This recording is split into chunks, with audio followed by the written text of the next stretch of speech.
てても大きくていつの間にか夢さえ忘れていた過ぎ去ってく季節の波に飲まれ溺れそうになる時だって巡り巡る奇跡の息遣いを感じられるのならもう迷いなどないさ空にこだまする明日への鼓動瞬ききらめく星のように光になって道を照らし出すよ宝くこぼ僕らの未来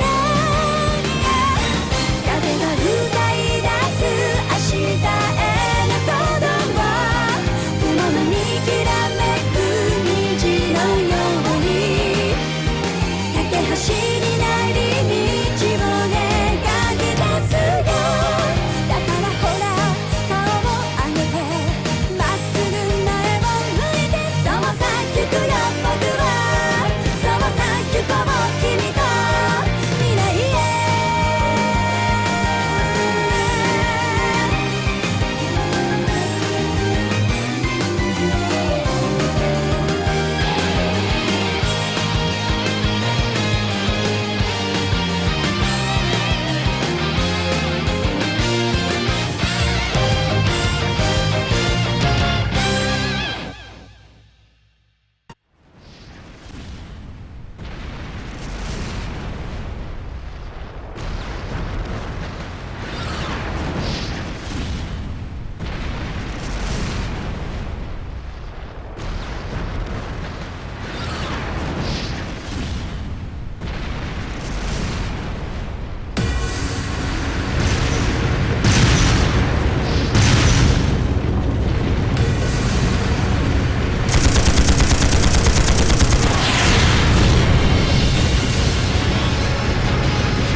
What's happening? Who's in control of those things? Get in touch with the 4th Armored Division! We need backup from Lieutenant General Craig!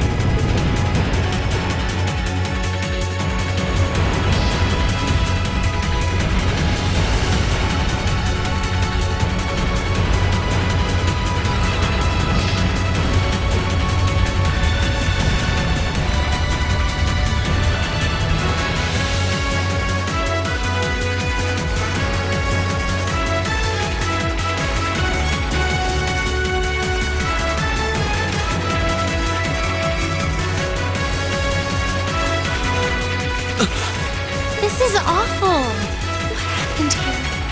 Oh, terrible. I can smell smoke. Are they using gunpowder? They've completely blindsided us. It appears that everything else they've done today was to serve as a decoy, even making the tanks go haywire. Right. It looks like their real target was the railway guns all along. Which means they must be serious about targeting that trade conference in Crossbell City. They wouldn't! How can they possibly sink? So, they're intent on taking the Chancellor's head after all. Resorting to such wanton violence? This is absolutely outrageous. Please, let us help. We don't know if reinforcements are on the way, and it doesn't look like we have much time left. We have to stop them before they can activate the railway guns. Rean's right. I don't know how much we can really do, but considering the alternative, we have to try. Right. I'm not about to let those terrorists have their way. Looks like any attempt to convince you otherwise would fall on deaf ears. All right. Rean, you and the rest of Group A are with me. Group B, you'll be under the command of Major Neidhart. One group will secure the gun in the right wing. The other group will secure the left.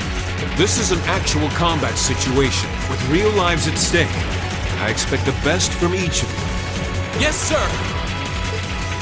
All right, Class 7. Our objective is to stop the activation of the railway guns. We've learned a lot at the Academy. It's time to put that knowledge to the test.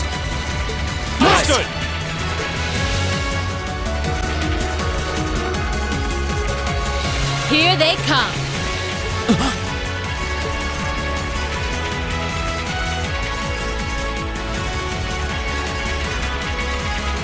They look just like that thing we fought during our field study. Mechanical monstrosities. Save the talking for later. We need to take these things out. Got it!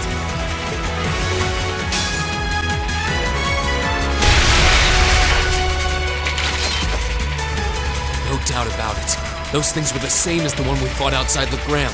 It seems a large number of them are on the loose inside the fortress. I'm guessing that's what got the soldiers we just saw too. Seems so. So these are archaisms. Are you certain, Instructor? Yeah, they're a kind of autonomous weapon made by a rather unsavory group. And a real pain to deal with, too. We need to hurry, but keep your wits about you. Understood.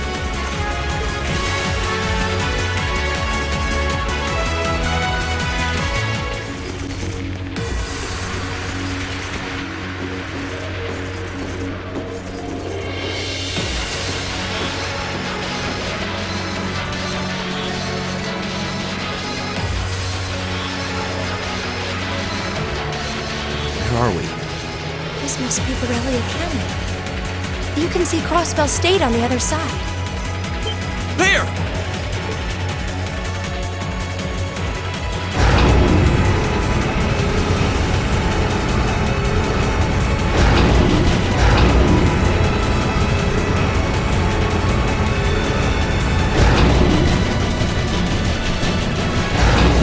Those are... The railway guns. They're enormous. Damn! How did they manage to get them prepped so fast? Don't tell me they're just gonna let them rip without even setting a target! Instructor!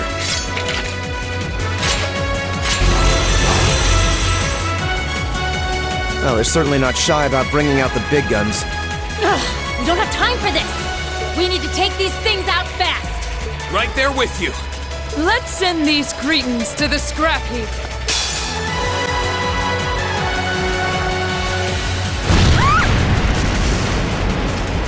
A self-destruct mechanism. Does their cowardice know no bounds? We're running out of time. I'm gonna go on ahead. Follow me as soon as you're sure it's safe to...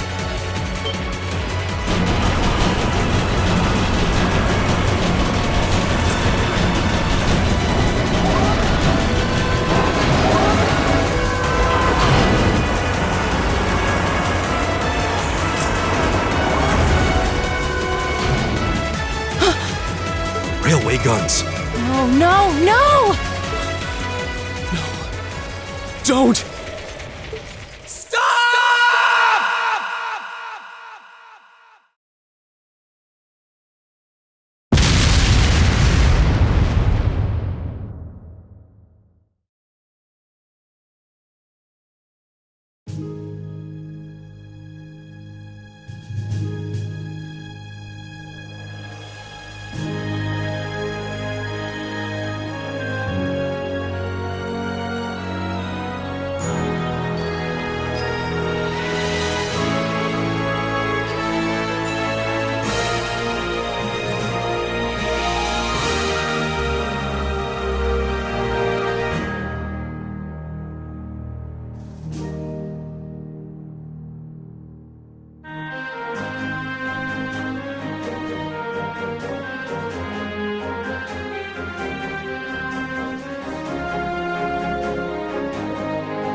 The Ministry of Railways wishes to thank all passengers for their patronage. This train is bound for Bereahard via Keldic. The next stop is Trista. We will be stopped at Trista for 1 minute. When disembarking, please ensure no belongings are left behind. Almost there. Man, spring's really in full bloom here, huh? Back home, there was still so much snow on the ground, I hardly even realized it.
Are those Lino flowers? I've never seen so many all blossoming at once. I'll be spending the next 2 years here. Wonder how long it'll be before I think of it as home. But yeah, I think I'm going to like it.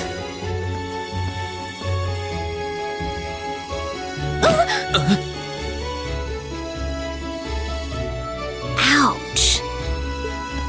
Whoa, sorry about that. Are you okay?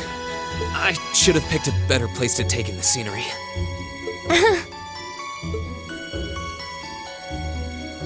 Don't worry about it. I should have been paying more attention to where I was going instead of gawking at the flowers. It's really a pretty town, though, isn't it? Just like a postcard. Yeah, I guess that's the magic of springtime for you. I hope everything in your case is okay. Oh, don't worry about that. It'll be fine. Hey, you've got the red uniform too, huh? Yeah, but now that you mention it, almost everyone else on the train had a green jacket. You're one of the few I've seen in red. I didn't really think about it until now. I just put on the uniform they sent me. I hadn't given it much thought until I got here either. But yeah, like you said, there have been a few others sporting them too, so I doubt it's a mistake. Maybe it means we'll end up being classmates. Anyway, I should get going. I've got a feeling we'll see each other again at the entrance ceremony, though.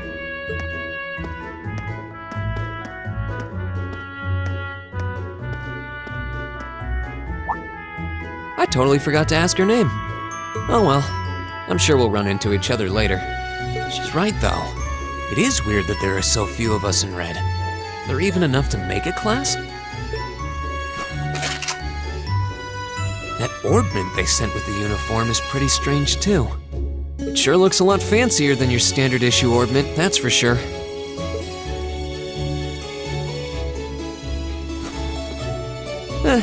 Guess there's no point in racking my brain over it. Someone will probably explain it during orientation. Thors Military Academy is on the north side of town. I've still got some time to look around before the entrance ceremony, but it'd be pretty awkward to be late the first day.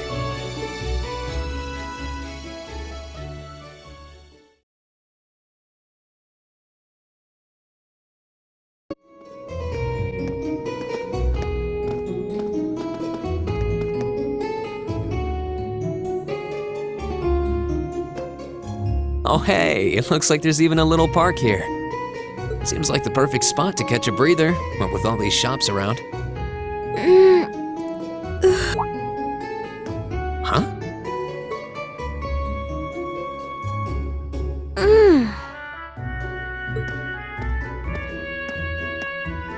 Why is she sleeping here?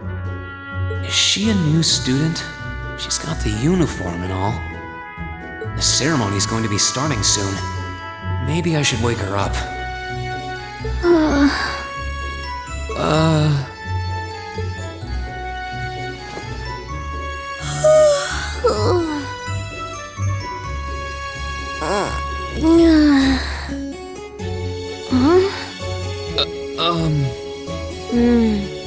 Guess I better go.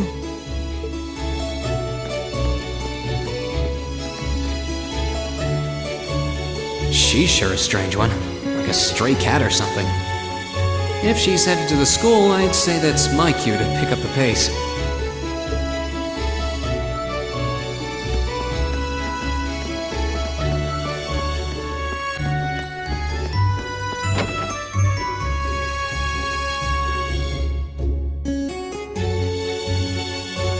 So this is the town chapel. Seems like it's about the same size as the one back home.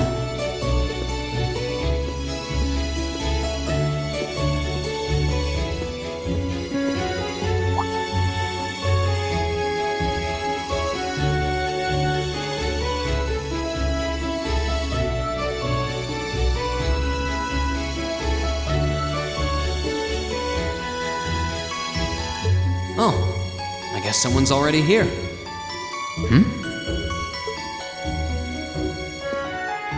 Sorry. Am I in your way? Oh, no, not at all. Good, good. If you'll excuse me then.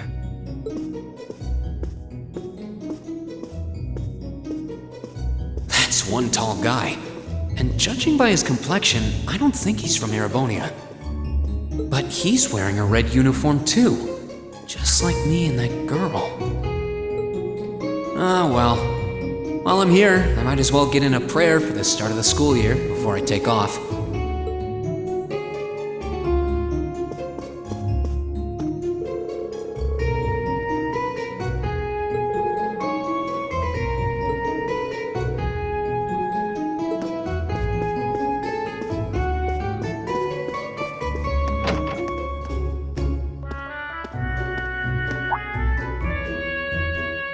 I shall take my leave here, milady. I pray you find victory here in both your studies and your training.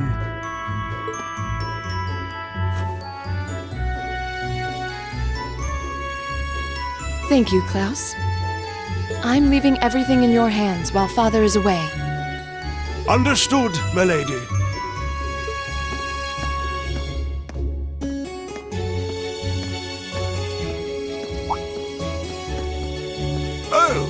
Please excuse my rudeness, young sir. It truly is a splendid day, is it not? The start of a new chapter in the lives of so many promising youths. Allow me to express my sincerest congratulations on your admittance into this fine academic institution. Oh. Thank you very much.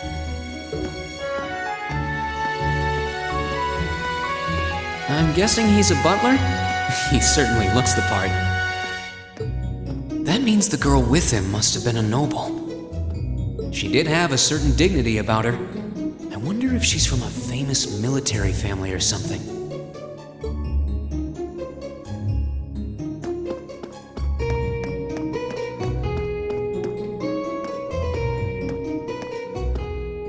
So this is it.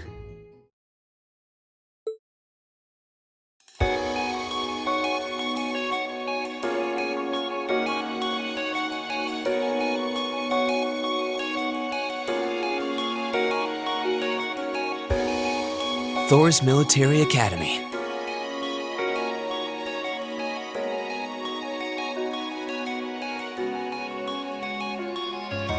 Founded by the legendary Emperor Dreikels himself.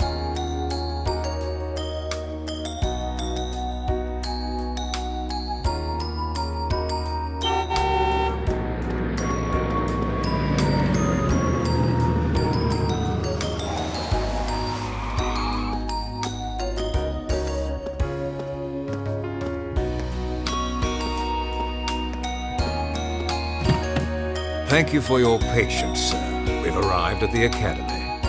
Much obliged.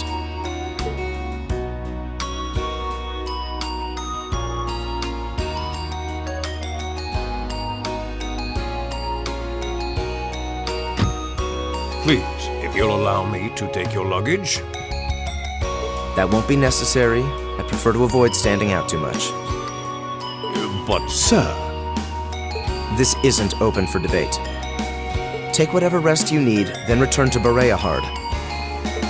As you wish. I shall be departing, sir. May your time spent in these hallowed halls be all you've hoped for. Please take care of yourself.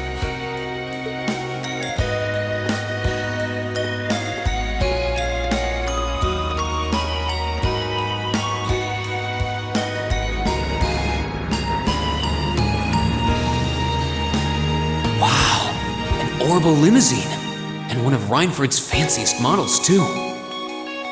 Looks like even Erebonia's upper crust send their children here.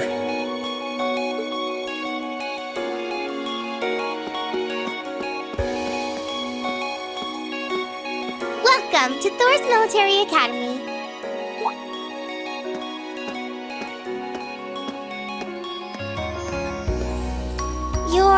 Let's see. Yes, you're the last of them. That'd make you Rean Schwarzer, right? Yes, that's me. It's a pleasure to meet you. But how do you know me? It's a long story. Don't sweat the details right now. Is that your weapon you've got wrapped up? I'll need to hold on to that for the time being. Oh, right. It mentioned something about that in the guidebook.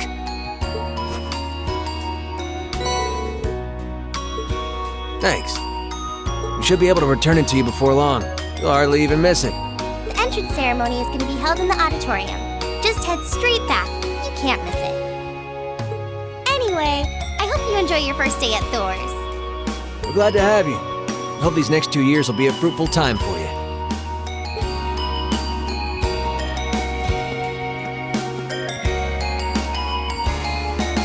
I guess those two must be second years? That girl definitely looked younger than me, though. What was that about me being the last? I'm not seriously the very last student to check in, am I?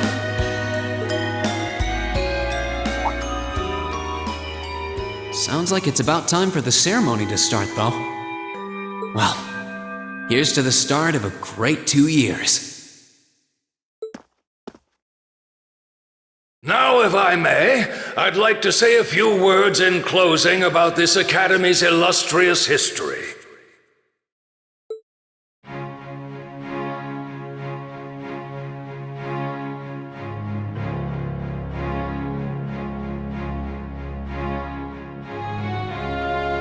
Thors Military Academy was founded almost 220 years ago. Its founder, as I'm sure you're all aware, was none other than the great Emperor Drykles. The very same emperor who ended the War of the Lions and returned prosperity to the Erebonian Empire. 30 years after becoming emperor, in the later years of his life, he opened the doors of this institution. It was to be a place where young people like yourselves could learn the art of war. But with the mechanization of the military, many of our graduates now pursue careers outside the army. Our mission, however, remains the same: to prepare our students to fulfill Emperor Drykles' famous mandate. Arise, O youth, and become the foundation of the world. Though much has happened these past 2¼ centuries, the world is still the domain of the young. Yet still the question remains: what qualities must one possess to become a part of its foundation? I hope this credo will serve as a guide and an inspiration to you during your 2 years at this academy. Go forth, my students. the world awaits the great things you will one day accomplish. The foundation of the world, huh? No pressure, right? No kidding. Though, this is Dreikel's the Lionheart we're talking about. He didn't earn his nickname by taking the easy road. Guess we've got more to worry about than just passing exams, huh? I guess we do.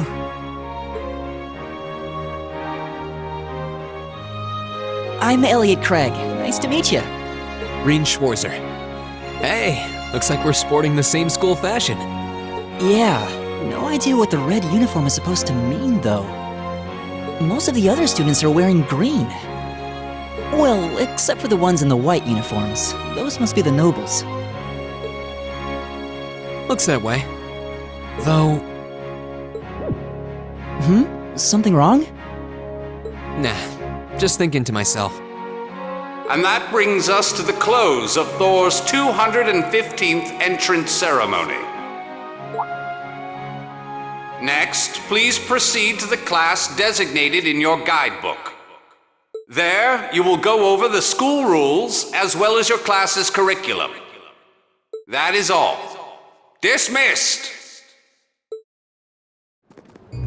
The class designated in our guidebook? I don't remember seeing anything like that. There wasn't any information on that in mine either. I just assumed they'd tell us where to go after the ceremony. All right! Students in red uniforms, if I can have your attention, please.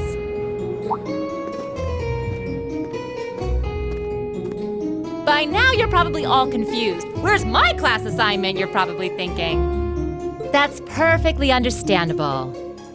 Your situation is a little more complicated than the other students. But before I explain, I'd like all of you to join me for a special orienteering exercise. What? Did you mean an orientation exercise? Worry not. Everything will be made clear soon enough. Now, right this way, if you would.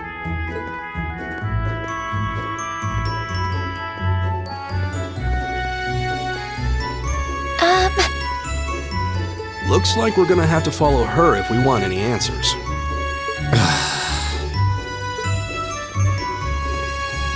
What do you think this is all about?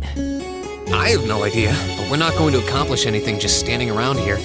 We should go with her.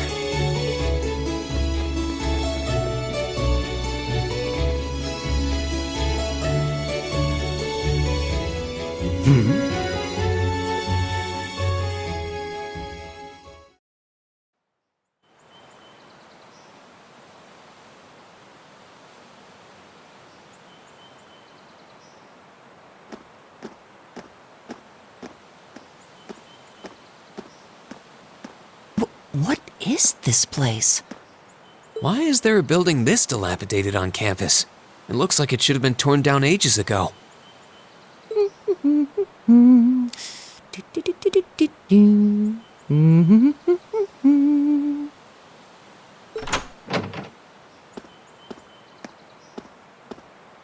What does she even want us to do here?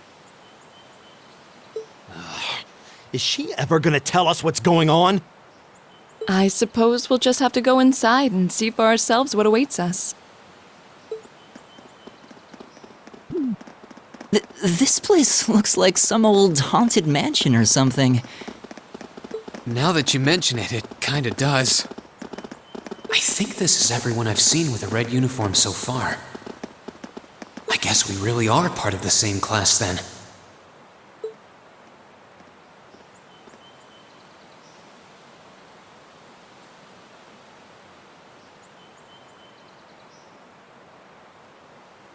So, these are our new underclassmen, huh? Yep. They've got a different set of hoops to jump through than we did, though.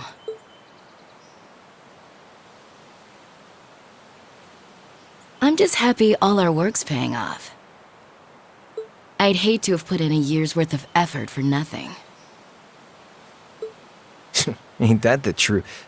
Wait, when did you do any work? You were just slacking off the whole time. Says the master slacker. Still, looks like Elisa's got some stiff competition. Quite a bevy of beauties they've got there. And I'm looking forward to getting intimately acquainted with each and every one of them. Oh, you know one of them? Wait. No, not these ones too. Stop flirting with every damn girl you lay eyes on. Do you have any idea how many guys at this school have gotten their hearts broken because of your libido? Did you just sneer at me? Oh, you did, didn't you? Come on now, no fighting, you two. Well, look who finally made it. Nice work. You got our little chickadees all sorted out, I take it? Yep, they're all bright-eyed and ready to go. So from here on out, we're gonna have to give it all we've got to support this fledgling class. Now you sound the part of the student council president. Guess she's going all in. Well, they'd be in for a pretty rough time if we didn't help out a little. At least to start with, anyway. Everything's ready over there, right? You betcha. Just like the instructor asked. Can't help but feel a little sorry for them, though. Same here. They've got no idea what they're being tossed into. The class they've been picked for didn't even exist before this year. Guess all we can do is watch and see what they're made of, right?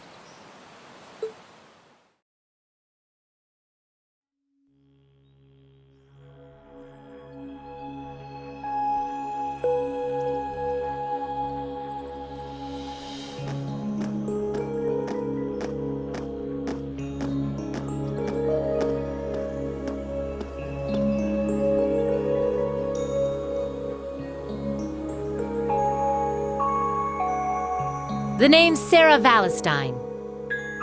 I'm the instructor in charge of Class 7, which means you get the pleasure of seeing me all year. Glad to finally meet you. Wait, Class 7? Us? I'm not sure I understand. I wasn't told anything about this at enrollment. Excuse me, Instructor Sarah? I was under the impression that there were only 5 classes at this academy, and that students were split among them based on their social class and home region. Right you are, Miss Top Scorer on the Thors entrance exam. Students in each year are divided into 5 classes, 2 for the nobility and 3 for commoners. And it's been that way for ages, right up through last year. But this year, we decided to shake things up a little. What do you... We now have a 6th class. Fittingly titled, Class 7. And in Class 7, we recognize no distinction between nobles and commoners. Wait, you just jumped straight from 5 to 7? You're really putting nobles and commoners in the same class? This must be some kind of joke. And why is this the first I've heard of it? Well, who are you again?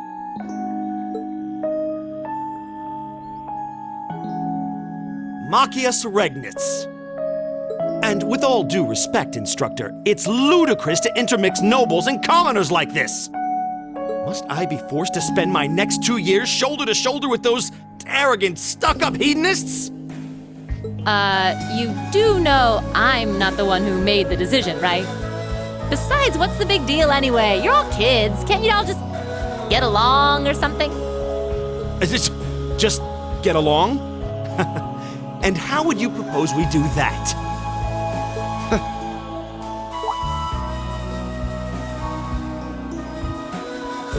And what's your problem? Oh, nothing much. I just find the irony of your behavior rather humorous. Is that so?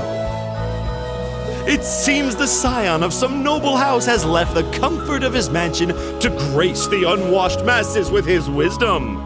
Please, milord, do share your esteemed name with us so I can give you all the respect you deserve.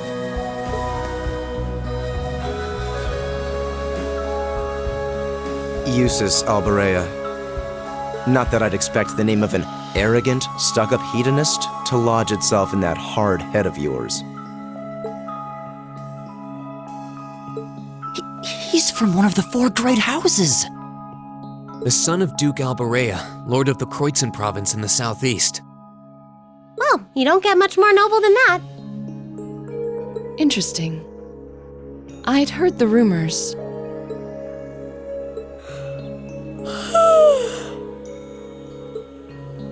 Do you expect me to be impressed? Your family lineage means nothing to me. I'll never bend my knee to the likes of... Okay, that's enough.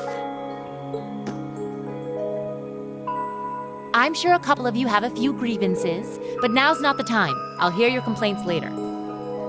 Right now, you've got your orienteering exercise, and far be it from me to keep you from our fun little icebreaker. You mentioned this orienteering exercise earlier. What exactly does that involve? It's a form of outdoor competition, isn't it? Something like a cross between a map-reading exercise and a scavenger hunt?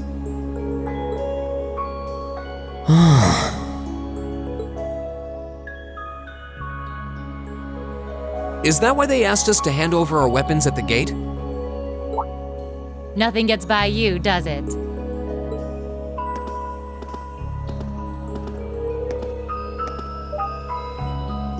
But I don't want to spoil the fun, so let's get started, shall we? What? Oh, crap. What?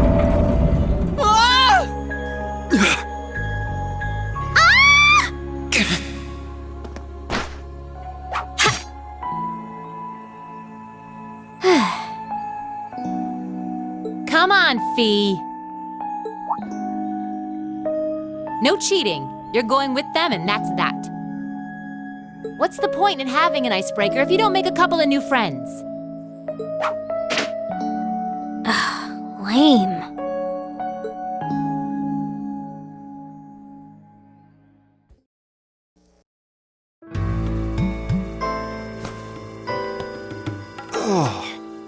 What just happened?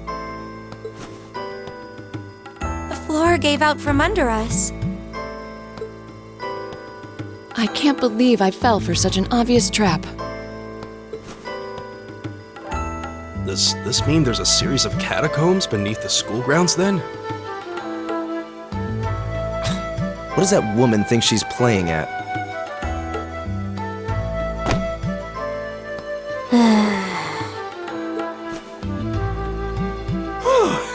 I thought my heart was going to jump out of my chest. Hey, Rean, are you... okay?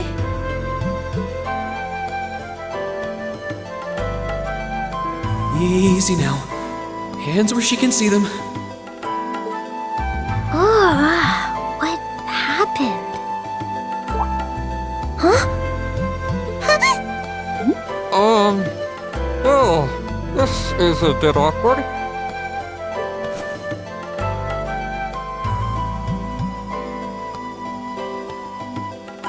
Yeah, I'm really sorry about that. Still, I'm just glad you're okay. That's what's really important here, right?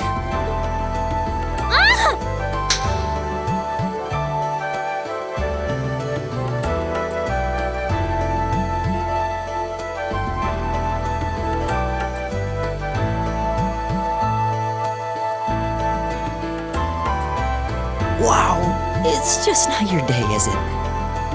Well, now that I've hit the bottom, things can only improve. I hope.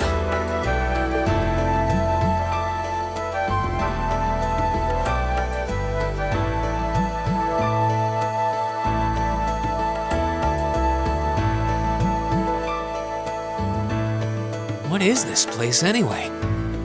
I was wondering the same thing. We should check out those tables.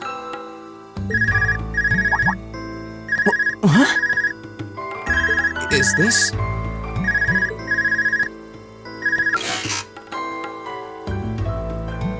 It's coming from the devices we received with the Academy guidebook.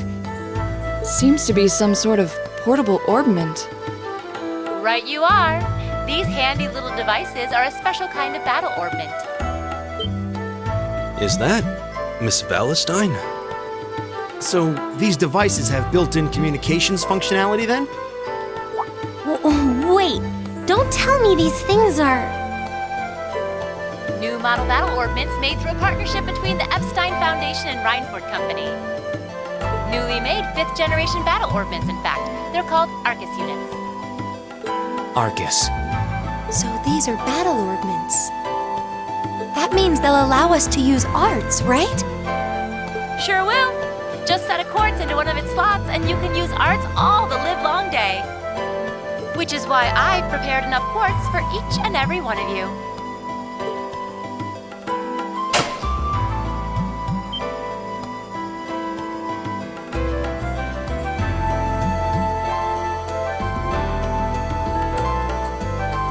The weapons you brought are all here too, each packaged neatly along a little box containing a quartz.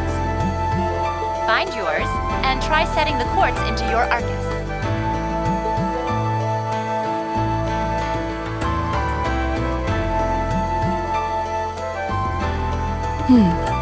I suppose it can't hurt to try.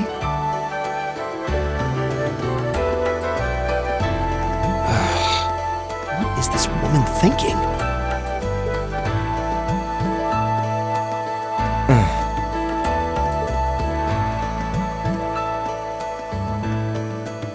Let's see. Mine is that one. Oh, I see mine over there. Let me just go grab it, okay?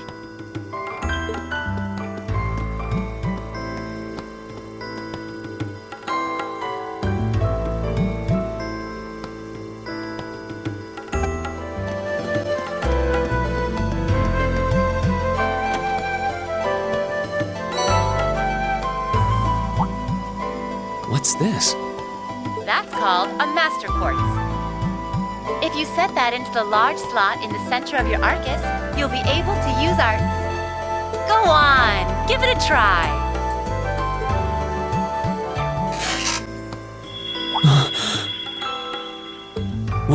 What in the world?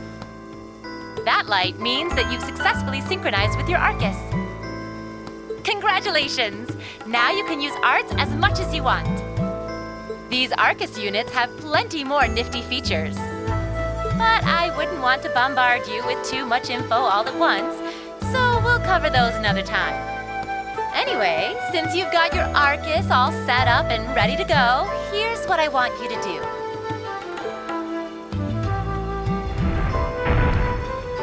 When you step through that door, you'll be in an underground testing area.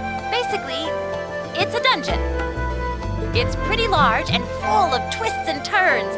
I'd almost guarantee you'll get lost at least once. But when you find the exit, you'll be able to return to the first floor of this old schoolhouse.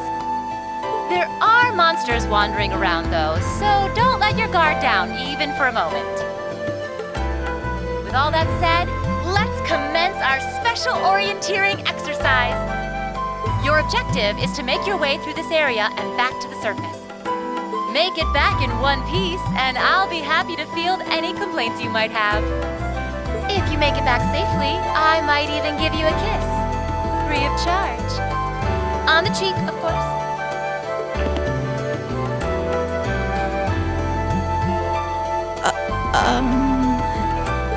I don't think she's joking.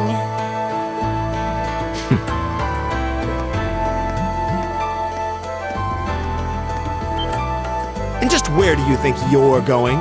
Were you planning to wander off on your own without saying anything?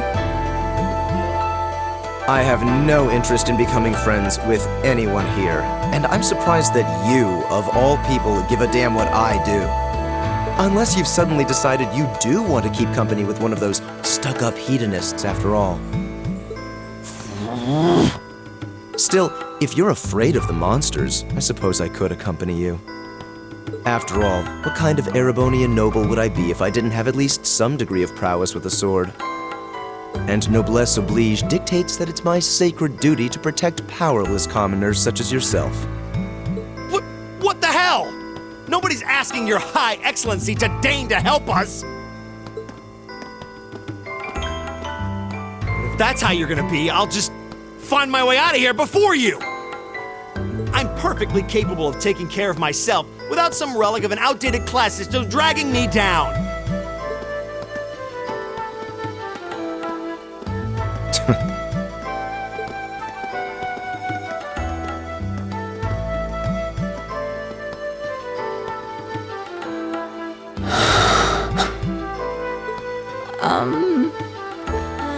What should we do? The only thing we can do. We should begin exploring these ruins ourselves. I believe it would be prudent to remain in small groups, however. Would the two of you have any objections to accompanying me? Oh, no, that's fine. It would be a huge help, actually.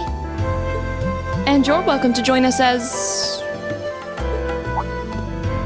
well, I suppose that's a no. Perhaps we'll run into her along the way, and she can join us then. So, shall we be off? I'm certain you gentlemen will be fine, but do take care. Okay. If you'll excuse us, please.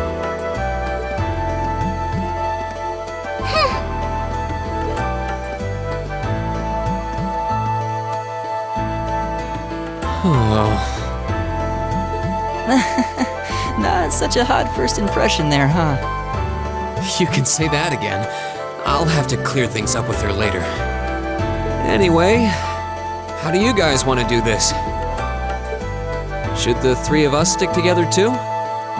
Sounds good to me. I'd get pretty anxious wandering around a place like this alone. No objections here. I'd be happy to accompany you.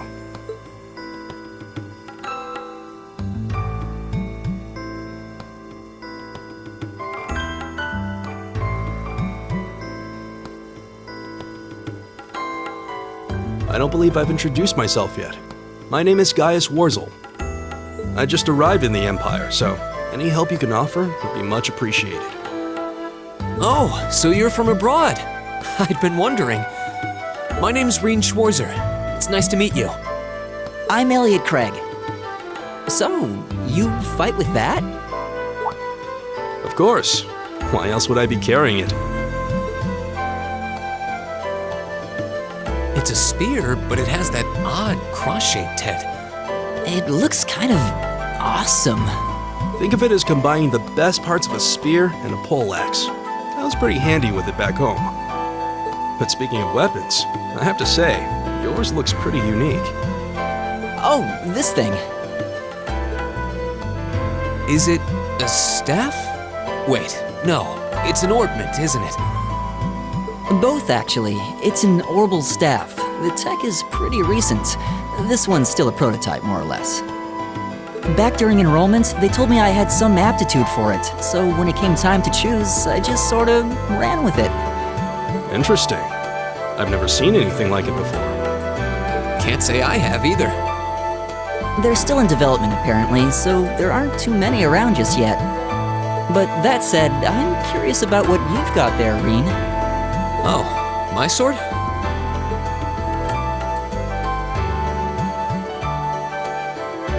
Yeah, but what kind of sword is it? It's different from the kinds of swords I thought the people in the Empire used, though. It's an Eastern style of saber called a tachi. Any way you slice it, though, it's basically a longsword.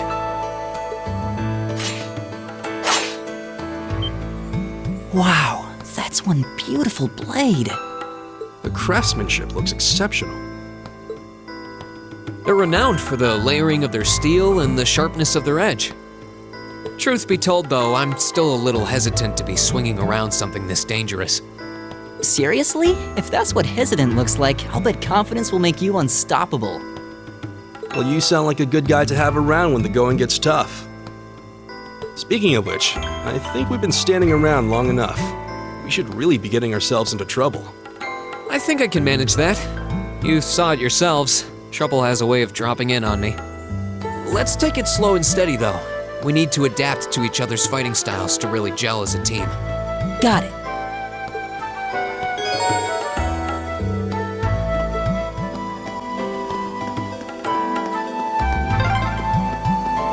yikes! A monster? Huh, never seen this kind before. Looks like a flying feline. Careful, everyone. Please tell me there aren't more of those things lurking around here. I hate to tell you, but I can sense more further in. Anyway, let's just stay alert.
I'm starting to lose my sense of direction down here. Yeah, gotta make sure we're not going in circles.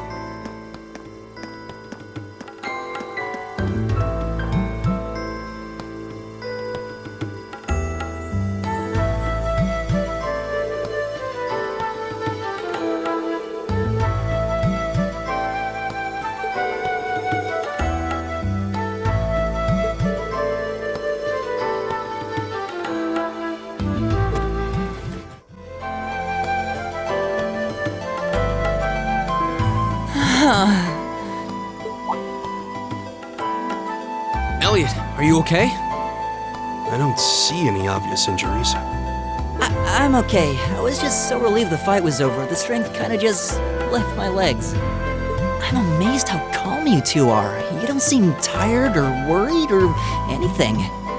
I guess I'm just used to fighting monsters like these. You need a hand? No, I'll be fine. It was just a momentary lapse on my part. I can get up. And there we go. Look out! Elliot! Huh?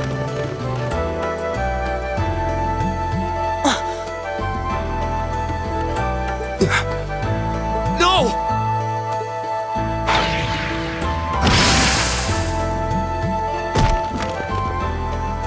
What?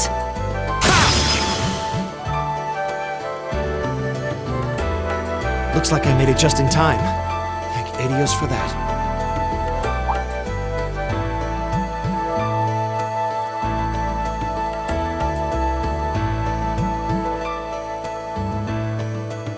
Oh, it's you! You said your name was Machias, right? That's right.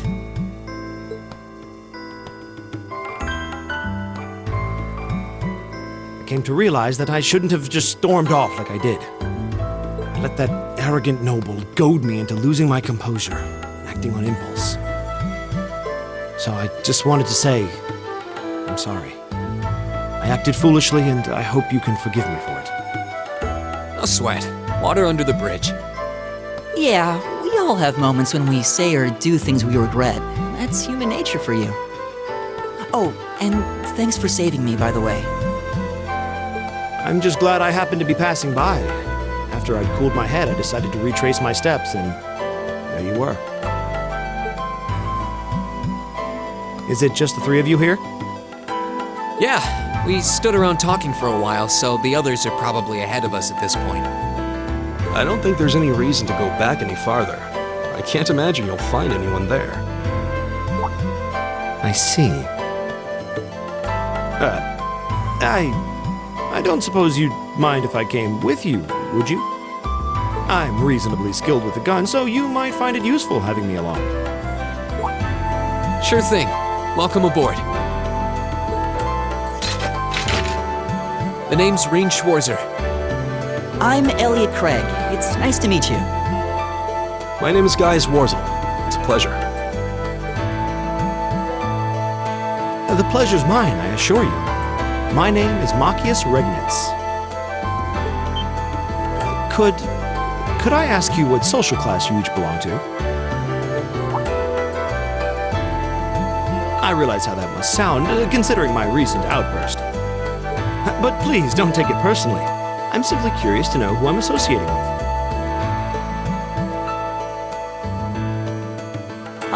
Well, both my parents are commoners.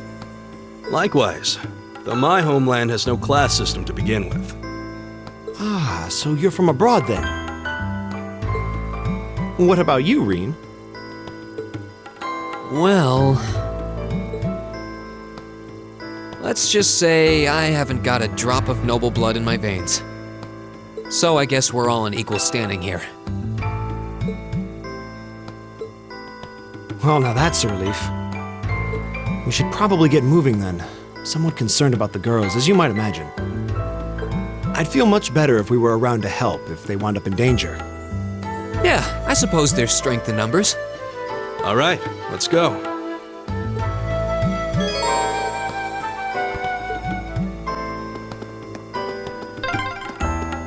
What's a place like this even doing on the school grounds? Yeah, who puts a giant trapdoor in a campus building?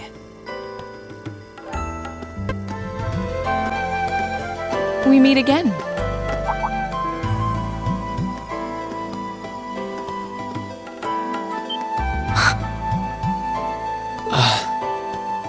Good to see you guys are hanging in there.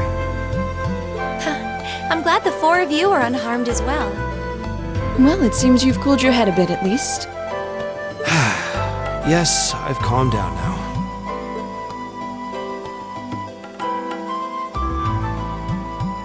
At any rate, I don't believe I've introduced myself yet, have I?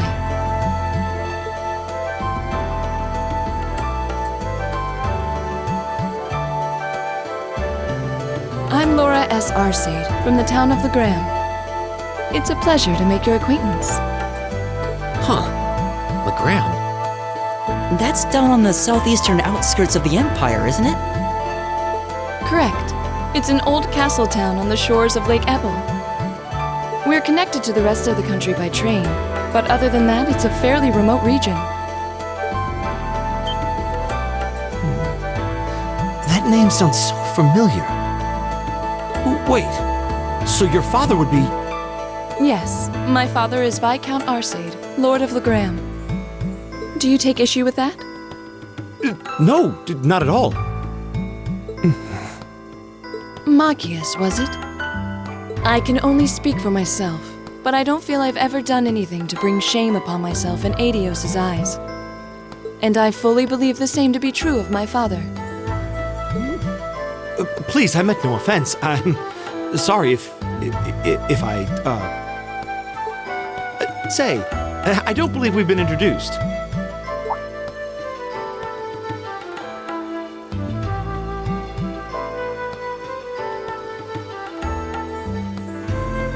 I'm Emma Milstein.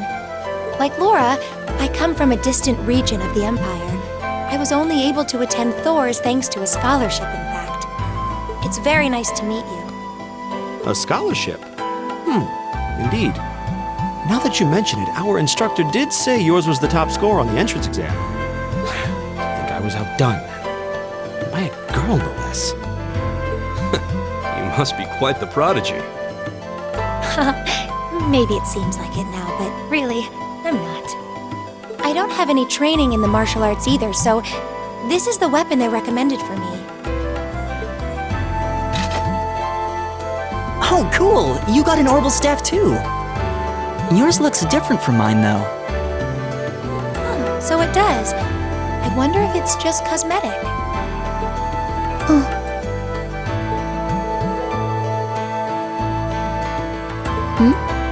Is something the matter? We're all acquainted now. It's only proper that you introduce yourself. Yeah, okay.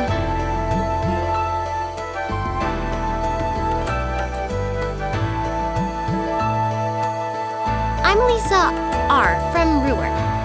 It's a pleasure to meet almost all of you. Elisa. Ruhr, huh? What's it like living there? There's probably a new technological breakthrough every week. The Reinford Company's based in Ruhr, and they're the largest heavy industry corporation on the continent, aren't they? I suppose they are. So, hey. I guess that bow must have been in that case you had with you when we first met, right? I've never seen one like it. Is there some kind of orbal mechanism built in? There is, but I don't see how that's any of your business. Ouch. Yeah. Anyone got any ideas on what to do now? We've all run into each other wandering around. How about we stick together? I think that would be for the best. It's not safe for a group of girls to travel alone. You may require protection. You needn't to be concerned about that.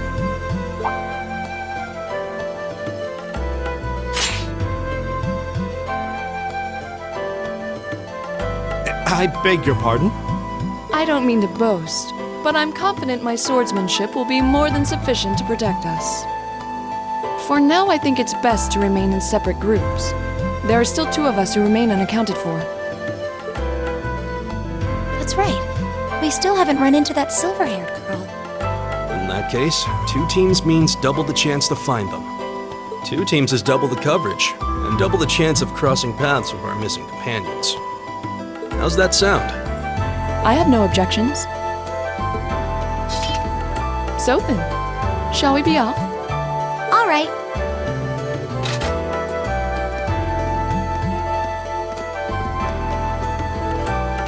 We'll see the 4 of you later then.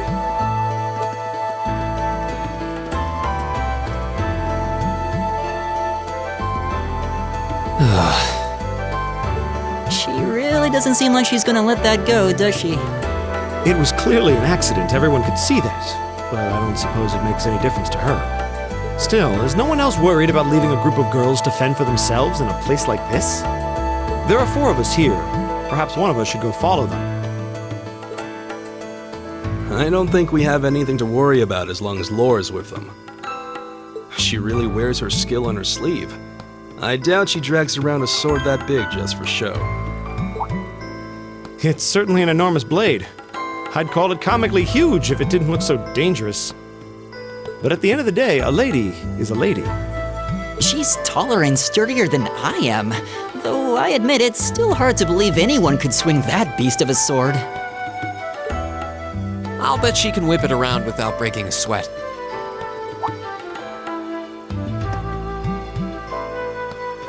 The Arside School of Swordsmanship serves as a general basis for the techniques used by knights throughout the Empire.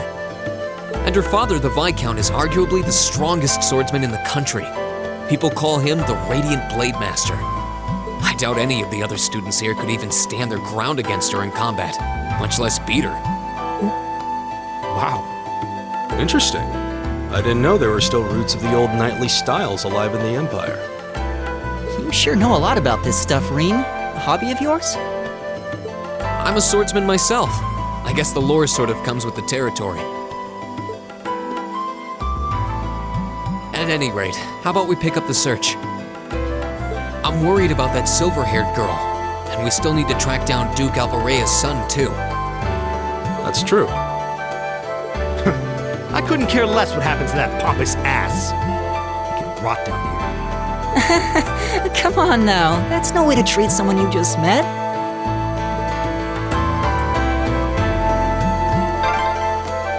Looks like the path splits. Which way do you think we should go? I feel a little wind blowing from the east. I bet the exit's that way. Go!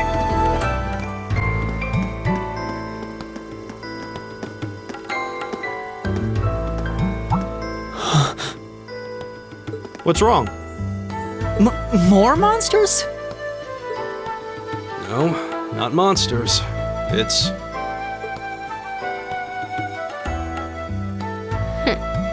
You're pretty sharp.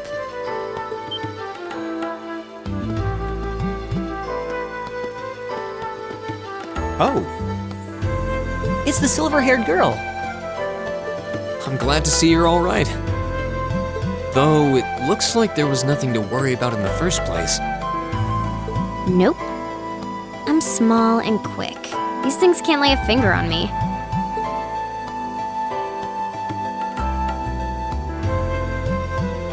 Oh yeah, Fee Clausel. That's my name. You're just over halfway through. Keep it up. Later. Hey, wait! Are you sure you'll be okay on your own? I'll be fine. I'm used to this. See you at the end.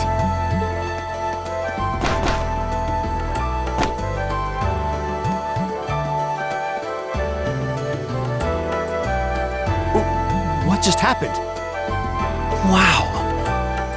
She certainly wasn't fibbing about being quick on her feet. I guess we really don't need to worry about her. Yeah, now I'm more convinced than ever that she knows exactly what she's doing. Just over halfway through? Has she already been to the exit and then come back?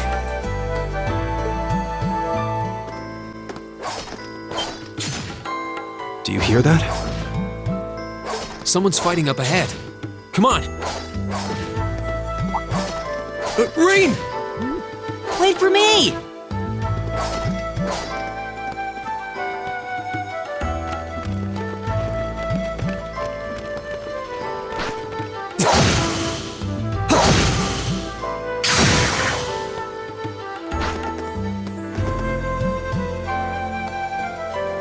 Incredible.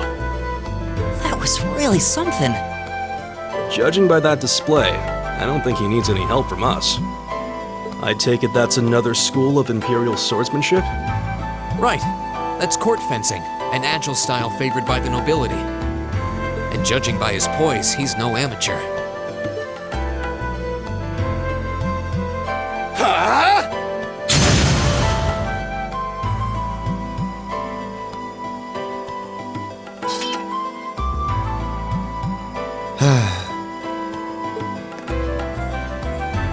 Did you need something?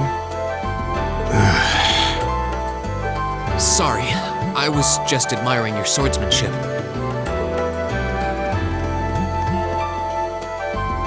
I'm Rean Schwarzer. I didn't get the chance to introduce myself earlier. I'm Elliot Craig. Guy Schwarzer. Nice to meet you. I believe I have already introduced myself, but once again, I'm Eustace Alborea. And I have to say, I didn't think you had it in you. I'm impressed. What are you talking about? After all that bluster about finding your way to the exit alone, I wasn't expecting you to actually rely on others for help. I assume you came to your senses shortly after you stormed off, and then wandered back to apologize like a good boy. Truly, the virtue of the common man. Why, a preening noble such as myself would be far too proud to do such a thing. What the hell is your problem? You nobles really are all the same. So full of yourselves, it's a wonder you don't pop. And you're not just a garden variety noble either. House Alborea is one of the highest ranking in the country. I'll bet you just love looking down on us less fortunate souls, don't you? You're one to talk. I don't need a lecture in rank from the son of the Imperial Governor. Wait, what? Oh, I thought the name Regnitz sounded familiar. Karl Regnitz, the first commoner ever to hold the seat of Imperial Governor in Heimdall. The first to rule the capital. And this headstrong young lad just so happens to be a chip off that old block. Pretty rarefied air for a simple commoner, don't you think? What does that have to do with anything? Yes, my father is the Imperial Governor, but he earned that position through years of hard, honest work. Don't you go lumping him in with you nepotists who get your titles handed to you just for being born. Perish the thought. No, I mainly just regard your father as a reformist, and a close friend of the Chancellor at that. And as you're vividly aware, his faction is in conflict with the noble faction, led by none other than the four great houses. When you look at it that way, your vitriolic disdain for the nobility suddenly seems rather cheap, wouldn't you say? You son of a Marcus, don't do it!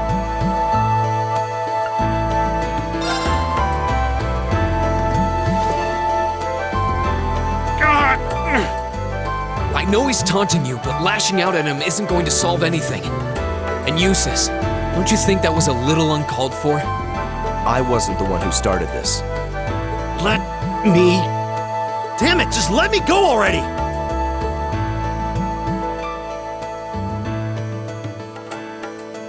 Sorry, okay? Just leave me alone for a while. You guys should just go on ahead with him.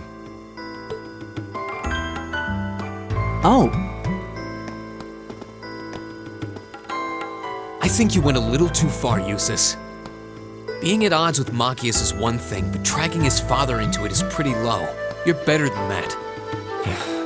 Perhaps I was a bit out of line. It would seem I still have much to learn. Huh? You look shocked. Why? Well, you're the son of Duke Elberea, right? I wasn't expecting the son of a noble to admit he was wrong. Wait, no, that came out wrong. I'm sorry. There's no need to address me so formally. We may come from different social spheres, but here at this academy, we're supposed to be on equal standing. Or so the idea goes, anyway. Yeah, that's true. I mean, yes, I'm with you all the way there. Is class really that big a deal here in the Empire? It is. This country has a long history, and the class system has been one of its central institutions for most of that. So what are you going to do, Eustace? Maki has said to go with you, but I don't want to press you into coming along if you don't want to. I was intending to press on to the exit by myself, but I'd prefer not to mimic the actions of his ilk, so I'll accompany you. What? I'm just surprised we're worthy of your company. I mean, I'm looking forward to having you on the team. Let's just go with that. We should get moving then. Come on. Very well. He seems kind of imposing. I don't know how to break the ice.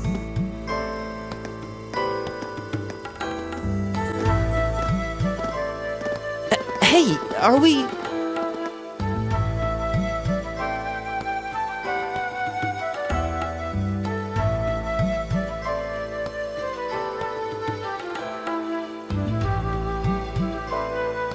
Looks like we are.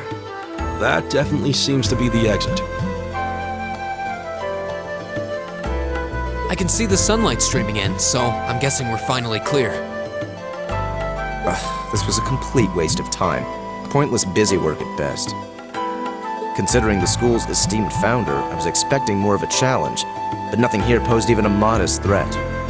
Did we even fight the same enemies? I feel like I've been stretched to my limits. What was all that business about Class 7 anyway?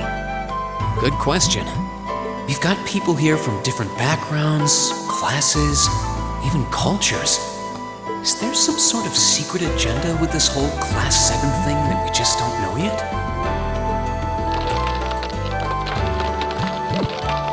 What was that? There.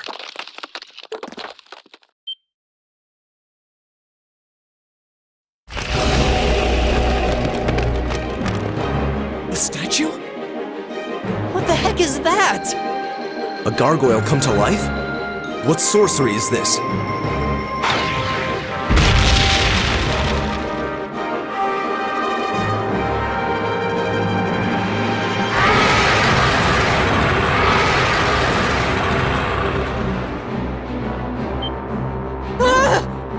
Are monsters like this common in the Empire? Not outside of old wives' tales, they aren't. This thing's cutting off our only route to the surface. No choice. We have to fight it. Right. Finally, an opponent worthy of my skill. Idios, help us.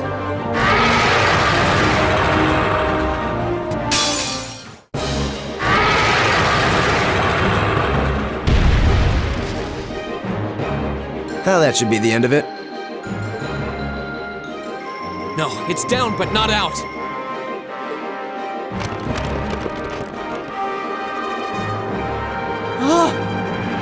That's one hell of a second wind. I can appreciate a certain degree of tenacity, but this thing needs to just die. It's no use. We're too spent to go another round with it. Guess I have no choice. I'll have to. Stand back!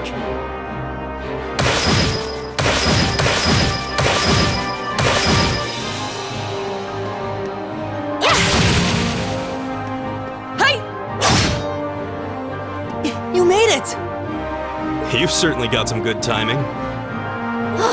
Seems like you're all okay, at least. I'm sorry we took so long. You're here, and that's what counts. So, a gargoyle, is it? I didn't expect to find the Dark Ages alive and well down here. It doesn't seem like it'll go down easily. Indeed, it's brushing us off as though we barely even scratched it. But with this many of us, if we can just find an opening. Fine. I guess I'll help out. Looks like you started the party without me. You? Releasing limiter. Take this! Break shot!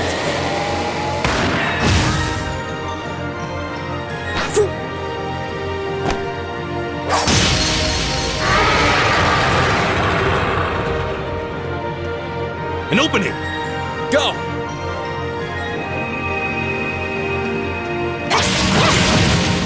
Eat that! Now! This one's mine!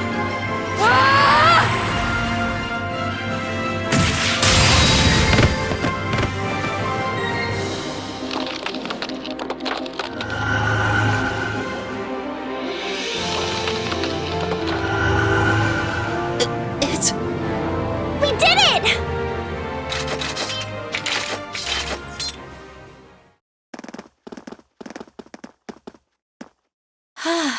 I think that's the end of it.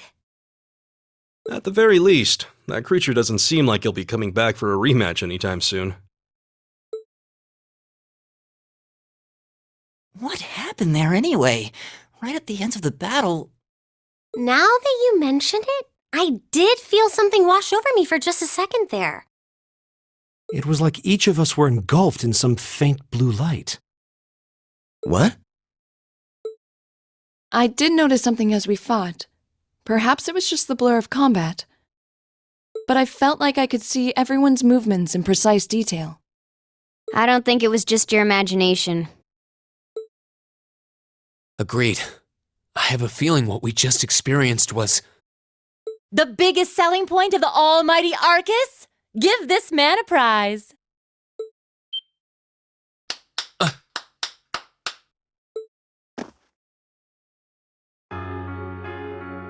Looks like friendship and teamwork saved the day once again. I'm so proud of you guys.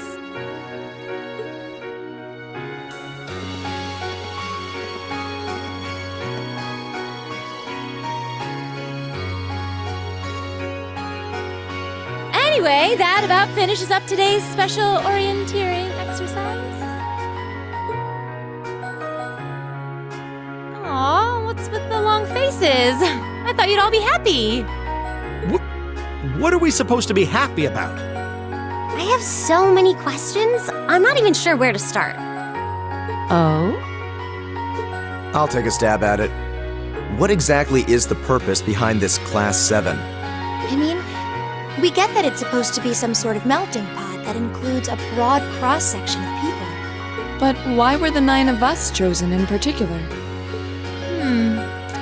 That is a valid question. There's no single monolithic reason why you all made the list. But if I had to name a major contributing factor, it'd be those Arcus ornaments you've got there. How so? Well, like I explained earlier, the Arcus units are developed jointly by the Epstein Foundation and the Reinford Company. Like any battle ornament, they let you use arts, and these have communication functionality built right in.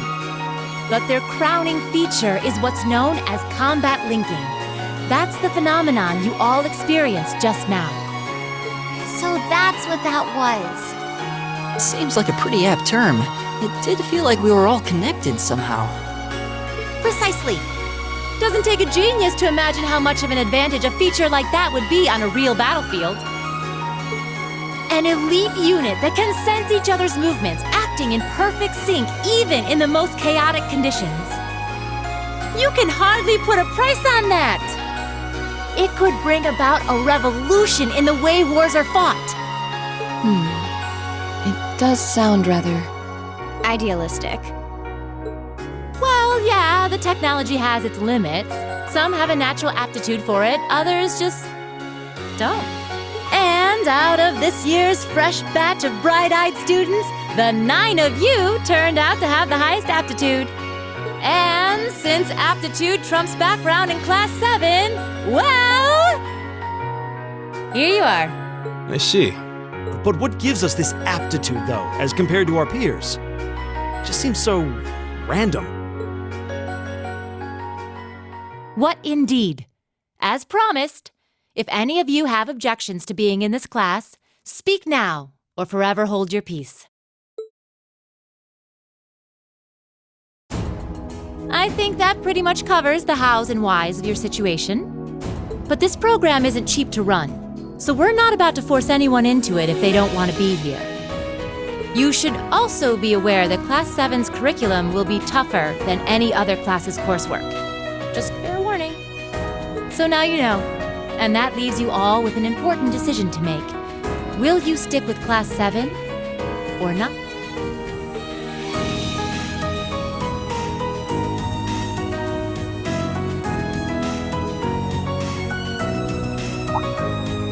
Oh, if you opt out, you'll just be placed in the class you would have been assigned to otherwise.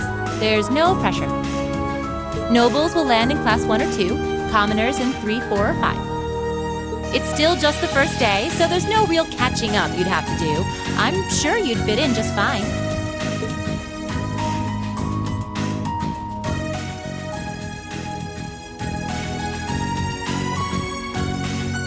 I'll do it. Whatever Class 7 has to throw at me, I'm game. Oh, wait, what? Just like that? So you're the first then. You seem pretty sure about it. Any particular reason? Not really. I just feel like I've put my family out asking them to send me to this school. So, if it gives me more to show for my time here, I'll take whatever opportunities come my way. A noble sentiment.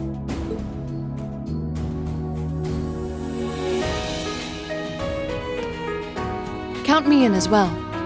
The greater the challenge, the more I can push myself to excel. One can't hone a blade without grit, after all. Let's make it 3. Considering how far I came to attend this school, it'd be silly to back down before I even started. Well, looks like we've got the country's strongest freshman on board, and our foreign exchange student, too. Any more takers?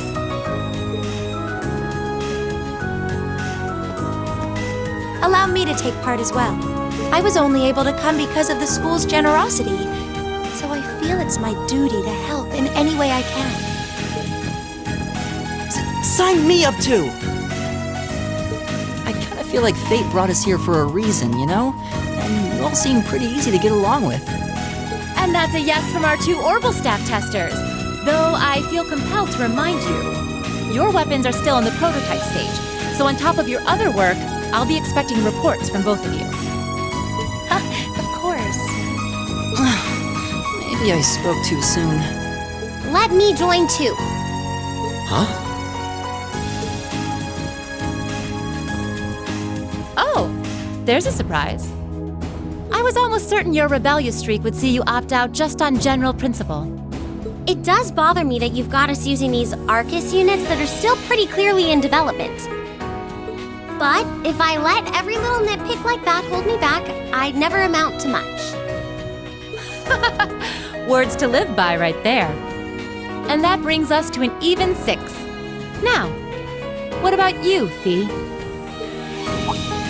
Don't really care either way. You can choose. Not this time. This is one call you're gonna have to make for yourself. That was the deal, remember? You need to take control of your own life. Fine, I'm in.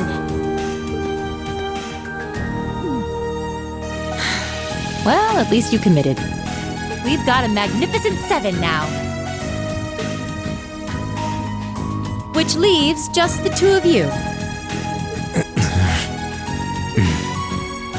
I can see you got issues with each other, but that doesn't mean you can't at least try to work together. Why, if you just look past your differences and embrace the joys of youth, I'm sure you'll become the best of friends. Like hell we will! The exploitation of the common people by the aristocracy is a blight on every facet of Erebonian life! Unless something is done about it, this country has no future!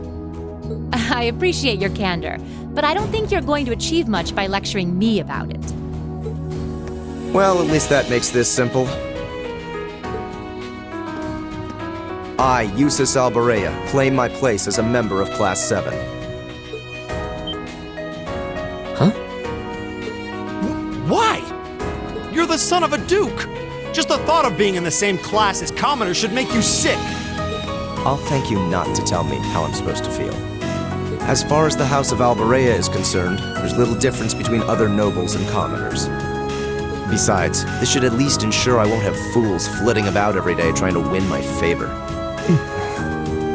That said, I have little interest in getting drawn into your petty arguments on a daily basis either.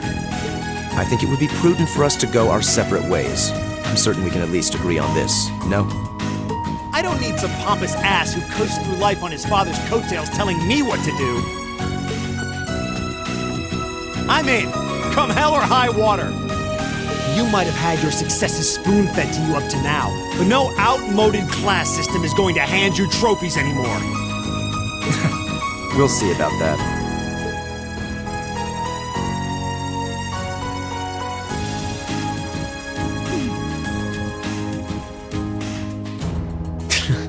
They're going to be like this pretty much all year, aren't they?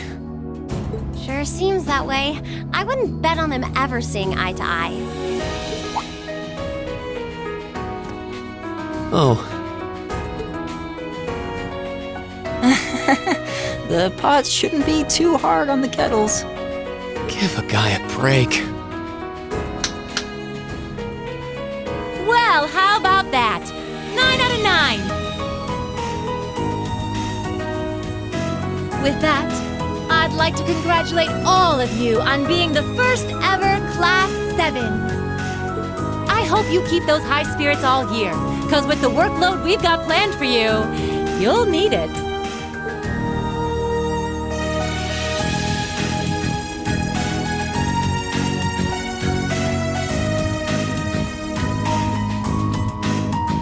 Well, I wasn't expecting Class 7 to turn out quite as diverse as this. It certainly promises to be an interesting year. You took the words right out of my mouth. But perhaps this too is the divine providence of the goddess, no? How do you mean? Seeing them there, I feel they have the potential to be the light we seek. A light that can break through the storm clouds that continue to build over our nation day by day.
get going.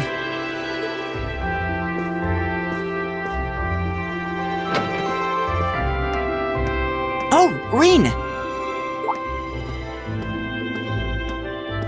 Morning, Elliot.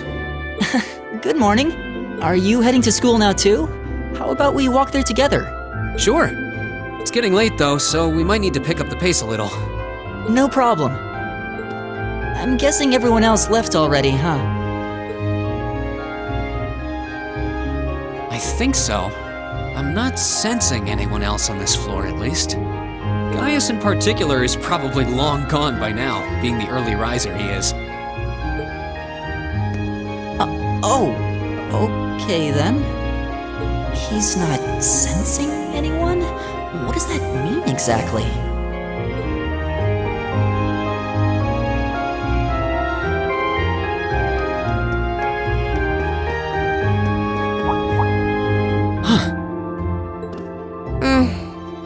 Good morning.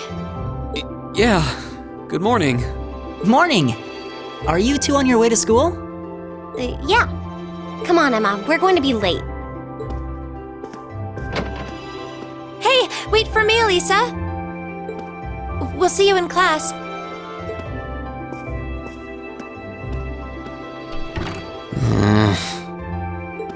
I never would have guessed she'd hold a grudge this long. She knows it was just an accident, right? She has to. Can't believe she'd be so sensitive. No kidding. She's not even giving me a chance to apologize to her. Well, as long as you keep trying, I'm sure she'll understand. Eventually. Class 7's got enough tension as it is, what with our two, prideful warriors at each other's throats. So I think it would be a load off everyone's mind if you and Elisa could make up at least. I'll certainly do what I can, whatever that may be.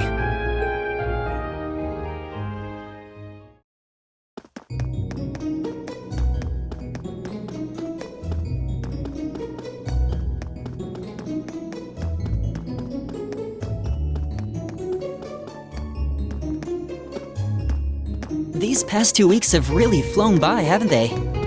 It's funny, I went into this thinking combat practice would be the toughest part of the curriculum. Never would have guessed the academic side of things might give it a run for its money. Well, strong in body and mind is pretty firmly embedded into Imperial culture. I do get what you mean, though. I figured I'd be able to coast through the year, but I've had to very quickly reevaluate that. You too, huh? I wish I were as smart as Machias or Emma. They don't seem to be having any problems at all. But then, Emma got the top score on the entrance exam, and I'll bet you anything Machias wasn't far behind. I'm sure. Eustace and Elisa are apparently doing really well too, as are Laura and Gaius. Really? Guess I'm just gonna have to suck it up then. Though I really do hope they don't mind. Huh? I'm not sure I follow. Oh, sorry. You got me thinking about Eustace and Laura. I've been talking to them the same way I talk to everybody else, but they're both nobles, right? And Eustace's family rules over the whole eastern side of the Empire, so it kind of feels like I should address them more formally. Well, they both said it was okay, so I wouldn't worry about it too much. Though you probably shouldn't go picking fights with Eustace every chance you get, like a certain someone else. Oh, I don't plan on it. I'd hoped they'd get along a bit better over time, but if anything, things seem to be spiraling downhill fast on that end. When the two of them are in the same room, there's just this constant tension in the air. It's not all Machias either. Eustace seems to enjoy provoking him at every opportunity. I can't even imagine what it would take to make them see eye to eye at this point. Yeah, I wish there was something we could do to help them get along.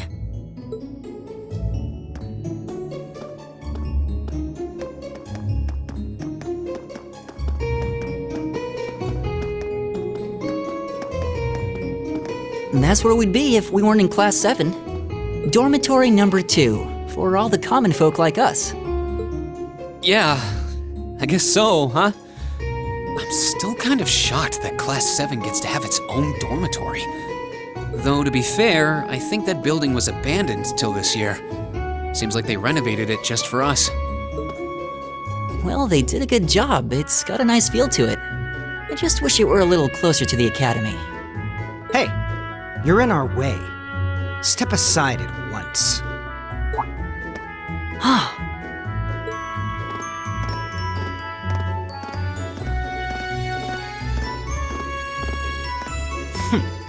Class 7, I see.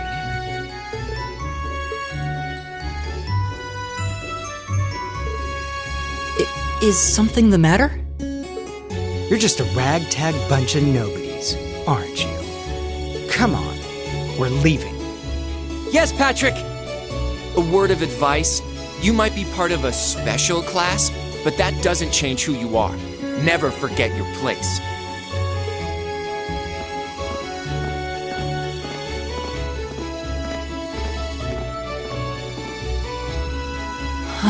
So they're from one of the upper classes. This is why I hate talking to them. Unfortunately, that attitude is all too common among the nobles. Thank goodness Laura and Eustace aren't like that. Yeah, that would be pretty bad. That's the infamous dormitory number 1, where all the nobility lives. It's supposed to be super fancy inside, with maids and butlers and everything. Wow, really?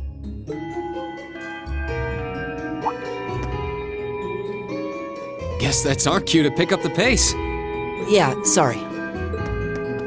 Oh, hey, have you picked out a club to join yet? Doesn't sound like you have to or anything, but it's probably a good way to meet people. No, I'm still looking. It's hard to decide on one.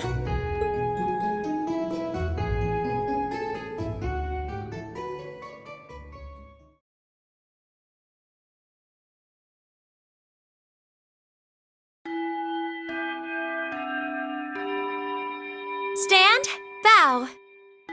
Be seated.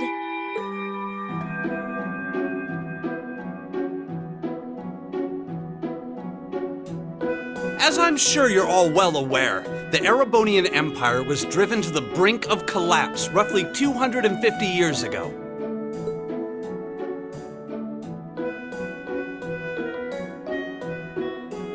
This was brought about by the conflict we know as the War of the Lions. A civil war lasting several years, staged over the throne of the late emperor by the most powerful of his potential successors. But of course, I'm not here to tell you that. If I were, I think even young children would be able to pass this course.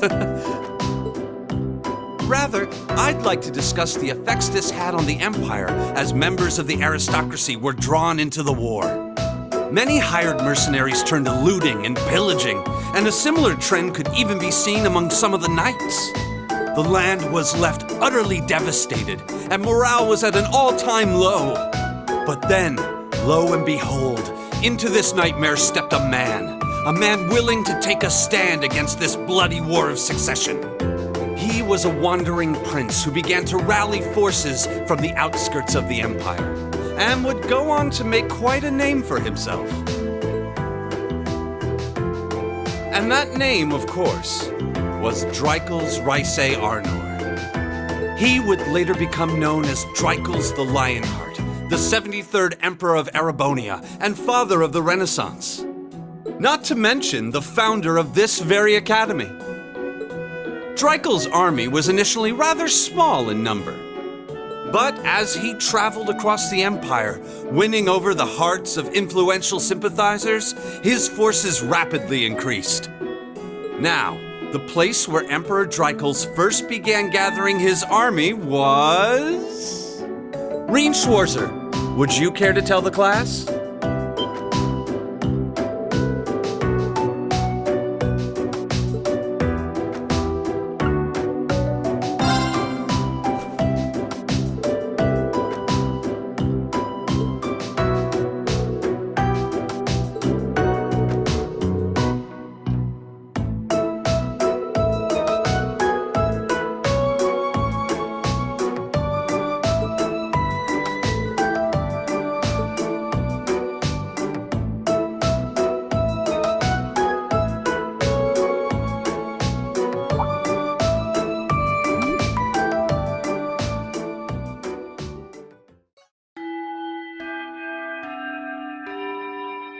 Nice work, everyone. You made it through another grueling day of classes. In case you've been living under a rock, please don't forget that tomorrow is your first free day. It's not technically a day off, but there are no classes, so it's up to you what to do with your time. Why, you could go shopping in the capital if you wanted to. Or just do what I do and sleep all day. Sleep is so wonderful. Will the Academy's facilities still be open for our use? Yes, I'd like to be able to use the free study area in the library myself. Of course! This school shuts down for no one, so feel free to patronize any and all facilities as you like. A lot of clubs have meets scheduled for these free days as well, so anyone who's joined one should probably check on that. I see. I'll be certain to do so.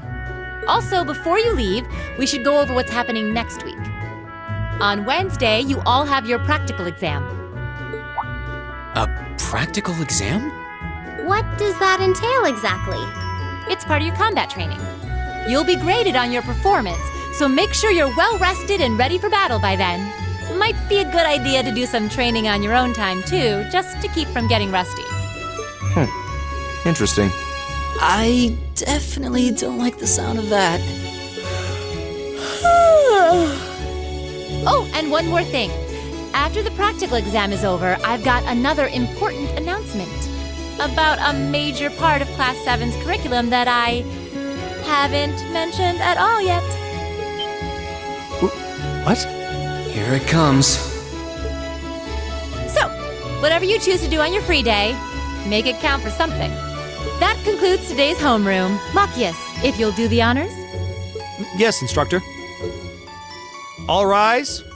Bow.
this should be the Student Union building. I know the cafeteria is on the first floor, but I wonder where the Student Council room is. Hey there, first year.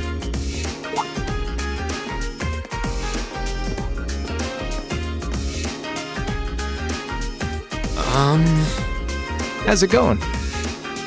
Academy life been treating you well this past half month? Oh, yeah, it has. Guess he must be a second year. It's not easy, but I'm managing. Mostly. Though I have a feeling it's only going to get harder from here on out. Of course it will.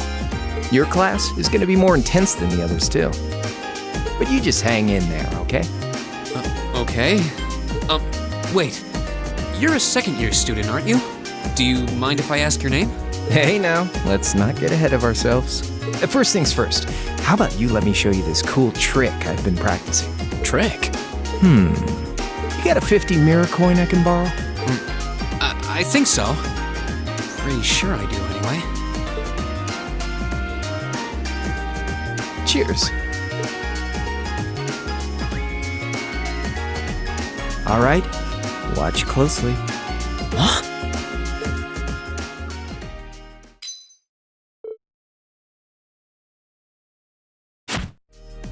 Now, which hand is the coin in? Left or right? It's in your... Too bad. Guess you win. I'm usually pretty good at following moving objects, too. Though, wait. You said this was a trick, which means... You catch on quick.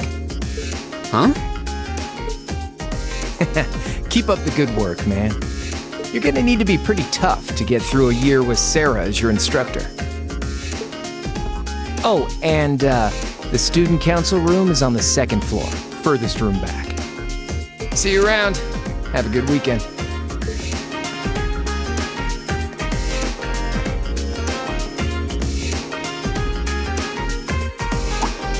Wait, my 50... He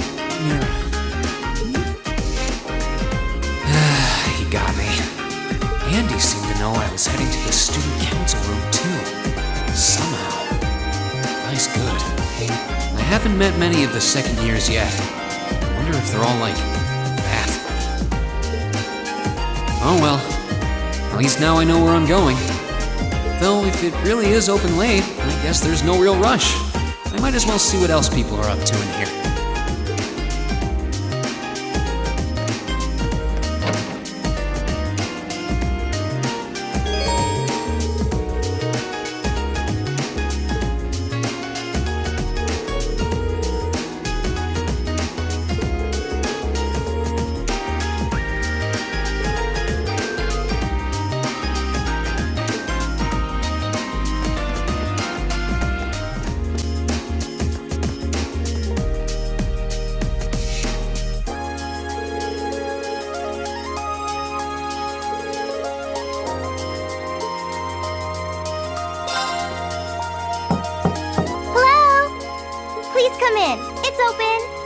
I recognize that voice. Pardon the interruption.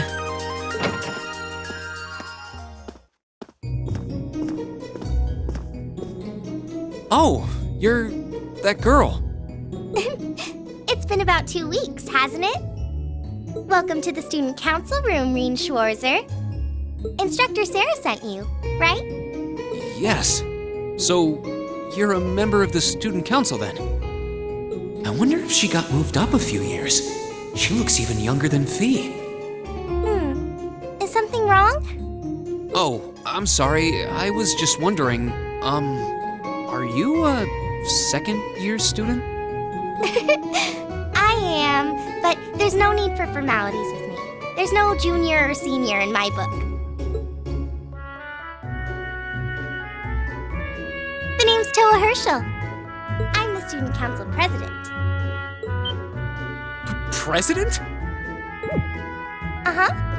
Does that surprise you? I'm sure I'll have plenty of opportunities to interact with you and the other first years during your time here. So if there's anything you need help with, you just come and let me know, okay? I'll do everything in my power to make it better. Thank you. That's very kind. She's seriously the student council president? That's hard to believe. So, the reason I've come here is because you're holding on to something for Class 7, right? Oh, of course. Here you go. Yours is the one on top. Let's see.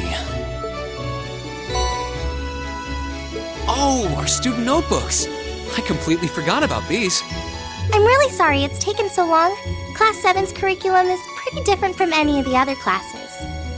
And you're even using a different kind of battle ornament, so yours had to be compiled separately. Meaning these notebooks have information in them about... The Arcus, yes. All the student notebooks double as instruction manuals for their accompanying battle ornaments. And the other first years are all using the same type as last year, so we could just reuse last year's template. But the Arcus type you're using works quite differently, so we had to write a whole new set of directions from scratch. Okay, that makes sense. But wait, who's we? Pretty much just me. Instructor Sarah asked me to do it on her behalf. Which means it's my fault this has taken so long. I'm really sorry. Oh, no. If anything, it sounds like we owe you a huge debt of gratitude for putting so much time and effort into it. Is that really part of the student council's job, though? It seems more like something our instructor should be handling herself. Technically, you're right, but she's always so busy. And I help out the other instructors a lot too, so I don't mind lending her a hand from time to time. What a nice person. Maybe a little too nice for her own good. I doubt she ever gets a moment's rest around here. So, you just need me to give these to the other students in Class 7, right? Yes, please. I really appreciate what you've all agreed to do too. Huh? What do you mean? I heard all about it from Instructor Sarah. She said you've agreed to help out the student council with our work, right? It's such a nice gesture. You're really getting Class 7 off to a great start here at the Academy. I'm sorry, I'm not sure what you're talking about. Didn't you tell her that you wanted to help ease our workload? Something about wanting to better yourselves? To prove you were worthy of being a part of this prestigious new class? She said you were all really eager to help out, so I should try to delegate some of my duties to you. Thank you, my dear. I leave everything in your capable hands. Mwah! Mwah, indeed. I'm sorry. Did I misunderstand her or something? Oh, how embarrassing. I didn't mean to start trying to force work onto you when you've only just enrolled. There's no way I can turn her down. No. Instructor Sarah's absolutely right.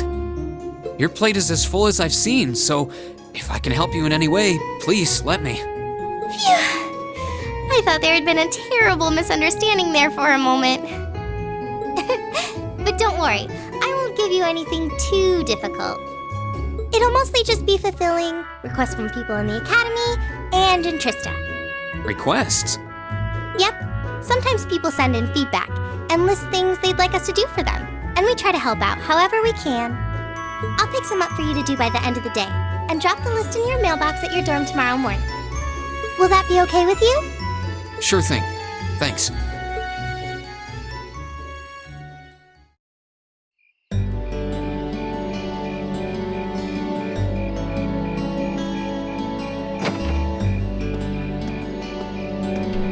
Dusk already? What a day. Can't believe she wound up treating me to dinner in the cafeteria. And she's still got more student council work to do yet. How is she so busy? Hello? This is Rean Schwarzer speaking. Guten Tag, my favorite little Wunderkind. I hear you had a nice little dinner date with the student council president. Ooh la la. If this is how you treat your favorite little Wunderkind, I dread to think how you treat people you don't like. Would you care to explain why you've been signing me up for things behind my back? I'll skip the details for now, but it's got something to do with the other part of your curriculum that I'll be announcing next week. I thought it'd be a good chance for one of you to do a little rehearsal before the main event. And since the student council truly is busy, I figured, why not kill two birds with one stone? A fine plan, if I do say so myself. I have a feeling half the reason they're as busy as they are is because of certain instructors. But alright, I'm happy to play along.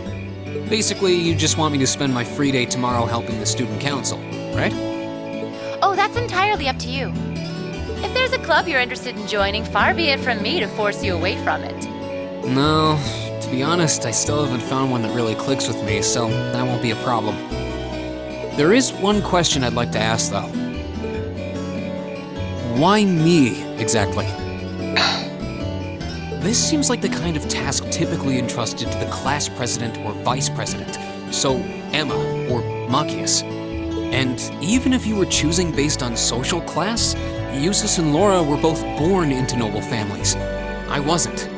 So what makes me so special, exactly? Well, in a sense, you're effectively at the center of Class VII. Pardon? I'm not saying you're its leader, of course. But in a class full of nobles, commoners, and exchange students, you in particular are special. Surely even you can see that, no? Well... That's why I decided to give you first dibs, so to speak. I wanted to get an idea of how things might go from here on out. There's never been a class like yours before, after all. So there you have it. The beans have been spilled all over the place. Ball's in your court now. Wait, what are you drinking? Beer, of course. It's the weekend and I'm stuck wasting away in my room, imbibing libations. Alas, all by my lonesome. If only I had a classy gentleman friend who'd go out drinking with me. But woe of woes, such a man is nary to be found. Are you okay? Never better. But you, instead of trying to put everything in its place, why don't you just go with the flow for a change?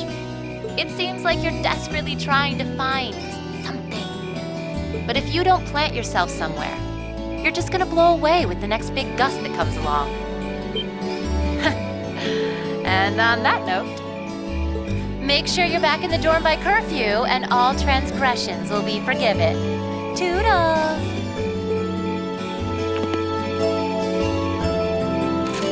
If I don't plant myself somewhere, huh? She may have a few screws loose, but she's got a point. Maybe I should just try going with the flow and see what comes of it.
Hey, we're at the end!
Not bad. But I don't think I can manage much more than this. I guess I should just be grateful I was able to pass the beginner examination at all. Better do some studying. It sounds like this is going to be a busy week, what with that ominous practical exam looming over us. I do have that radio from George here.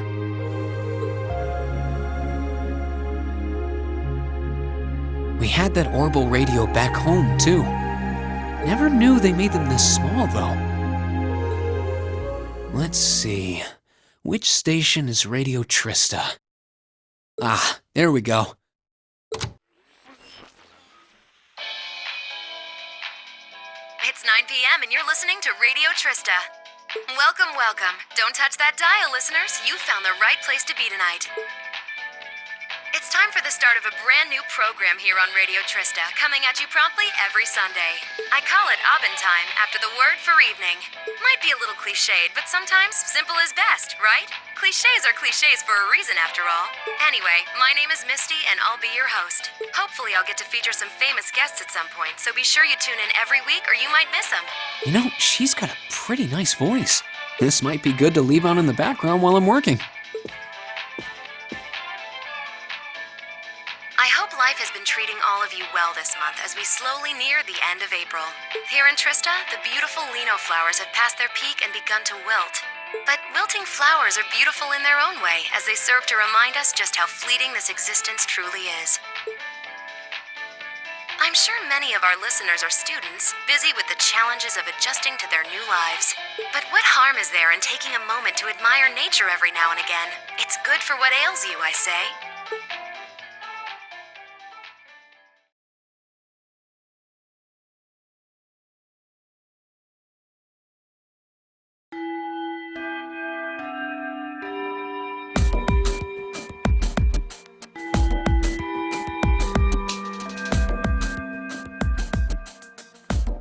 Okay, let's get your practical exam started, shall we? To be completely clear from the outset, this exam is about more than just testing your physical strength and stamina. It's designed to hone in on how capable you are of making strategic combat decisions on the fly. Defeating your opponent quickly is a good thing, certainly, but it won't be enough to score you high marks here. Huh. Interesting. So we're going to have to use our heads for this one, huh? You'll see. Anyway, let's get this month's exam started, shall we? Rean, Elliot, Gaius, you're up first. Please step forward. Right. Uh-oh. Got it.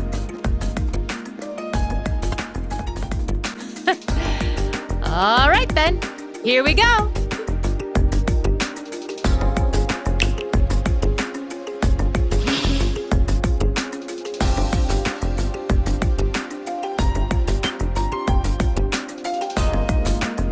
What's that? A monster? No. I'm not sensing any life coming from it at all. That's right. Think of it like a scarecrow. Only it's a moving scarecrow, I guess. Either way, it's not alive. I've set its parameters fairly high, though, so it is formidable. But if you give it your all, I'm confident you can beat it. Probably. Make good use of your Arcus's combat link abilities, for example, and I bet it'll be a piece of cake. Hint, hint. So that's what you're playing at.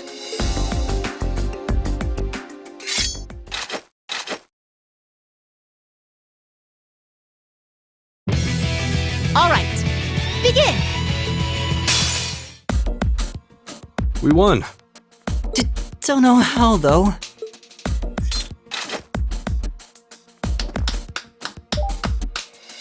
Not bad. Not bad at all. excellent use of combat links, too. Seems like the practice you got in the old schoolhouse really paid off. It just may have. Oh? Have those three been training in secret? All right, on to the second group. Laura, Emma, Eustace. Come forward.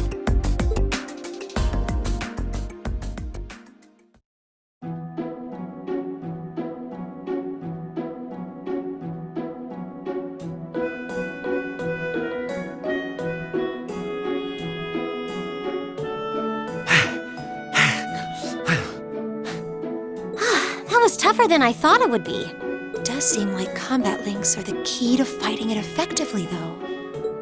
That's rather unfortunate. Instructor, may I ask a question? What exactly was that marionette we just fought? Yeah, that thing was weird. Machine, maybe? Never seen anything else like it. Just a little something I got roped into working with a while back. I'd rather not use it if I don't have to, but I can't deny it serves as a valuable function. And it's rather customizable, too. I mean, it did its job quite well during our test, didn't it? So there you go. I get the feeling there's a whole lot she'd rather not tell us. Anyway, that brings this month's practical exam to an end. But as you might recall, I told you I had a big announcement for you today, too. Are you all ready to hear what it is? I'll give you a hint. It's about a special part of Class VII's curriculum.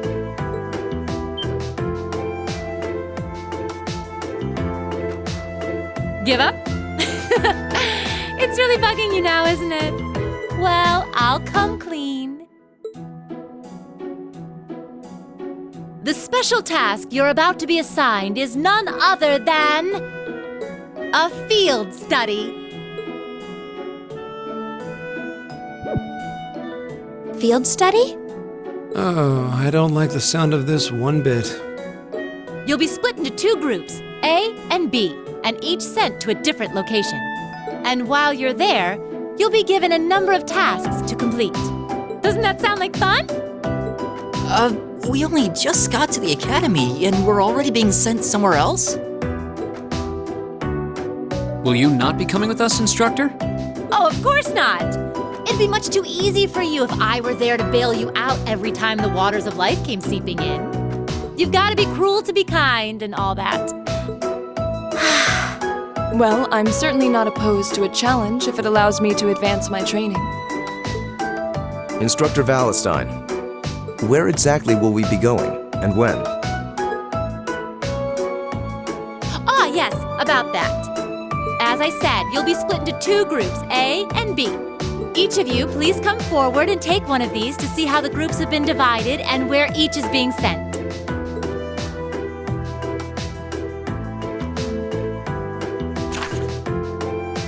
Huh? What? Well, these are certainly some interesting groupings. Celtic and Parm. Are they both in Erebonia? Yeah, Keldik's a market town on the east side of the Empire. And Parm is situated in the deep south. It's known for its spinners. All that way? How irritating. I'm less worried about where we're going than the utter lack of sense that went into these groupings. Unbelievable. You'll be leaving this weekend, and we'll be out in the field for 2 days' time. Your means of reaching your respective locations will, of course, be by train. So do make sure you're thoroughly prepared, rested, and rearing to go before the big day.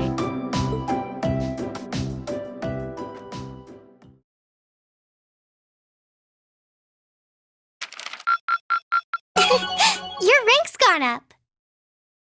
Here's a little something from the academy. Thank you for everything.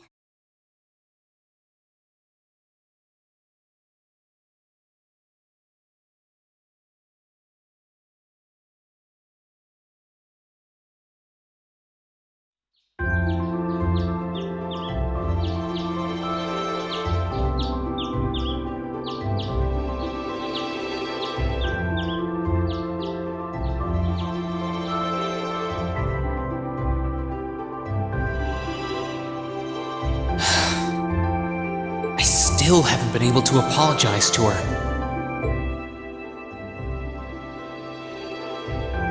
We can't exactly avoid working with one another when we're in the same group. I'm sure this is pretty awkward for her too, so I really want to say something, but when am I going to get the chance?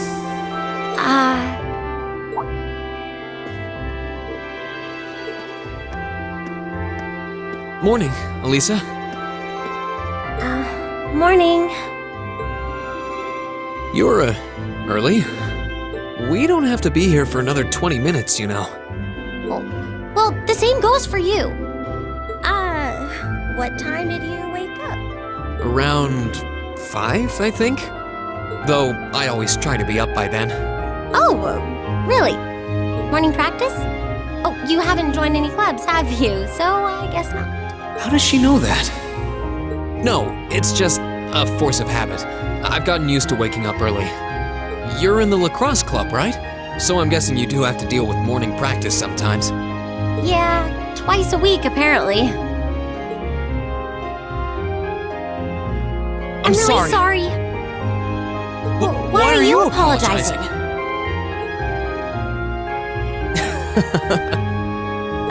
That was certainly interesting.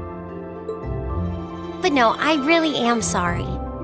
I knew it was just an unfortunate accident from the very beginning. I mean, I was on top of you. I kind of lost my head, and before I knew it, I'd slapped you.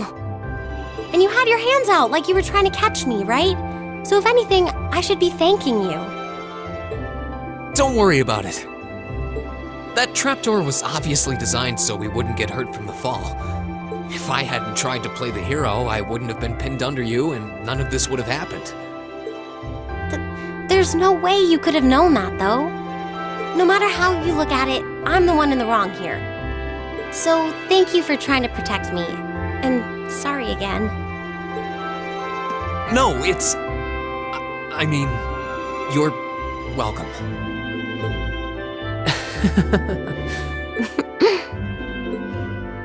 Sorry, I have trouble with these kinds of things. My little sister is always getting on my case for being so easily flustered. Oh, you have a younger sister? That's a question for another time. I think I'm the same way. I've been trying to apologize for the past couple weeks now. But every time I set my mind to it, I always just wound up avoiding you. Really? You did try to help me out in class last week, though. Oh, you noticed. I was hoping that would give us a chance to talk. Though you didn't need my help in the end, so it didn't really do much good. I still appreciate the thought. Oh, well, I'm glad to hear it. Anyway, we've safely established that what happened wasn't your fault, but the result of it is another issue entirely. The result? What are we talking about now? Oh, come on! You have to know what I mean. This is still in regards to the accident in the old schoolhouse, right? Yes! Specifically the part where your face ended up right in my... You know, and I forbid you from ever thinking about that, ever. Forget it ever happened. Are we clear? Yes, perfectly. Trying to avoid thinking about it is just going to make it harder to forget, though. Huh? Oh, good morning.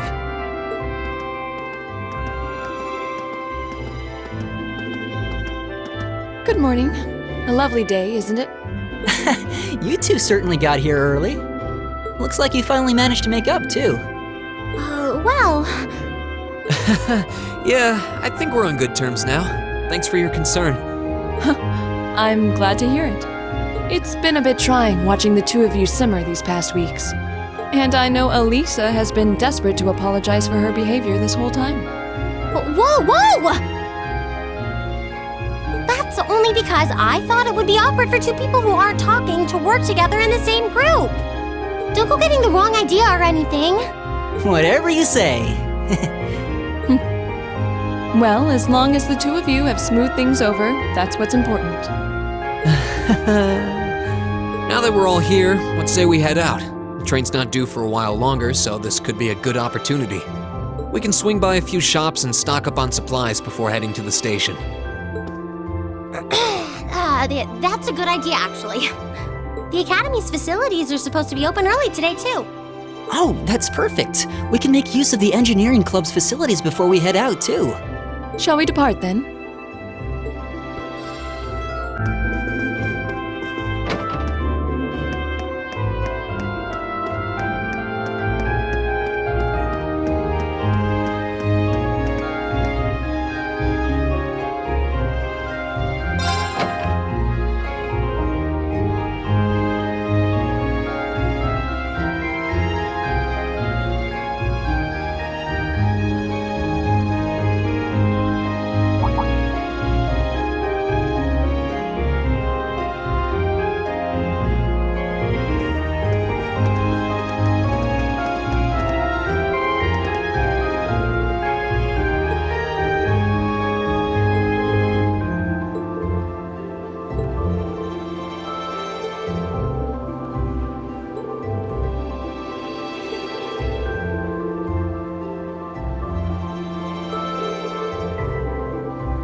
Ministry of Railways wishes to thank all passengers for their patronage.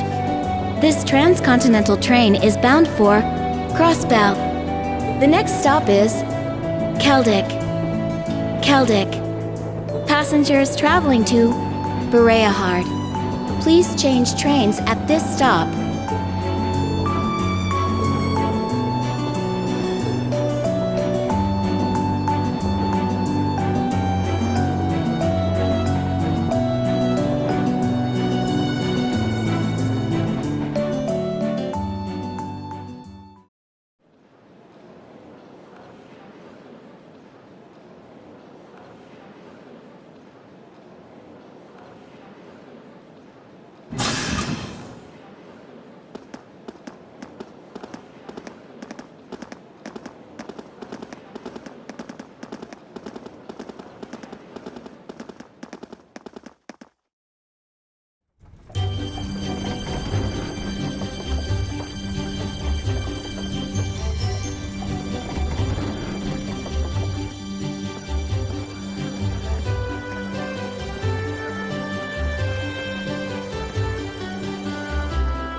Wow, so this is Keldic.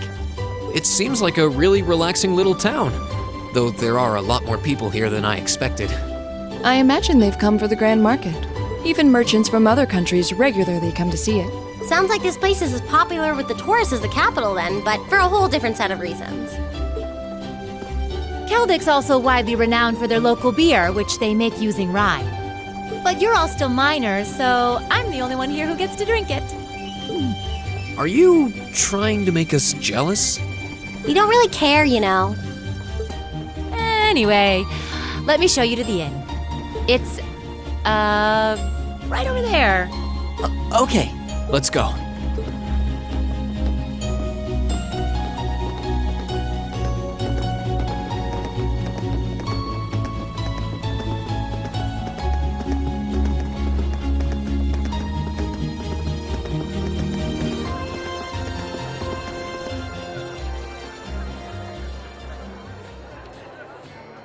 Well, well, I hadn't expected to see the Purple Lightning herself in such a quaint little town. And the chicks with her seem like an interesting lot, too. No time for that now. I have more pressing matters to attend to.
Nothing hits the spot quite like a cold beer.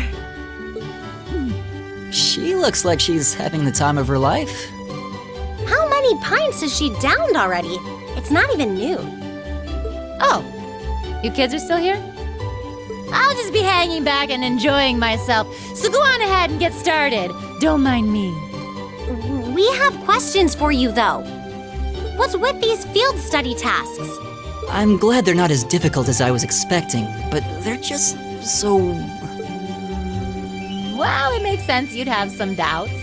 You only need to do the ones it says are required, though. Feel free to just ignore the rest if you want. I don't care. Up to you how much or how little you want to do. Stop being so irresponsible and... Wait. These kinds of decisions are as much a part of our field study as the tasks themselves. Oh, what? What do you mean? You have 2 days. Trista isn't far from here, so you'll be returning to the academy tomorrow evening. Until then, you can spend your time here however the four of you see fit. Every decision rests on your shoulders. I won't be forcing you to do a thing.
These windmills sure make the town feel pretty laid back. True. This scenery is surprisingly relaxing.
Is this a farmhouse?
This farmhouse is huge! Oh, look at the cows!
Transcontinental Railroad, huh? Guess that'll take you out of the country. Yeah, if you keep on heading east, you'd eventually reach Gorelia Fortress.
Was delicious. Those were some seriously fresh vegetables, too. Yeah, nothing beats food made from local ingredients. I quite enjoyed the rye bread myself. I suppose this whole field study thing isn't so bad when you take the menu into account. I wonder what the others in Group B are doing right now. Somehow, I doubt they're sitting around a table and talking like we are. That would certainly be a shock if they were.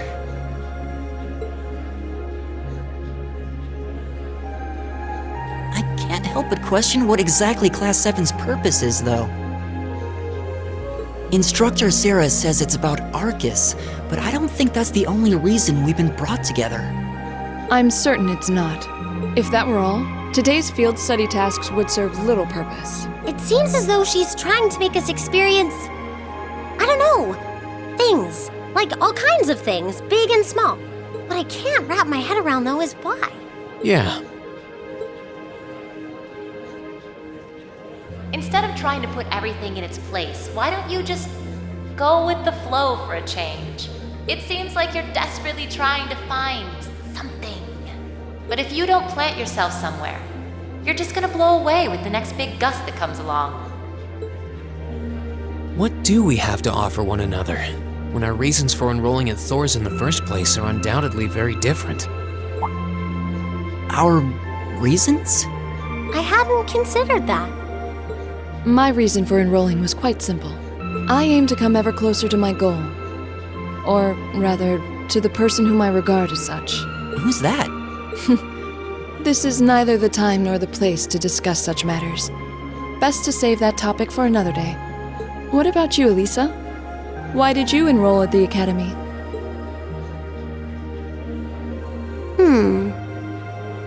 There's no one single reason, but I think I just wanted to assert my independence.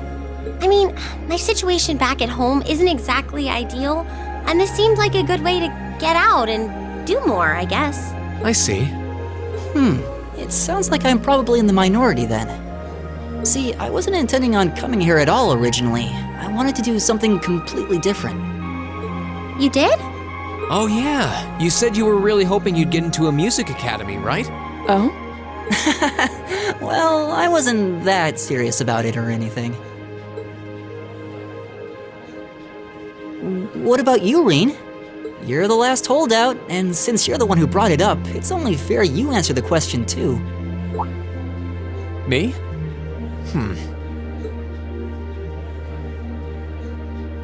I wanted to find myself, I guess. Find yourself? Huh?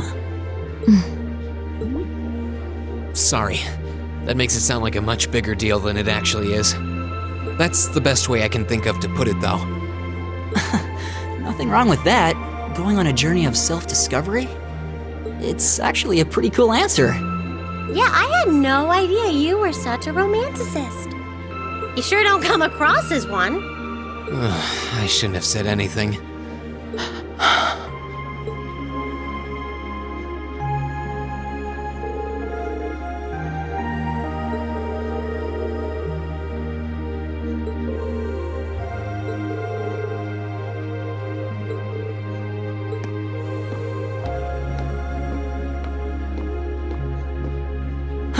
But we're not actually going to sleep yet, are we?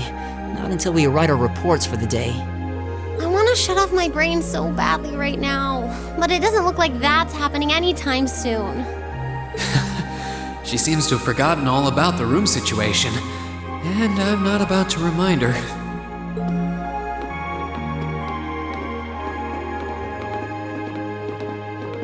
Rean? What is it?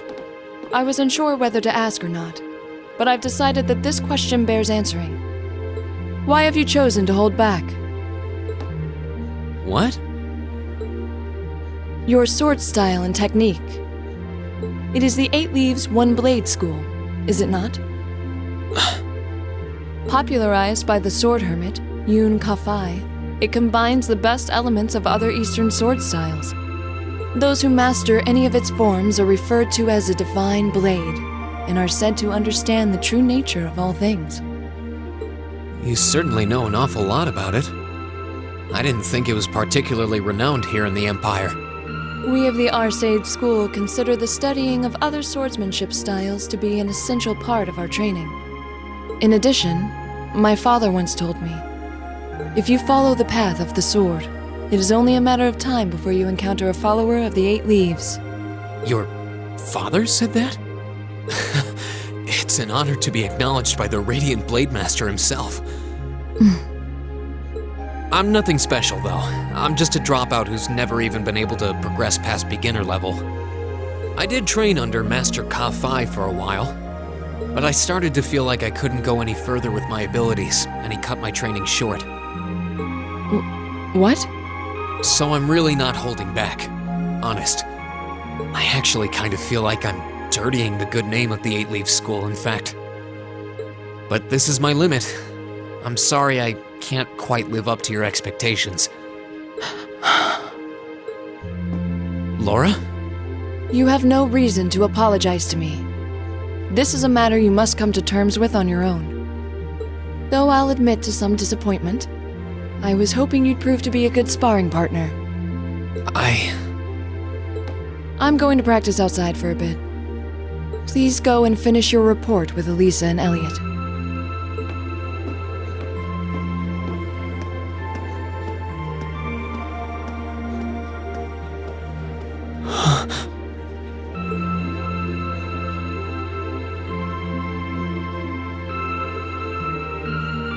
There's a lot he doesn't want to talk about, huh? I can see in his eyes sometimes that he's bottling something up and trying really hard to keep anyone else from noticing. You've noticed it too? You sure have taken quite an interest in him. I was just trying to work out the best time to apologize, that's all. It's not like I've been consciously paying attention to him or anything, honestly.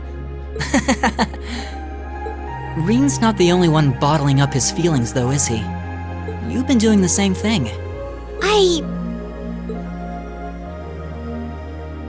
Yeah. I guess I have.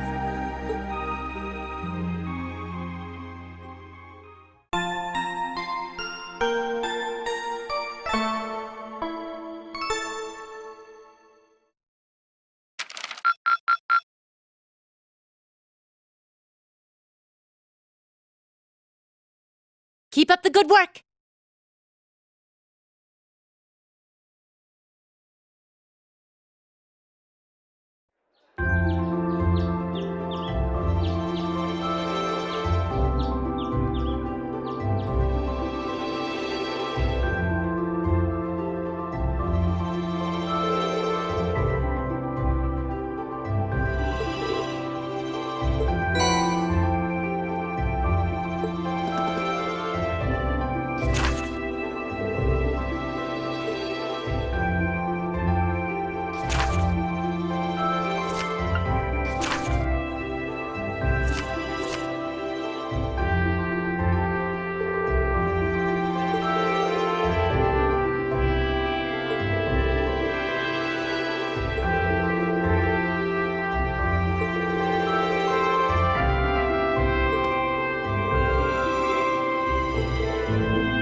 We should take a right here to reach the nature park.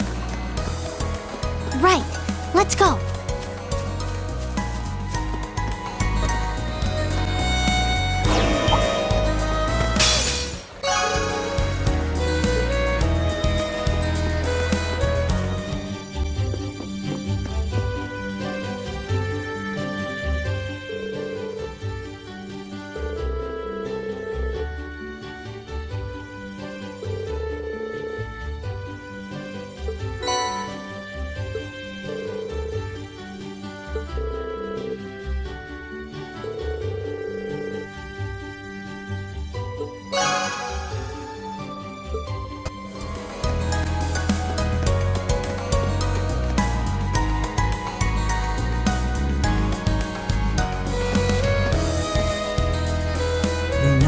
Nature Park, huh? Seems less like a park and more like a forest. Yeah, it really does feel a little out of place sitting smack dab in the middle of farmland as far as the eye can see. It may have had some religious significance in ages past. Perhaps it was a place where the animists of ancient times chose to enshrine the spirits of the forests. There's a place much like that in my hometown. Yeah, there's one in mine too. Park ranger made it sound like there would be people here. If they really are the culprits, maybe they've run away already? This woodland is too dense to reliably intuit whether anyone awaits within. Yeah. What's this? It's... a bracelet? How did a bracelet come to be in a place such as this? Just as I thought. This bracelet has the same design on it as the ones that the merchant from the capital was planning on selling. Really? You're sure? Positive. There's not a doubt in my mind that it was designed by the same person. Care to give a second opinion on that, Laura? I'm hardly qualified to weigh in on recent trends, but there do seem to be a number of similarities between this bracelet and the merchant's goods. So the fact that it's here means... Yeah. It's extremely likely the culprits we're looking for are inside this park. Sure seems that way to me.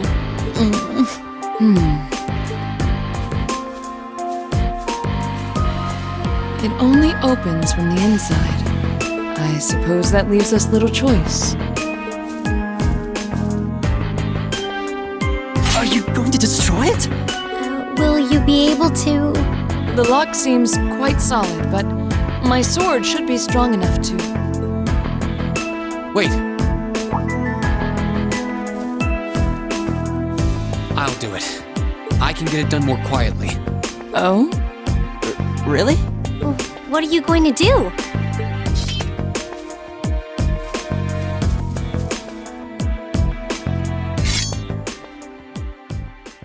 The 8 Leaves, 1 Blade School's 4th form, Autumn Leaf Cutter.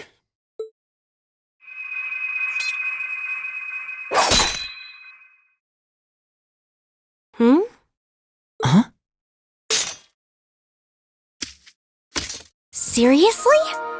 Wow, you cut it right in two. I did, thankfully.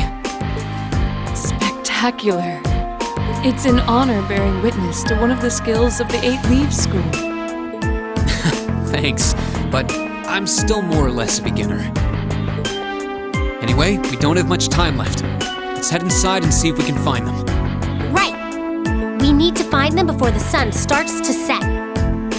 Looks like we can still make it after all. Excellent. Come then, we must make haste.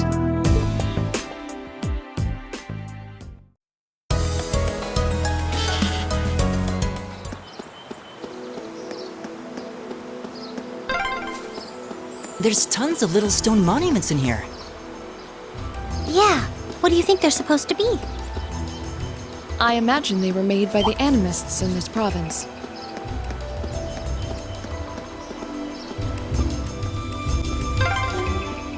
Oh, there's a stream here! This seems like a nice spot.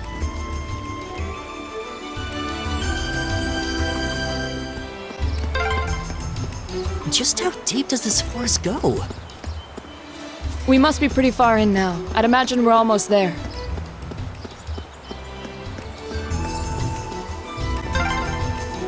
Oh hey, there's an orbment charging station.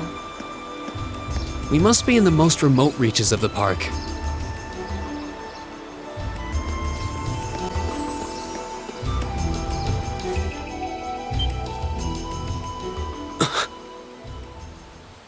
There they are.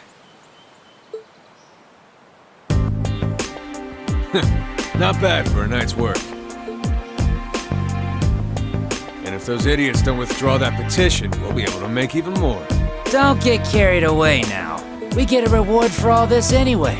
We're making out just fine as it is. Still, who were those guys?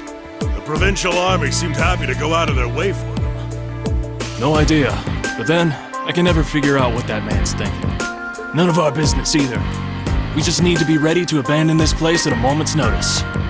You're not going anywhere. What? Who's there? Students? I know I locked the gate. Don't tell me you broke in. Indeed, we did. It looks like the stolen goods are all here too. We caught you red-handed. Let's take them out. They're just kids. They should be no match for us. Since we're all alone out here, ain't nobody gonna see a thing. Hope you're ready for the beating of your lives. I highly doubt we'll be the ones to endure a beating here today. As long as we make good use of the Arcus's combat links. Yeah, they don't stand a chance. Here we go! Oh, this has got to be some kind of joke. They're kids! How pitiful. That barely even qualifies as a warm-up. Well, when you're used to Instructor Sarah's training exercises, warm-ups take on a whole new meaning. That's very true. Bottom line, we won, fair and square. I'd suggest you surrender yourselves and apologize to everyone in the Grand Market for all the trouble you've caused. And we'll be returning those stolen goods to their rightful owners, too. We would also be very interested to learn who hired you. You must be out of your damned minds if you really think you've won. Hmm? Elliot? What's wrong? I don't know. I just thought I heard the sound of a flute. Huh? What was that? It sounded like the cry of an enormous beast. What's happening? It's coming this way!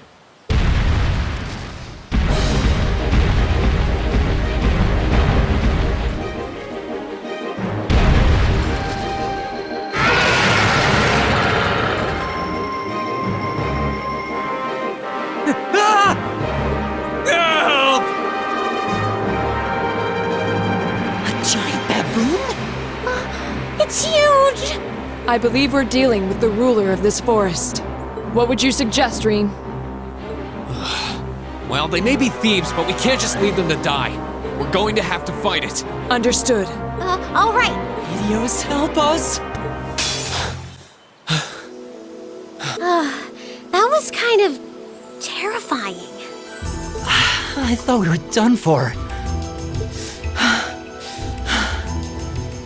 Still, at least we were able to defeat it. Rean, what was that skill you just performed? Oh, it was something I've been working on for a while. This was the first chance I had to put it through its paces, though. I definitely feel like I'm getting the hang of it now. I see. You really are amazing, Rean.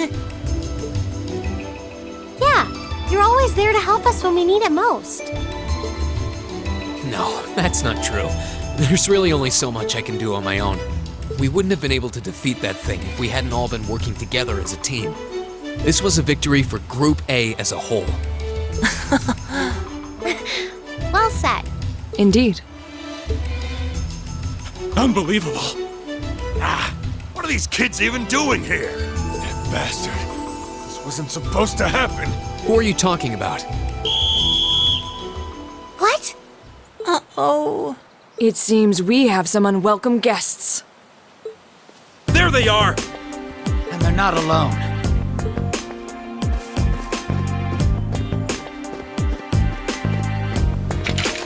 Put your hands in the air!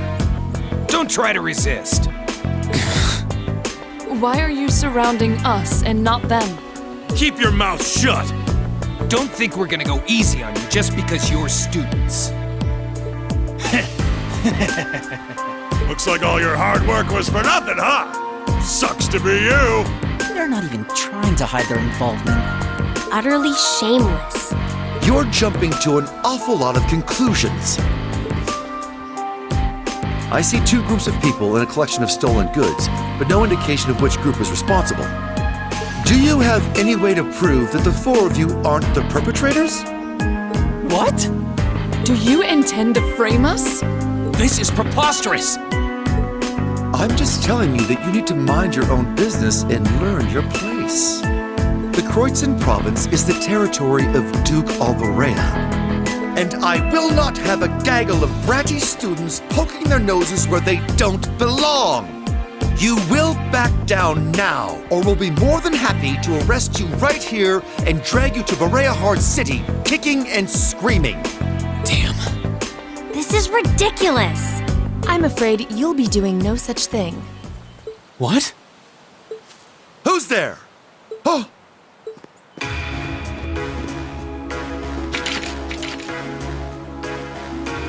It's the Railway Military Police. Railway Military Police? Yeah, the RMP. They're supposed to be the most elite unit in the whole of the Imperial Army.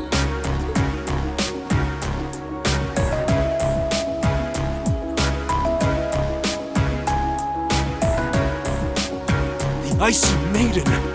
Why has one of the Chancellor's dogs come here? What is the meaning of this? This area is under the jurisdiction of the Kreuzin Provincial Army. The Imperial Army has no right to intervene. With all due respect, Keldic is a major interchange station in our railway network. So in point of fact, we have every right to investigate any incidents that occur in this general vicinity, as I'm sure you well know. And in accordance with our investigation thus far, after having questioned all those connected to the incident, we have concluded that it is impossible for any of these students to be guilty of these crimes. Do you wish to contest this judgment? I suppose not. Well then, may I suggest you leave us to do our jobs? The RMP will take responsibility for returning all of the stolen goods to their rightful owners as well. Men, withdraw! We're returning to Keldic! Yes, sir. Understood, sir. You've got to be kidding me! We had a deal! Take them into custody. Yes, ma'am.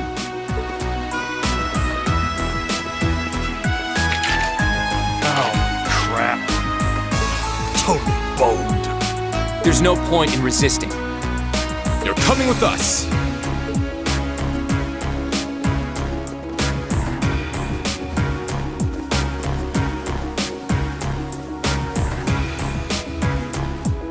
Damned Ironblood dog.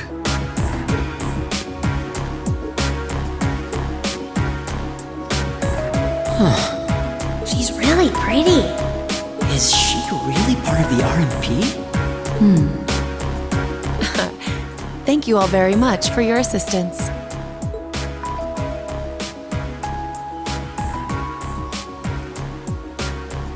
My name is Captain Claire Revelt of the Railway Military Police. We're a division of the Imperial Army.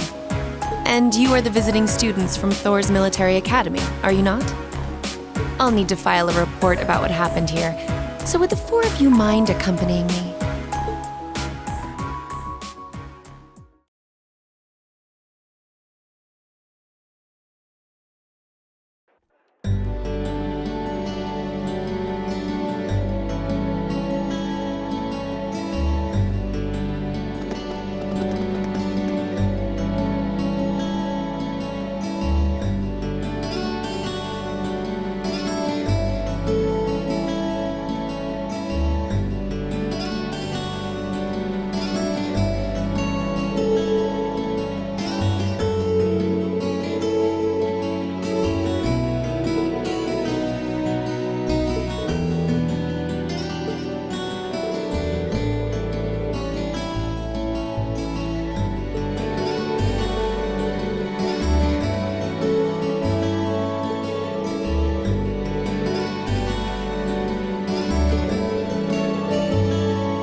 Be good, but I'm not that good.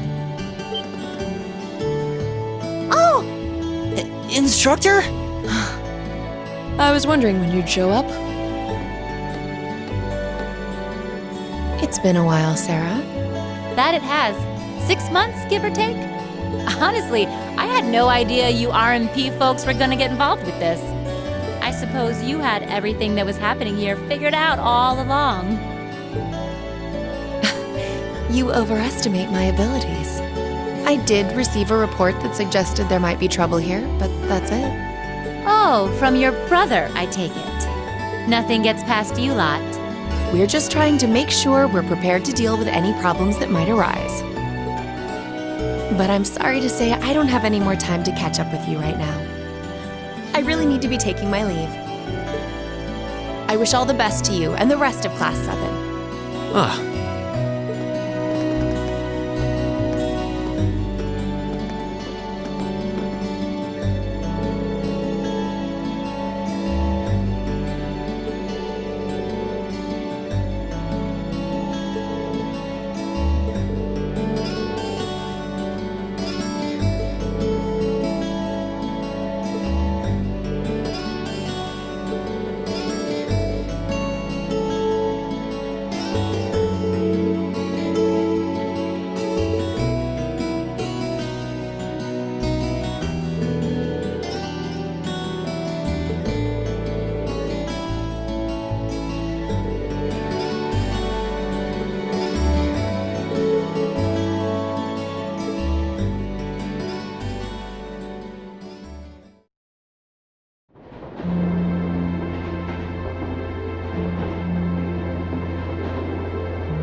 She's asleep again. You don't think she's faking it, do you? No. Judging by her breathing, I believe she really is asleep. Well, it sounds like Group B turned out to be a complete disaster. If she had to deal with them, then come back here on the same day, I'll bet she's totally spent. Yeah, good point. Anyone would be exhausted trying to sort that out. It's hard to imagine her actually working hard, though, considering her usual attitude. It does seem as though she's genuinely looking out for us, however. So, this is how our first field study trip comes to an end, huh? I think I might have an idea now as to why we're here, though. I had the same thought. Testing the Arcus is clearly a big reason for coming here, but it's not the only reason. I think it has more to do with making sure we see everything that's going on with our own eyes. Yeah, that's exactly what I was thinking too. Learning more about places in Erebonia we've only read about in books. And getting to see the issues occurring in those regions firsthand, just like in Celtic. Indeed. And just as we thought and acted swiftly in the face of crisis this time, so too may we be called upon to do so again. These field studies may aim to test and cultivate those skills in preparation for our futures. Exactly. Add to that good judgment, decisiveness, and general conduct, and I'd say we have a pretty clear picture as to why we're out in the field. Basically, we're training everywhere we go. Well, you're about half right. Instructor. I was so certain you were sound asleep. What can I say? I can nod off and back on again in the blink of an eye. It's what I do. As you rightly noted, having first-hand knowledge of the areas to which you might be deployed is of tremendous importance, as is the ability to make swift, accurate judgments and solve problems with or without orders. Developing all these skills to their fullest is definitely a major part of why you're undertaking these field studies. Just as I thought. It's an interesting approach, but honestly, I've never heard of any other military academy trying it. You say we're only half right, however. Which begs the question, what's the rest of the story? Is something wrong? Oh, no, not at all. I was just thinking about what we did during our field study and why we were doing it. The whole concept seems eerily similar to the MO of bracers. Now that you mention it... The Bracer Guild prides itself on protecting civilians over all else, so it seems an unusual source of inspiration for a military academy. But the tasks we were given in Celtic do seem to align themselves quite well with the Bracer's basic philosophy. Yeah, I guess so. Their emblem depicts a supporting gauntlet, and that's pretty much exactly what we've been for these people. Bracers still have branches all over the continent, but you hardly ever see them in Erebonia anymore. Well, you got me, which means...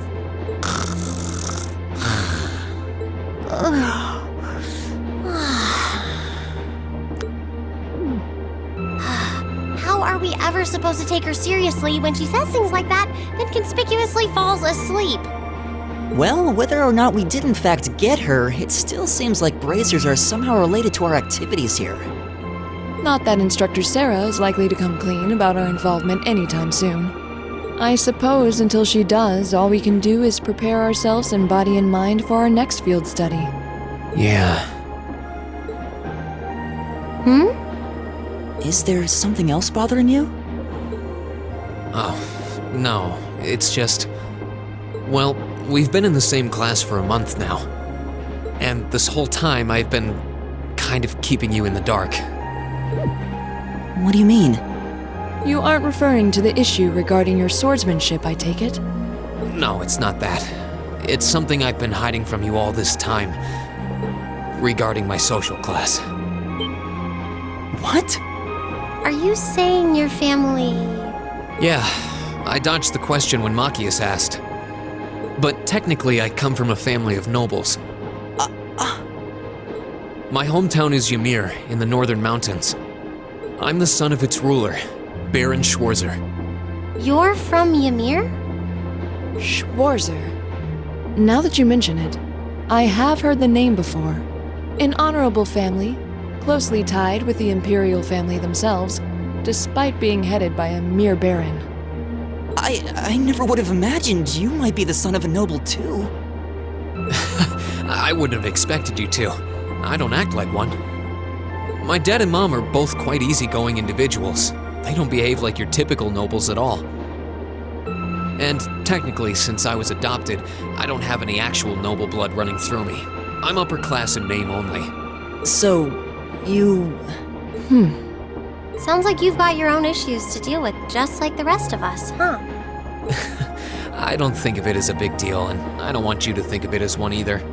I just didn't want to keep it a secret any longer. After everything we've been through these past few days, I owe you guys that much. I mean, you're all going to be a major part of my life from here on out. It's only fair to share as much as I can with you, right? I don't know what to say. You consider us to be major parts of your life? Honestly, has anyone ever told you that you can be way too serious sometimes? Just be sure you reveal your true identity to the others when we get back, too. Oh, I intend to. Ah, youth. Still, even discounting the strangely perfect timing of the railway military police, that ruler of the forest they ran into in the nature park.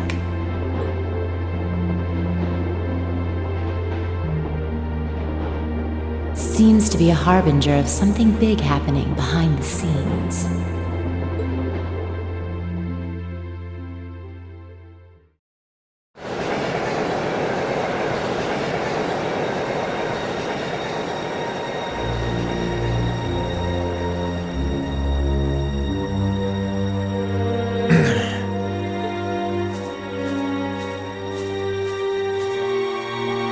I must admit, I wasn't expecting the Icy Maiden to show up when she did. We may need to adjust our plans to compensate for this interference. That won't be necessary. This was not a significant setback. If anything, it provided an unexpected bonus, giving us a valuable glimpse into the means through which the RMP and Intelligence Division coordinate their efforts. With both organizations posing sizable threats to our operation, that information alone makes this all worthwhile. A valid point. Should we proceed as planned, then? Of course. The tyrant must yet face the merciless hammer of judgment. Yes. May his lofty ambitions be crushed to dust and swept away.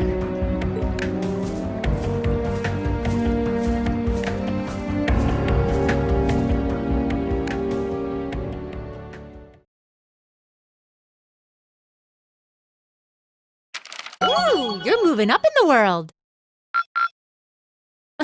I've got a little reward here for you.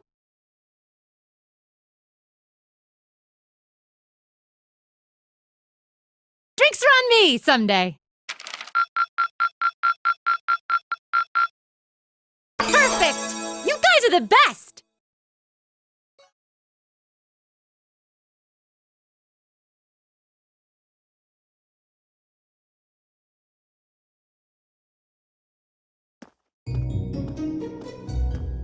Late May.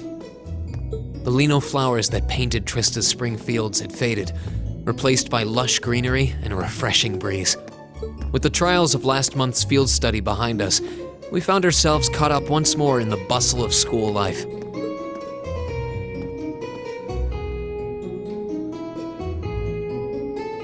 Both our combat training and academic studies continued to become more and more demanding, but May also heralded the beginning of specialist classes more befitting a military academy.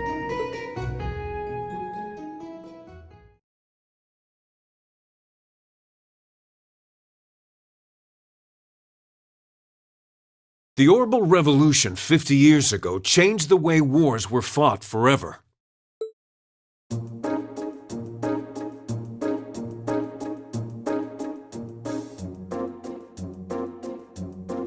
There are a number of reasons for this fundamental change, but 4 factors in particular that I would argue to be the most important.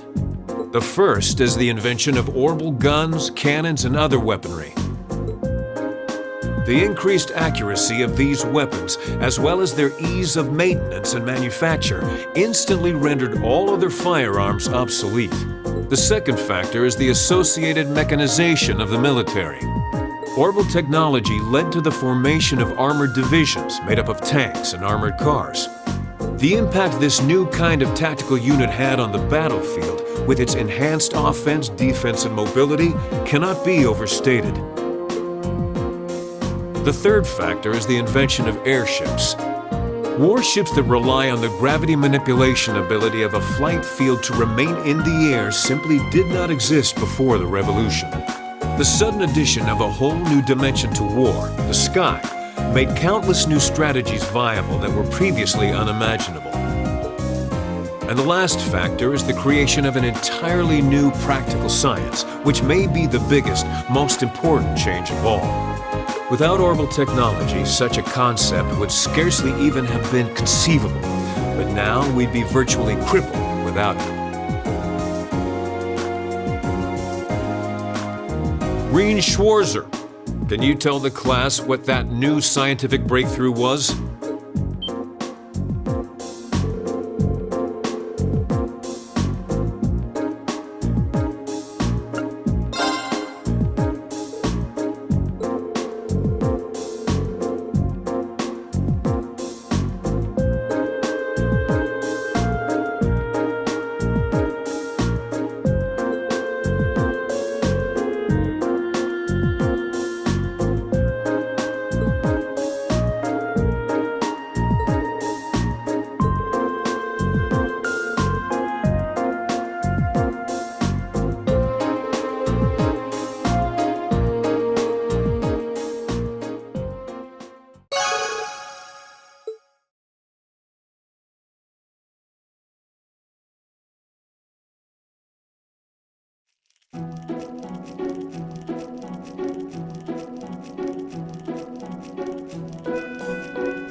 Why did Lady Laura have to be placed in a class like that? I was truly looking forward to studying alongside her. Is that girl next to her not the one who scored the highest on the entrance exam? I believe so, though I also hear she's a mere commoner. There's something about that silvered-haired girl that I find oddly soothing. I wonder if she'd let me stroke her hair if I were to ask nicely. That's quite enough, idle chatter. We are members of Class 1. We are above such droll behavior. As well, we cannot allow ourselves to be bettered by that rabble, even in something as insignificant as the culinary arts. Of course not. I'm so accustomed to our chef doing all of the cooking, however, that I must admit I'm finding this all rather challenging. Could they make it a little less obvious they're talking about us? I mean, seriously. It stands to reason they'd be curious about our class. It's hard to blame them for that, at least. I think you've whisked that plenty already.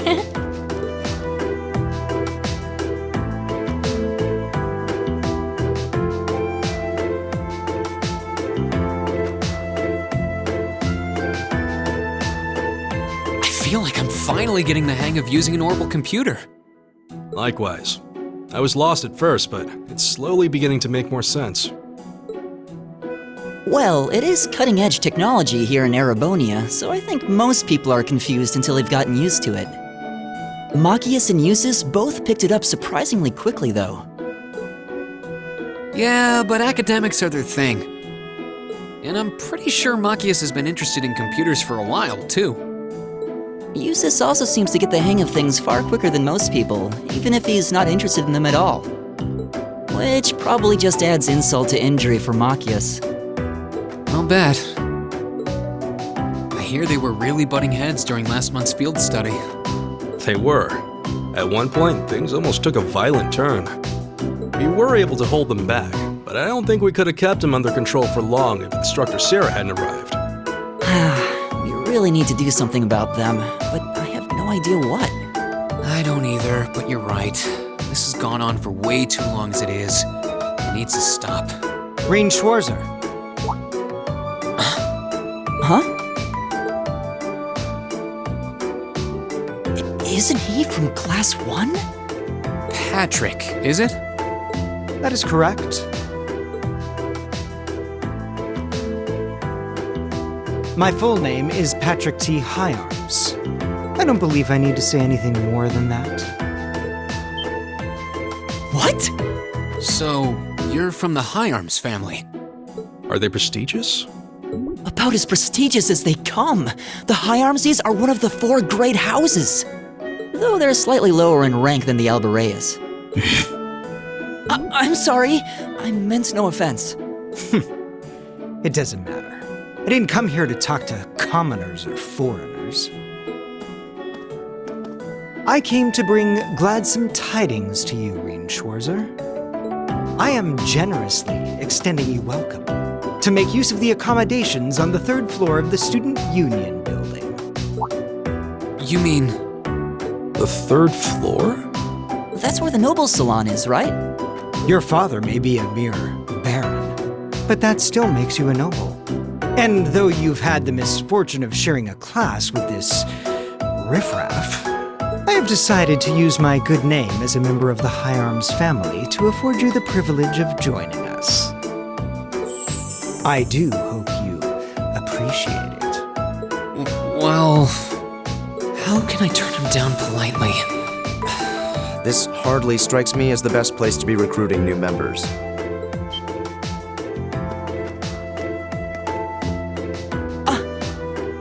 Eustace.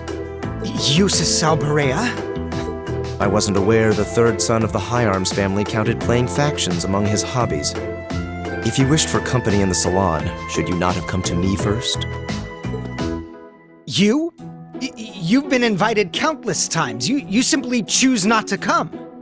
Despite there being no shortage of second years practically begging for your company. I have no interest. Suit yourself then. But you, Schwarzer, make sure you think long and hard about this. If you care about your future, you need to start thinking about the connections you're making and the sides you're taking. He's certainly not shy. No, he's not. I wasn't sure how to turn him down either. Thanks for stepping in, Eustace. I wasn't trying to help you. But I did cause you some trouble during last month's field study, so no, that's all. Last month's field study? Is he... Yeah, I think he means the run-in we had with the Provincial Army. Ah, so he feels partially responsible for his family's actions then. He must have been looking for a way to apologize to you. I guess he has a nice side after all.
All rise.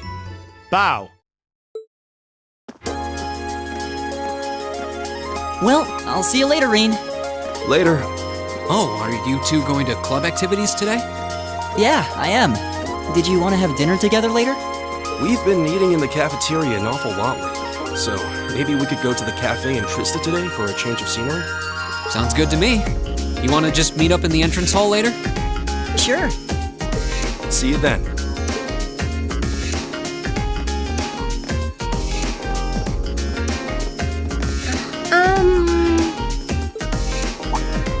Oh, hi, Elisa. Are you off to club practice too? Oh, no, not today. What is it? Is there something you wanted to ask me? It's nothing. I'll see you later. What was that all about? Did you do something else to upset her? Not that I'm aware of. Although I suppose it's possible I did something wrong without even realizing it. Knowing her. I was speaking in jest, I assure you. Are you planning on going into the old schoolhouse again tomorrow? Yeah. The principal did ask me to keep an eye on it, so I thought I'd make time for a quick look inside. All right. Please let me know when you're planning to begin the expedition, if you would. I have club activities tomorrow, but as far as I'm concerned, the old schoolhouse takes priority. Thanks. I'll let you know. Excellent. I'll see you tomorrow then.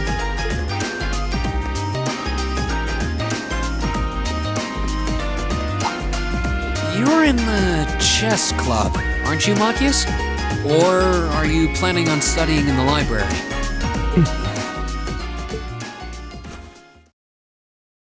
Since when was it any of your business what I choose to do after class? No, I just... Have I done something to upset you? Not especially. It's actually my fault for being deceived so easily in the first place. Oh. Let's just say I haven't got a drop of noble blood in my veins. So I guess we're all in equal standing here. I'm really sorry. I wasn't trying to deceive you. I just... Save your breath. Whether you're a noble or not is beside the point. The bottom line is you lied to me, and I simply cannot trust those who lie. That's all there is to it.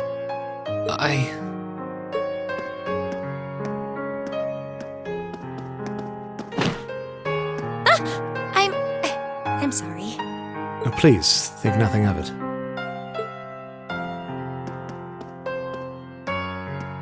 Oh, am I intruding? Oh, no. Not at all. Did you need something? I accidentally left one of my textbooks in my desk, so I came back to fetch it.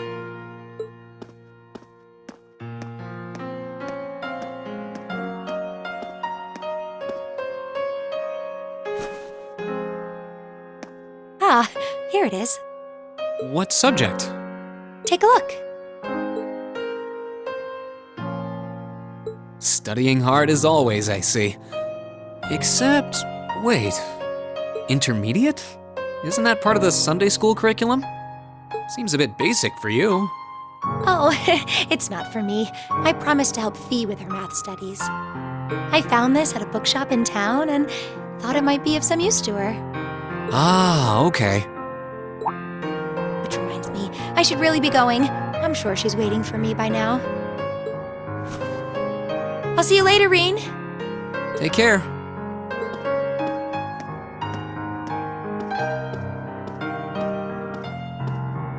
And don't worry. Huh? I'm sure Machias doesn't hate you or anything. If you can find some way of making him realize how you feel, I'm sure he'll understand. It's just getting through to him that might be tough. Yeah.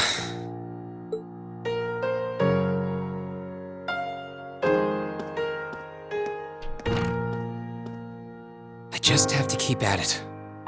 If Emma believes I can make it work, then I'll believe it too. I should probably also get going. Maybe I'll wander around the academy grounds for a while before returning to the dorm.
Hey there, first year.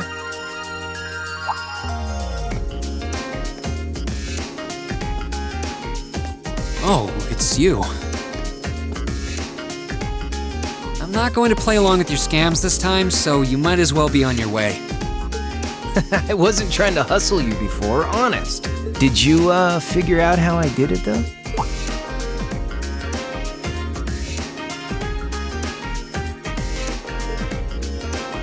If you really want your 50 mirror back, I'll be happy to hand it over. But wouldn't you rather feel like you earned it? Come on, what do you say? There had to have been a trick to it. Some form of sleight of hand. Something that wasn't as it seemed. If I had to guess, I'd say the crux of this illusion was...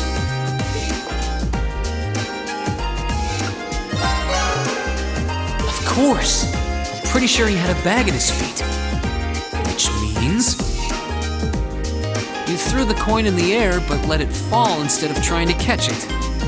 You let it fall right into the open bag, lying in wait for it at your feet. Am I right? Yeah, not bad.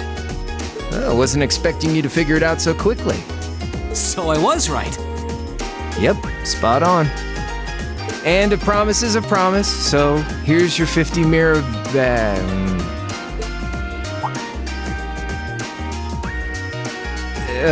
Sorry. I've only got 10 mirror on me. It's fine. Just forget it. It's only 50 mirror. You can keep it. Oh, really? Well, that's mighty generous. Hey! Stop trying to leech money off innocent first years, you louse. Oh, crap. It's the she-devil. What?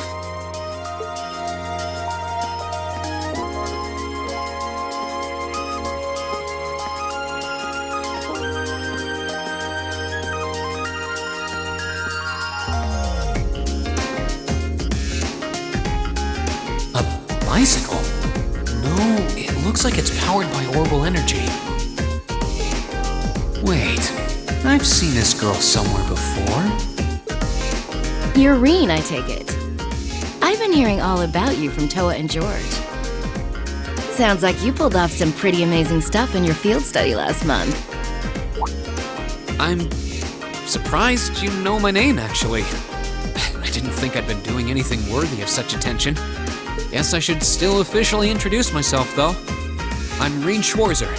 It's nice to meet you. Same.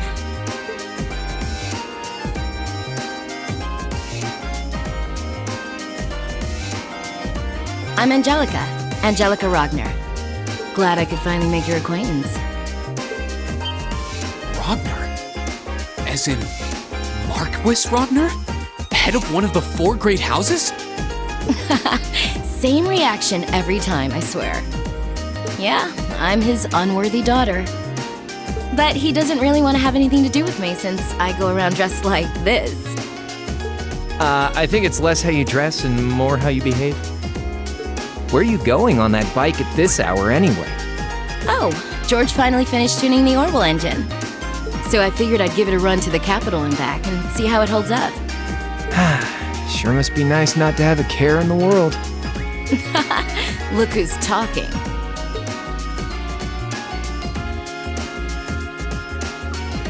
So you do ride it like a bike.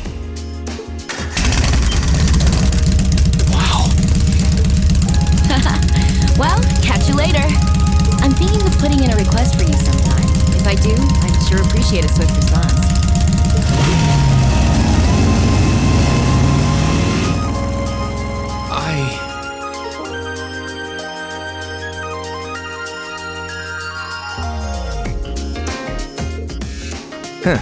Lost for words? That's a little something George put together a while back. He calls it an orbital bike. Pretty cool, huh? It is. It's kind of like a steel horse. I'm guessing you can't buy those in any shops? Nah. The Ruhr Institute of Technology started putting that one together as part of a test. Then George finished it off. Angelica put up the money for the parts herself. Oh, but Toa and I helped out too. Sounds like it must have been a pretty challenging project. Are you on good terms with Toa and George then? And Angelica said she'd heard all about me from them. Maybe you had a little something to do with that too? Well, we're all from different classes, but we've kind of stuck together for a while now. Come to think of it, I never did introduce myself, did I?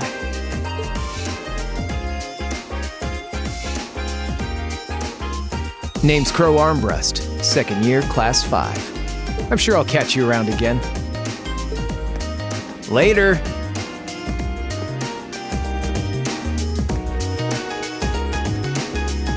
So, his name's Crow, huh? Angelica's the daughter of Marquis Rodner, Toa's the student council president, George is head of the engineering club. It seems like every second year I meet is somebody important.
We appear to have reached the exit.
Evening. Did you just get back too? Yeah, I was busy with club-related work until just now. I'm glad I ran into you, though. I heard from Elisa that you went into the old schoolhouse again? Yeah, and we made some pretty crazy discoveries while we were at it. We're going to need to keep investigating that place on a regular basis, I'd say. Well, I'd be more than happy to accompany you next time. The request was made to the whole of Class VII, after all, and I'd like to do everything I can to help. Really? That's very kind. Thank you.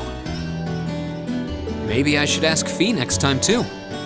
And Eusis, and Machias, while I'm at it. Fee would be a good choice at the very least. I'm sure she'd be more than happy to accompany us, or more than willing anyway. As for Eusis and Machias, I'm sure a chance will present itself for them to make friends eventually. Maybe then? One can only hope. We really have to do something about those two already. Oh my! Rean! What happened to your right hand? Oh, this? A beautiful lady I ran into in town did it. Or at least I think she was a lady. Come again? A black cat with really glossy fur.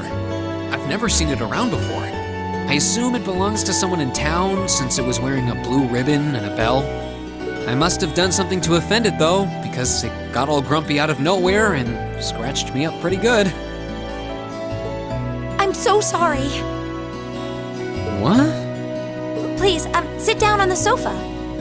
I'll bring a first aid kit and dress that wound right away. Thanks. Do you know it or something? No, not at all. I've just seen it around town a few times.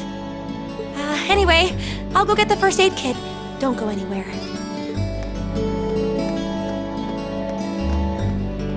It's just a little scratch. I don't know why she's making such a big deal out of it. I've never seen Emma get so flustered before.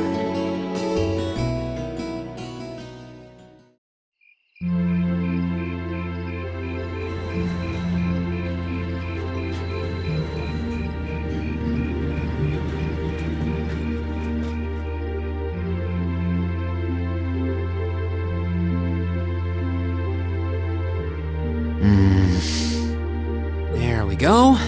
That should do it. This textbook Emma lent me is really helpful. I might actually be able to get decent grades on next month's midterms thanks to her. Doubt I'll be able to even come close to matching her own grades, though. Or Machias's, for that matter. I wasn't trying to help you. But I did cause you some trouble during last month's field study, so... Whether you're a noble or not is beside the point. The bottom line is you lied to me, and I simply cannot trust those who lie. There's a lot about both Machias and Eusis that we don't know. Maybe in time we can discover something about them that'll help us mend their relationship a little. This seems like a good place to stop for a quick breather.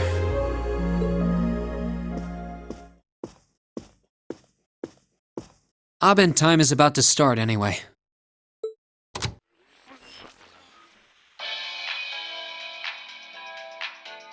The day is done and it's time to cast off your cares right here. It's the Misty you know and love coming to you live from Radio Trista. Oh, actually, I guess it's already started. Misty's voice is always so soothing. We're now in the second half of May, and the greenery all over Erebonia is beginning to reach its peak. It's the perfect time of year to enjoy nature, and the weather is absolutely perfect for a great hike. Listeners in Heimdall have Modder Park to enjoy with its spectacular glass garden. Though, for those willing to hop on a train, I heartily recommend a trip to Lunaria Nature Park. Administrative issues kept it closed for a while, but it finally reopened this month, and it's worth making the trip. You can relax and take in the scenery of this vast, almost mystical forest, and then grab a cold beer on the way back. I can't think of a better way to spend the weekend, can you? Whoops, with all you students tuning in, maybe I shouldn't recommend boozing it up, should I? You might not be able to grab a cold one just yet, but fresh milk or fruit juice are pretty refreshing in their own way.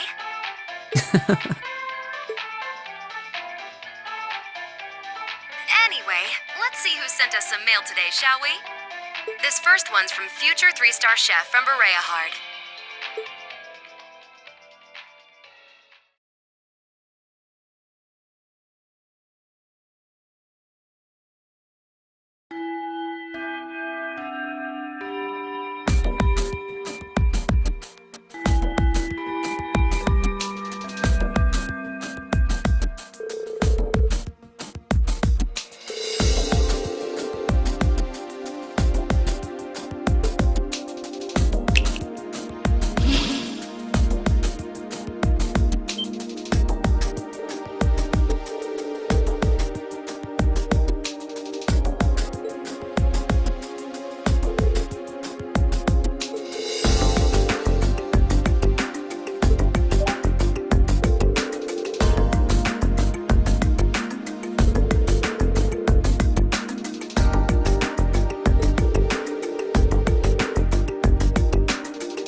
concludes today's practical exam. Next, I'll be announcing the details of this weekend's field study. Each of you, please come forward and take one of these.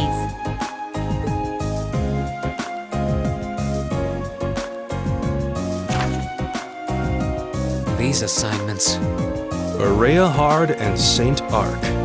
Both very well-known cities here in the Empire. Berea Hard's the capital of the Croydon province in the east, right? And St. Arc is the capital of Sutherland in the south. 2 provincial capitals. They seem like fair choices. I guess they are, but... That's the least of our worries. Is this some kind of sick joke? Instructor, what are you trying to prove?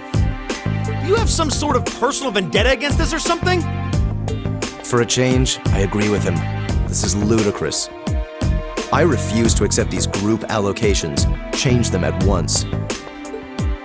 I don't know. They seem pretty perfect from where I'm standing. Besides, you're from Bereahard, so putting you in Group A was a no-brainer. Then put me in Group B! I'm not thrilled at the thought of going to St. Arc either, but it's better than gallivanting off to his hometown. Besides, everyone knows Bereahard is like a breeding ground for nobles and their dusty old ideas. The place is crawling with them. Well, I can't deny that. Especially since that's exactly why I put you in Group A to begin with. I'm no army officer, so I'm not about to go telling you that my orders are absolute and such. That's much too military for my liking. But I am your instructor, and it's my duty to look out for your best interests, which I feel is exactly what I'm doing here. So if you have any objections, then how about the two of you try to make me listen to them by force? Interesting.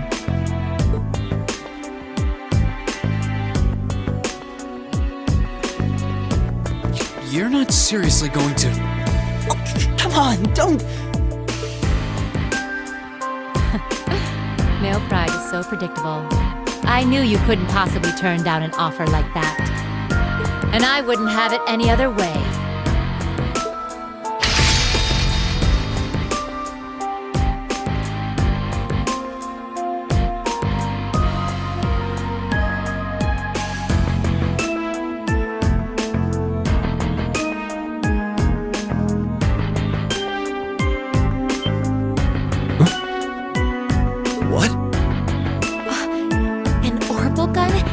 Sword?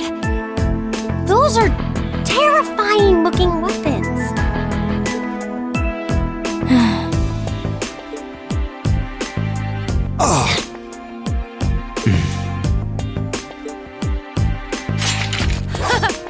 That's the spirit. Rean, why don't you give them a hand? I'll take on all three of you. Yes, instructor.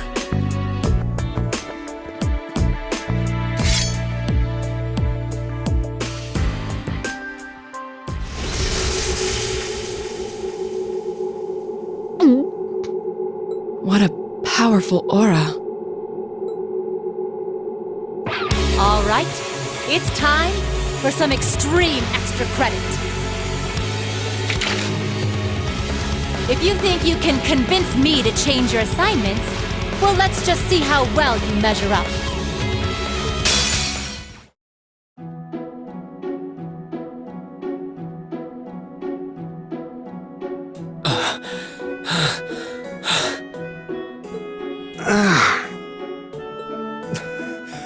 Impossible. Are you okay? I had no idea she was that strong. I believe she was holding back, too. Her combat style is most unique. I couldn't even hazard a guess as to what school she represents.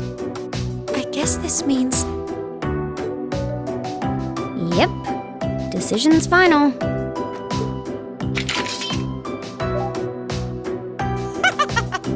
Chalk one up for the educator. Group A and Group B will be heading to their destinations this weekend as planned. Good luck, everybody. I'll be expecting souvenirs.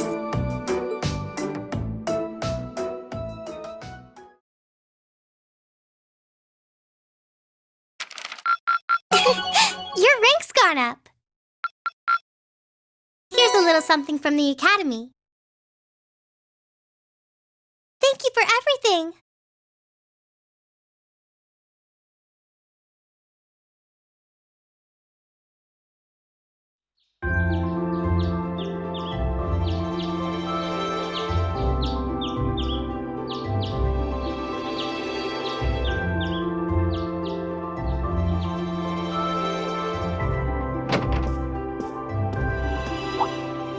I don't sense anyone else on this floor. Seems like everyone's already out of their rooms. Suppose I should head down too.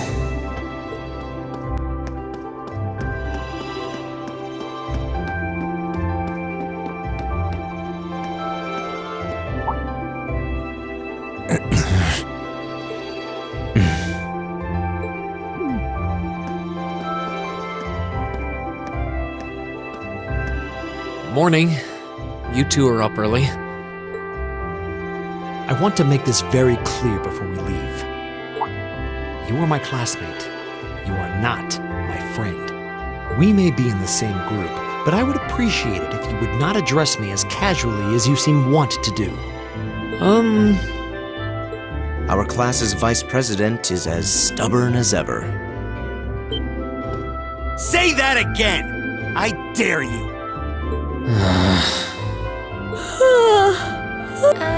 Good morning, everyone. Morning.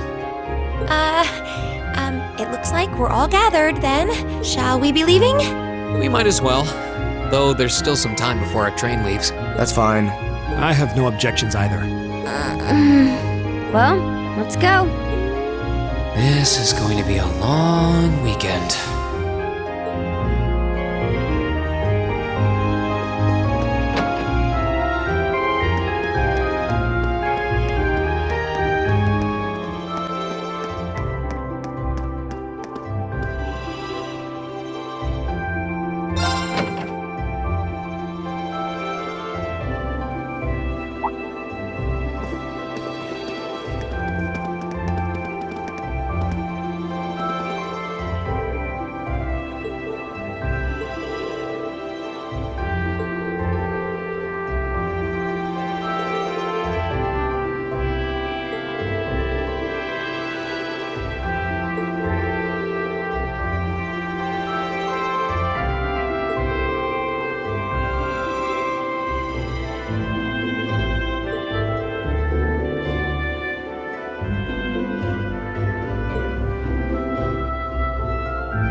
Lord Eustace!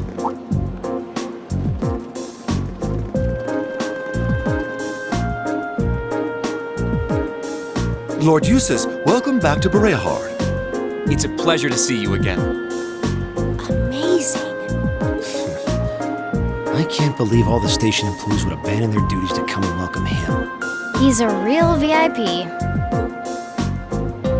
I've returned here as a student of Thors Military Academy to conduct a field study. I believe you were informed that this manner of excessive welcome is neither necessary nor desired, were you not? Well, yes, but... You're a child of the Alberea household. If anything, we should be apologizing for not giving you an even greater welcome. Please, allow me to carry your luggage. We would be honored to carry the belongings of your classmates as well. That won't be necessary. Huh? Lord Rufus?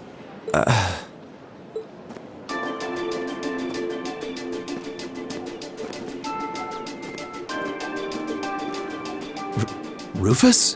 What? My beloved brother, it's a pleasure to see you again. To think it's been 3 months. Where did the time go? I wasn't expecting to reunite with you so soon, but I'm delighted to have the opportunity. As am I. You seem well. I take it these are your fellow members of Class 7? Yes, that's correct. You know about us? Of course. I've read all about you in my brother's letters.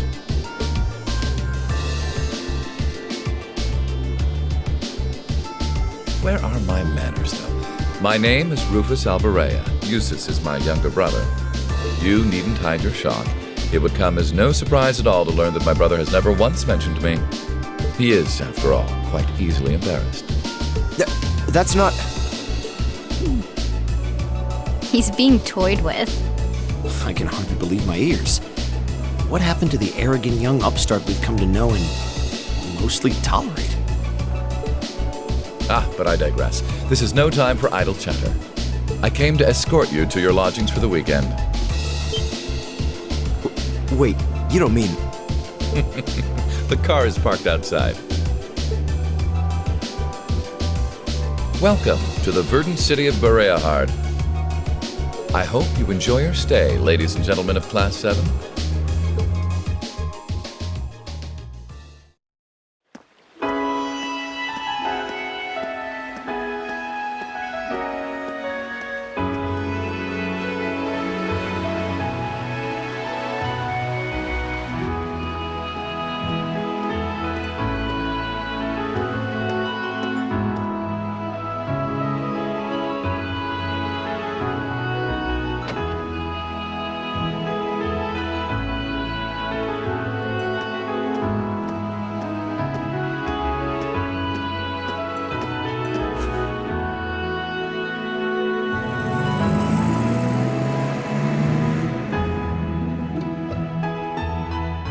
I see. So the one responsible for selecting our tasks this time around was... Indeed. I selected them on behalf of my father. Allow me to present you with this.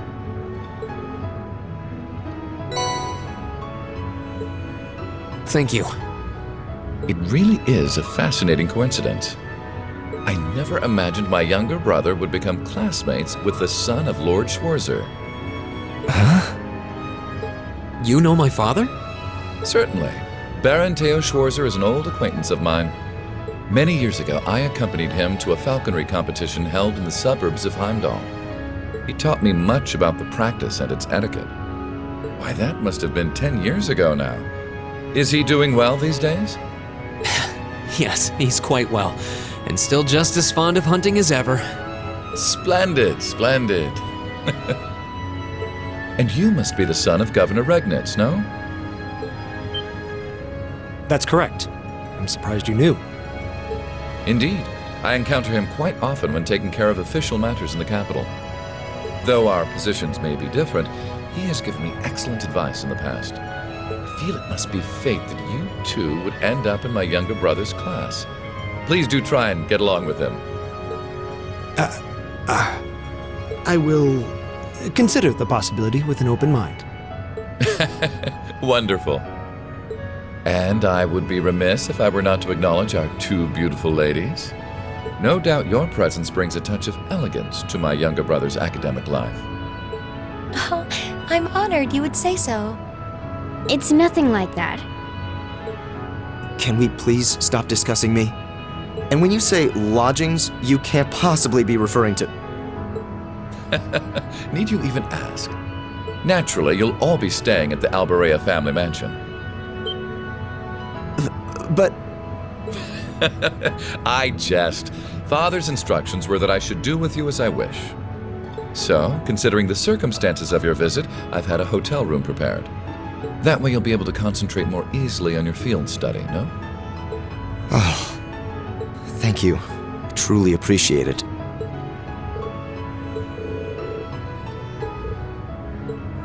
I'm afraid we'll need to end our charming repartee here, however. For I can see your hotel coming into view now.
This seems to be the city's noble quarter. No wonder most of these houses look so overblown and excessive.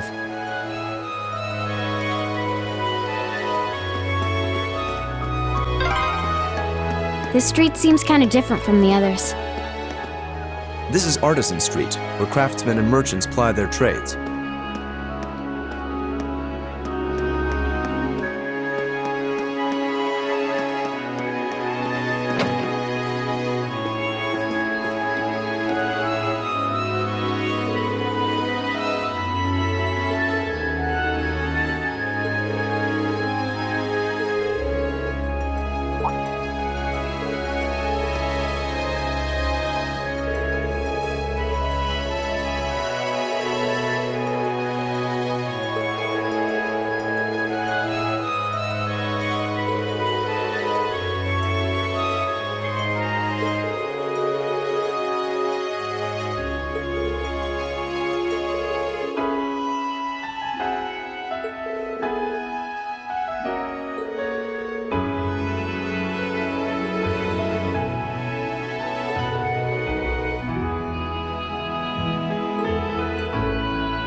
bridge, huh? Sar Bridge. Beyond here is out of bounds for our field study.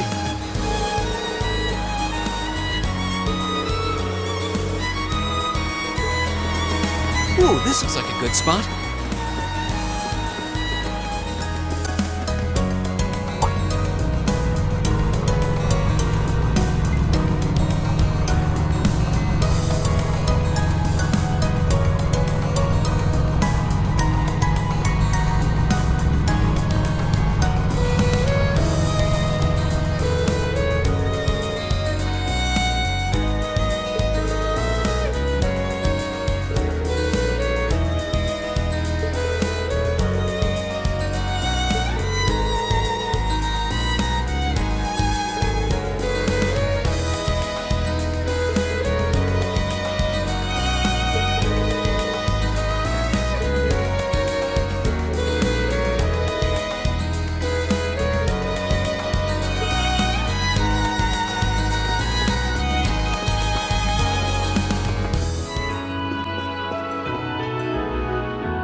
That bridge above us looks like it dates back to the Middle Ages. It is. It's been there for several hundred years.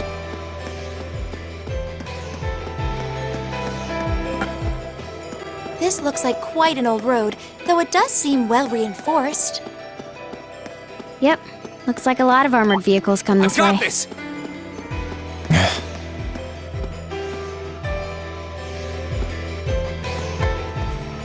I didn't notice there was a path here. The monster we're looking for should be just ahead.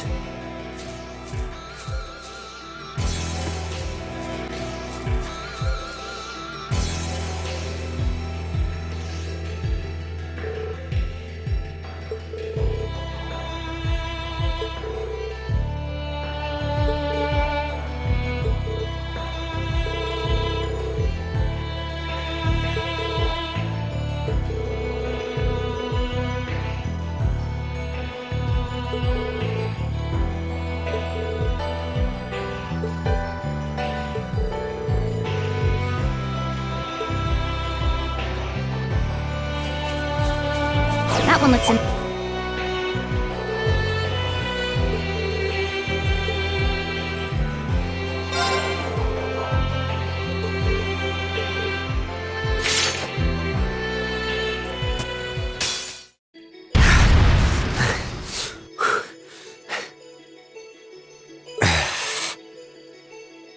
That was rough.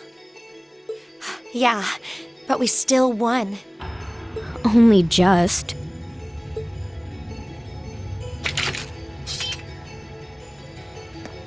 What the hell is wrong with you, Eustace Alberea? Why did you sever the link? Don't even think of trying to place the blame on me, Machias Regnitz. You were the one who severed the link. You said you'd cooperate, but you just couldn't do it, could you? You couldn't bring yourself to stoop to the same level as a commoner like me! You nobles truly are beyond redemption! You're utterly hopeless, through and through!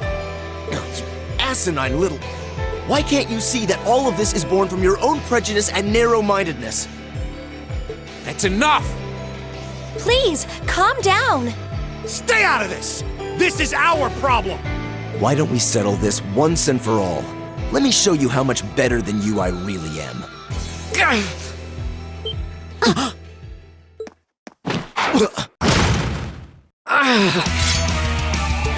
Rean! There we go.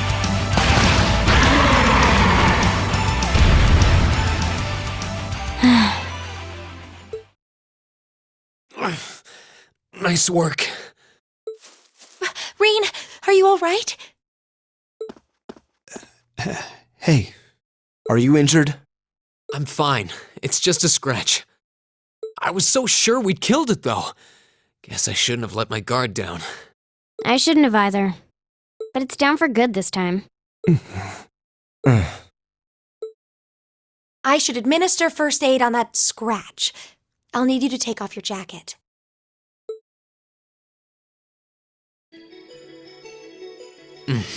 That feels much better. Thanks, Emma. You're welcome. I'm happy I was able to put what we learned from Instructor Beatrix's classes to good use. That was last week, right? I'm sorry, Rean. It's our fault that you were injured. Oh, don't worry about it. It wouldn't have happened if I'd been paying more attention. I'm just glad neither of you were hurt. Why are you so... You should rest that shoulder for a while. Yes, absolutely. I'd strongly recommend you fall back from the front line for the time being. Thanks, I will. All right, let's get moving. We need to tell the Provincial Army about the monster we just defeated. Yeah. I suppose it's not a done deal until we file our report. Auroch's fort isn't much farther across the canyon. We may need to hurry if we wish to be back in Bereahard before nightfall, however. Let's go. Hey, Rean? Huh? What is it? I just... Lux solus mercuri eum. What? What did you just do? Nothing. I just wanted to check on your bandage. Good, good. It seems fine. But please try your best to keep your shoulder firm. The less it moves, the better. We don't want your injury getting worse now. Okay. I could swear I felt something warm flowing into my body. Maybe I'm just imagining things.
I'll handle it.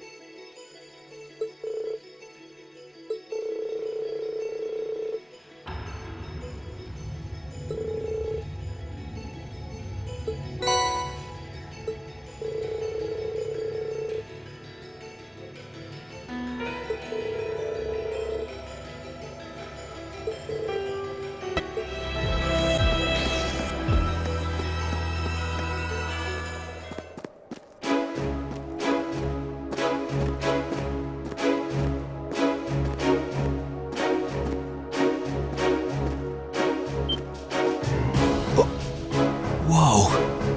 It's huge.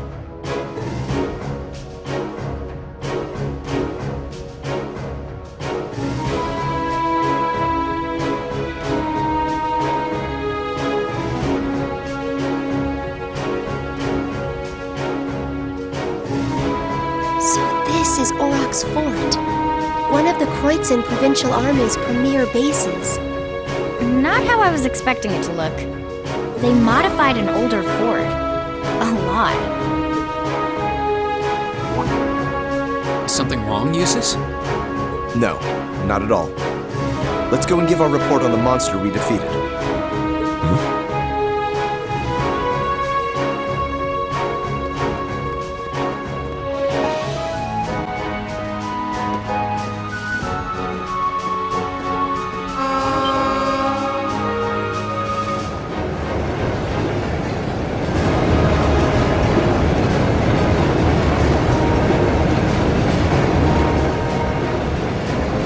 Isn't that... It's a freight train from Rehard? Looks like it's carrying tanks. Pretty heavily armored ones at that. Those are the latest models from the Reinford Company. They're called Oxen. How? Come on, we have things to do. What does he have to be so... He's right, though. We really should keep moving. Yeah.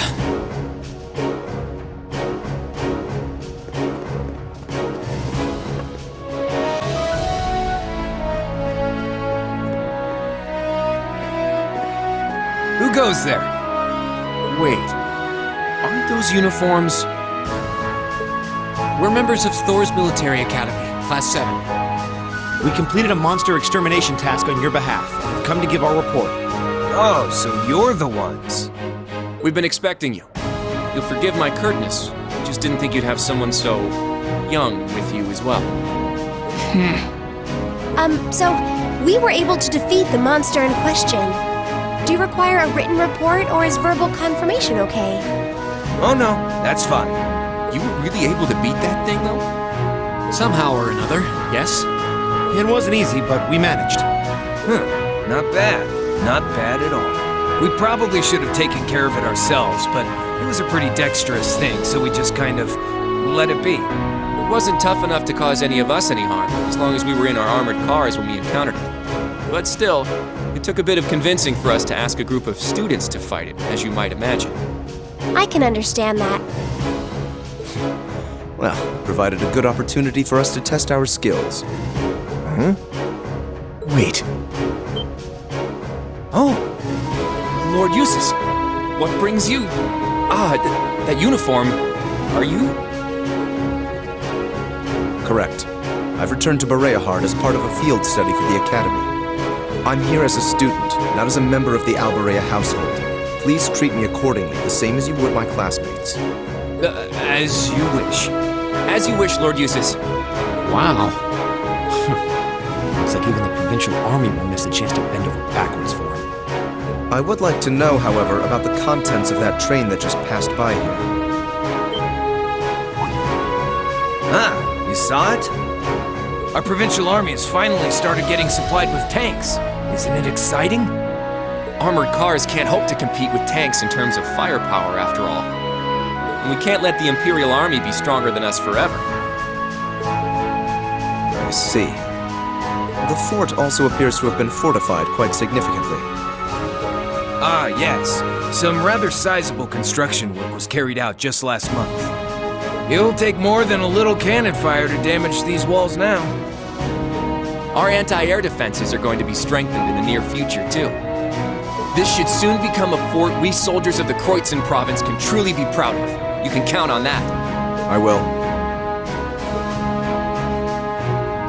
And with that, I believe we are done here. We should take our leave. Okay.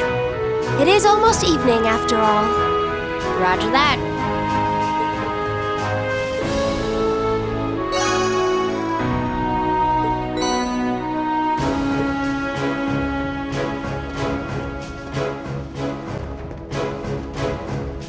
Wait. What is the meaning of this? Machias? If we were on the border with Crossbell or the Republic, maybe I could understand. But why does the provincial army here need state-of-the-art tanks? Not to mention anti-air defenses and countless other fortifications. It's utter madness! Machias. He makes a good point. Can you truly be so ignorant? This is the reality of the present situation within the Empire. Tensions between Osborne's reformist faction and our noble faction grow worse by the day. Though admittedly it's been happening mostly under the surface, away from the eyes of the general populace. But this is just one of the many ways that conflict is manifesting itself. I'd heard rumors, but... No doubt my father was the one who ordered these fortifications. I have no intention of giving any comments of my own on his decision. But if you wish to lodge a complaint, I'm quite happy to listen. So? No, it's fine. The sun's going down. We should get back to Bereahard. Yeah. Let's go then.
We're finally back.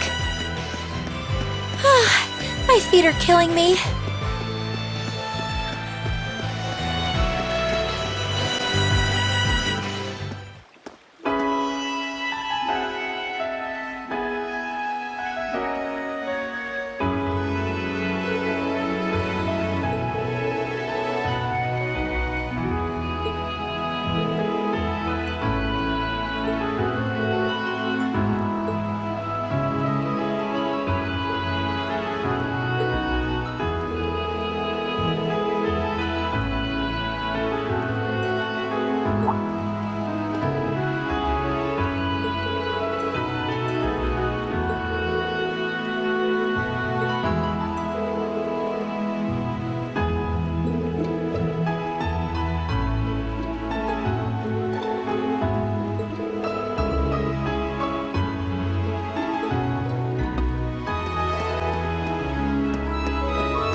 The breeze here feels wonderful. The food was delicious too. Agreed. I can see why this restaurant is popular with the nobles. Do you dine here often, Eustace? I do. The chef has been good to me since I was a child. I was practically raised on this food. How typical. Even in your dining habits, you nobles subsist on unnecessary luxury. Though I can't deny the quality of the food. It wasn't just tasty, but warm too. Yes, for a high-class restaurant, the chef seems to have used a lot of very healthy ingredients. Perhaps he's doing his part to ensure Eustace stays in good health. I wouldn't doubt it.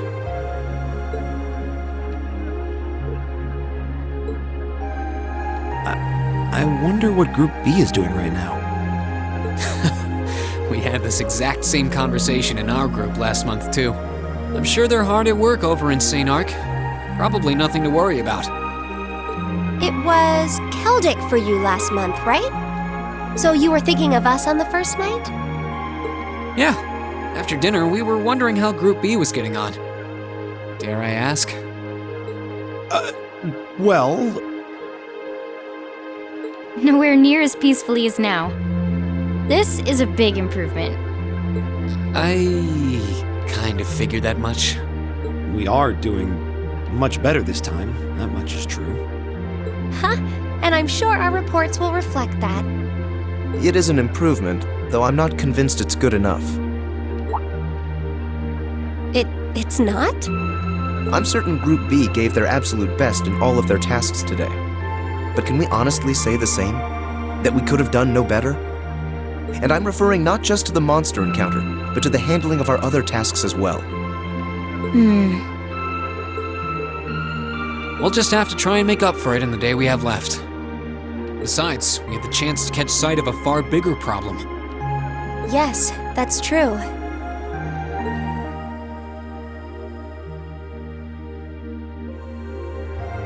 First, we find out taxes are rising throughout the province. Then, we find out the military is being expanded on a grand scale. Don't even try to tell me the two aren't related. I have no intention of denying it. But you're only looking at one side of the coin. Exactly how many Oxen tanks do you think the Imperial Army has under their control? Well... 100 or 2, I'd guess. Precisely. The Imperial Army's military capabilities are enormous. This nation has one of the most powerful armed forces on the continent, and roughly 70% of it is under the Chancellor's control. Tell me, how is the Noble Alliance supposed to counter that? So you're suggesting that's why the Provincial Army needs to bolster its forces? Considering both sides are comprised of Erebonians, it all seems so wasteful. Ah, the travails of youth! How noble and beautiful they are! It's you! Baron Blue Blanc, I believe? Ha ha! It's such an honor that you would remember a mere baron. I see you've completed a hard day's work already. How splendid! Yes, nearly. What about you? Alas, I have yet to be blessed with the fateful encounter I seek. The search for beauty is filled with perils and obstacles, yet that is precisely what makes it all so beautiful.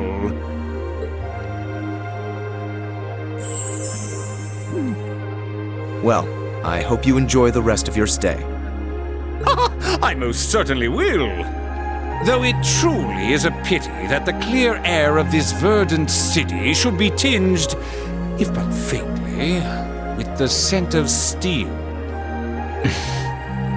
I'd heard that Duke Alberea was a man of many interests, but I was unaware he counted playing with fire among them. I don't condemn him for it, though, for only by playing with fire can one create fireworks. Would you not agree, my friends? I don't like your implications. And I think this whole line of conversation is a little inappropriate. Oh, please do pardon me, young lady. I meant no harm, I assure you. I wish you well on your remaining day here. May you reveal to me the beauty I seek by its end. Be it the lovely luster of success or the sad splendor of failure.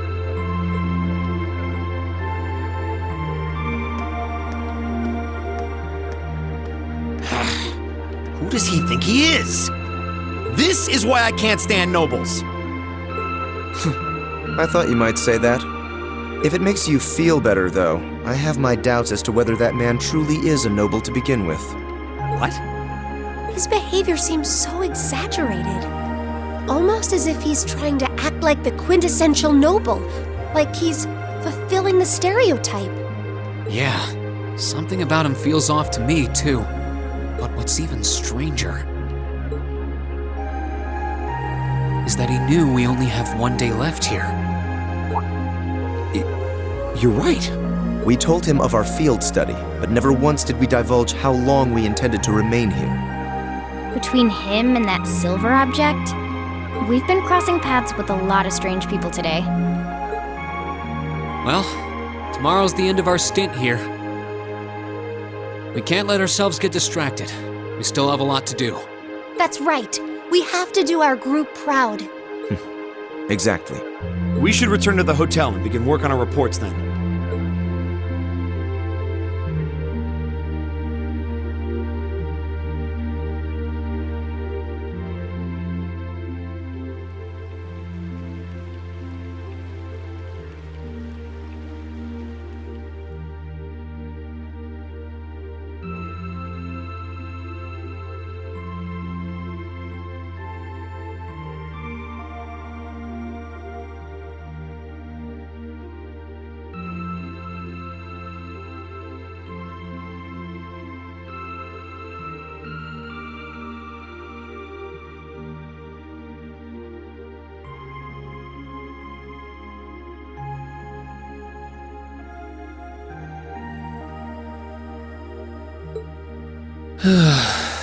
Can't get to sleep? I could ask you the same. You aren't going to tell me the bed's too hard for you, are you? I wouldn't dream of it. I've never slept in a bed this high class in my life. Not even back at home. And yet you're the son of Baron Schwarzer. You've not lived the life one might expect of a boy from a noble family. Yeah, that's just how my dad is. A lord should live like his people, not above them. That's how he always put it. I see. It sounds as though you have a good family. Yeah, I'm very thankful for my upbringing.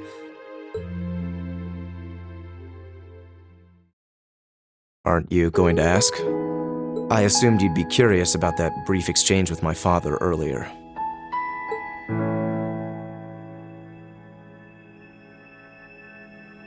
I wasn't really sure you'd want me to bring that up. You obviously get along really well with your brother, but I didn't get that same sense with the Duke. Has he always been like that? As far back as I can remember. I suppose he just has little respect for a son born to a commoner. What? My brother and I have different mothers. He was born of my father's legal wife, a noble who still lives to this day. My own mother, however, was a commoner, and she passed away 8 years ago. In other words, I am his bastard son. I had no idea. So, was that chef we met earlier? He's my uncle, on my mother's side. Perhaps that's why he's always been so good to me. Or perhaps he's simply compelled to treat me as I deserve to be treated, being the son of the Duke. No, that can't be. I don't blame you for being a little cynical, but there's no need to be quite so hard on yourself. I suppose you're right.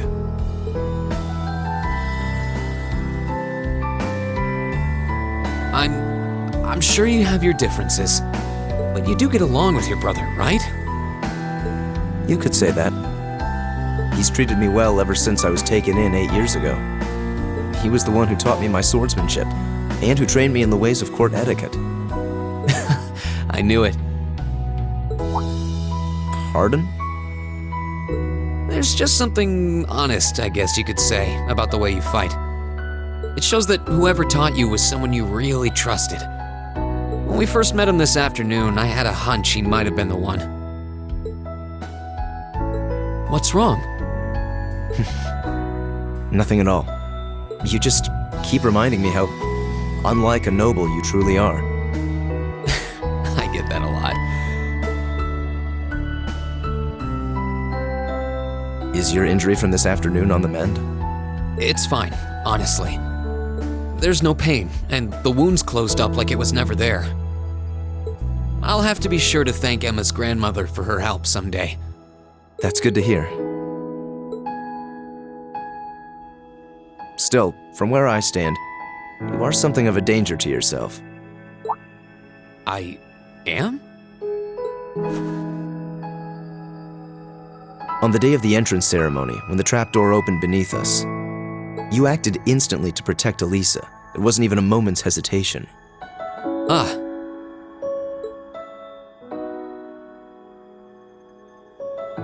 In most cases, one would reflexively act to protect himself. It's part of man's natural survival instinct.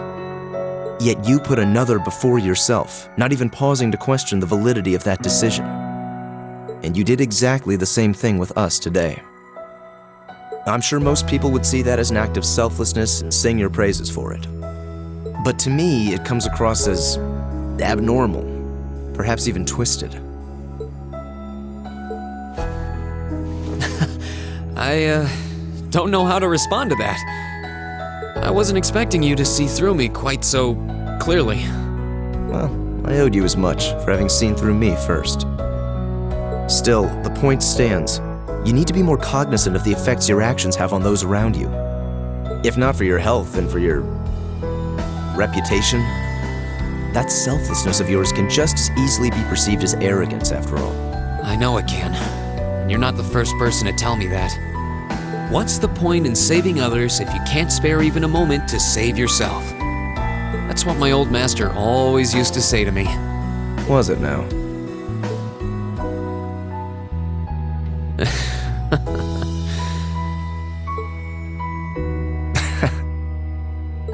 I suppose we both have some things we need to work through.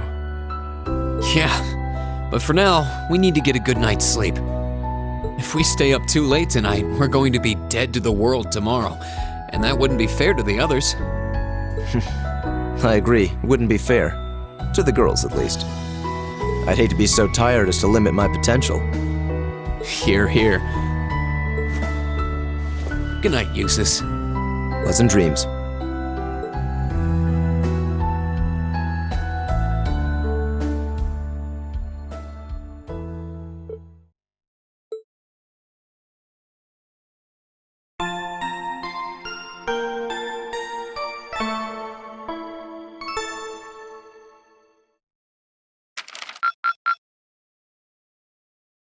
Drinks are on me someday.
Eustace Alberea.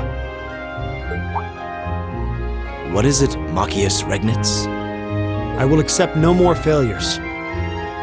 Today, we will form a combat link. What? As much as I may dislike you, I'm ashamed that we were unable to do what every other member of our class has accomplished. Today's monster extermination request seems as good a chance as any to make up for yesterday's failure. Wouldn't you say? You really are simple-minded, aren't you? I suppose you overheard our conversation last night and feel some kind of affinity toward me now? Nonsense! I did no such thing! I was fast asleep while you yammered on about your family and Rean and...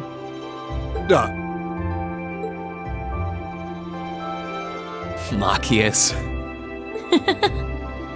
That's pretty conclusive. Very well. I accept. I'll be happy to show you what a proper combat link looks like. We'll see about that.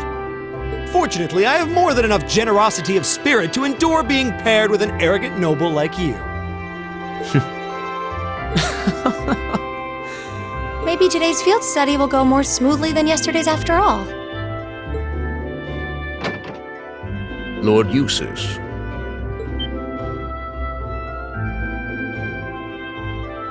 Arno? What brings you here? I would have expected you to be at my father's side. I'm terribly sorry I could not greet you upon your arrival yesterday. However, I have come today in the capacity of an escort. An escort? To where? I'm sure you must be aware that I returned to Bereahard purely as part of a field study for my academy work. But of course, however, His Grace has directly requested that I escort you to the mansion. So I would be most appreciative if you'd accompany me without delay. Father? He showed no signs of desiring my company when we spoke yesterday. I am in no position to question or oppose his orders, merely to obey them. I'm sure you understand. Though while I hesitate to speculate, I do wonder if His Grace may feel some regret regarding his demeanor yesterday. But... Go with him. We can attempt to form a combat link another time. We'll be able to handle the morning's tasks just fine on our own. Don't worry about us. Huh. You've come all the way back to your hometown. It would be a shame not to visit with your family, right? Agreed. Are you certain? Very well. I'll return this afternoon. And though I will worry as to how you'll fare without me, I know you'll at least give it your best, for what that's worth. Of course we will. All right. Let's meet back in the hotel lobby around noon. If something comes up, just leave a message at the front desk. Understood. Lead the way, Arno. Gladly, sir. Please excuse us.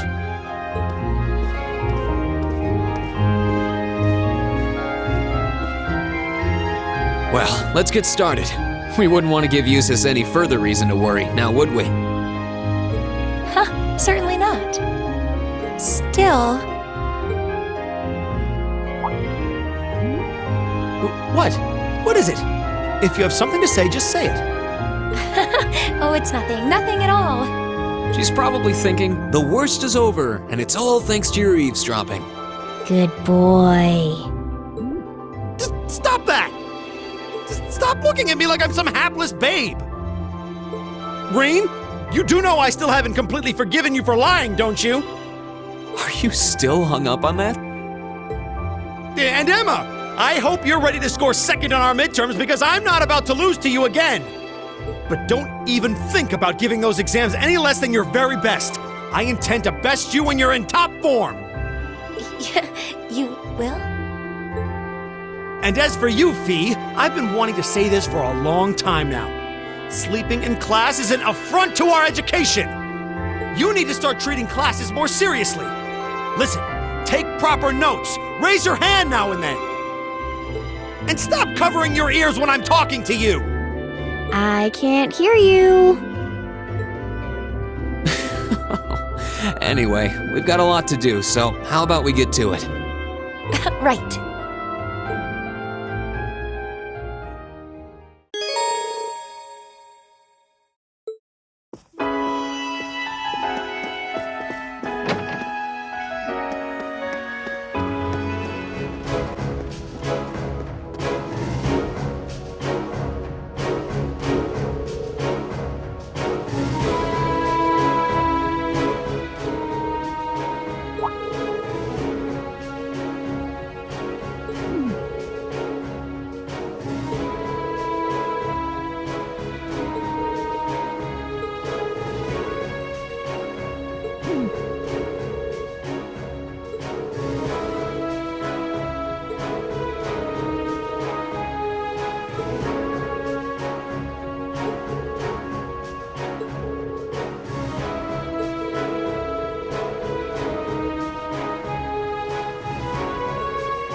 Just the kind of thing you'd expect in an old ruin like this.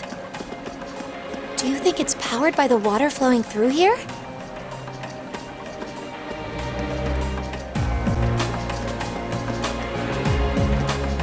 I certainly didn't expect to encounter the three of you down here. What? Is that... Uses? I'm so glad you're safe. Of course I am. Though I can't say I was expecting to be placed under house arrest the moment I returned to the mansion. So that's what happened. You know what's going on? Unfortunately, arresting the Imperial Governor's son under a false charge in order to keep the reformist faction under control. I find it hard to believe my father would attempt something so brazen. He didn't have any intention of talking to me. Not the slightest inclination. This was all planned from the start. Uses. Enough about me. Thanks to my brother, I'm familiar with the general layout of this waterway. I'll lead us to the guardhouse. Let's get moving. You're actually... You were planning on saving him even if you had to do it alone, weren't you? Nothing like last month's field study.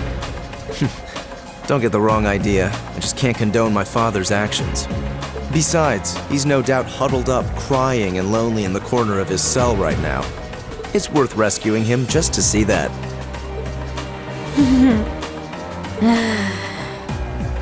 All right, let's get moving.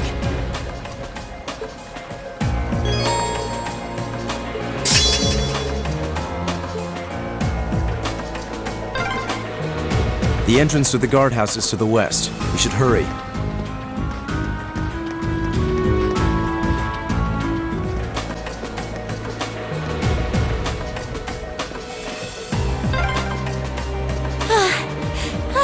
Why is this ladder so long? Is it harder to climb ladders when you've got a big chest? Fee! There's another lattice door. There should be a mechanism to open it somewhere nearby.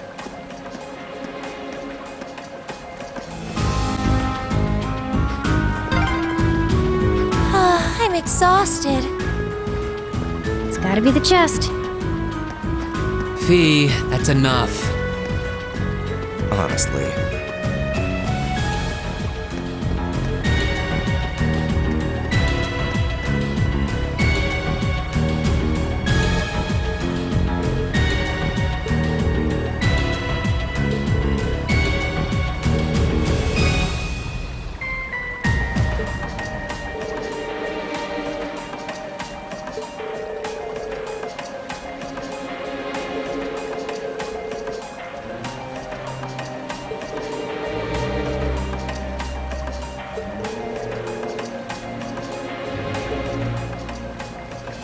This can be overcome. Fee? What do you mean? Stand back.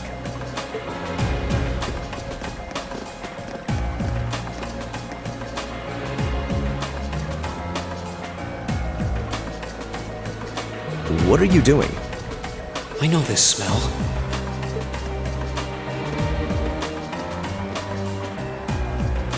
Explain yourself, please. Ignition.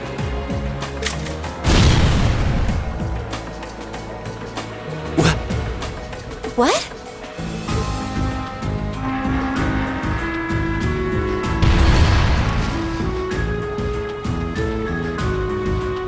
Done. Done? Fee, did you? Was that a bomb? Portable high-powered explosive. Plasticity makes it handy for this kind of espionage work. Explosive? Where could you possibly have gotten such a thing?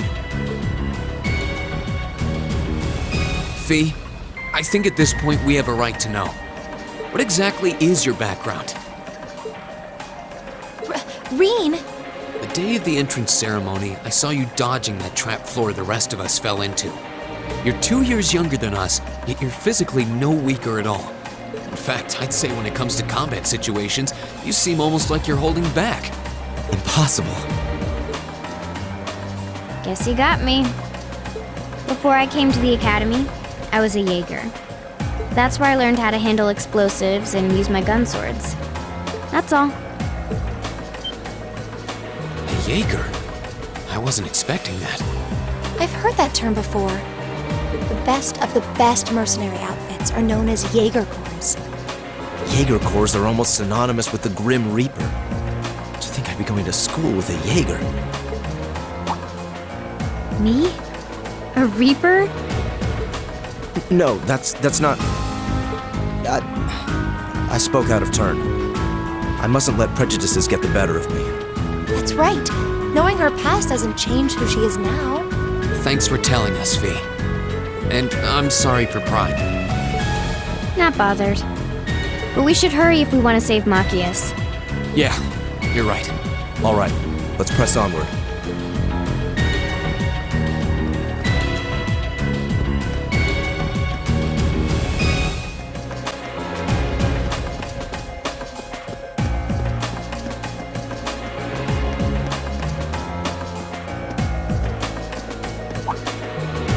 This looks like the place.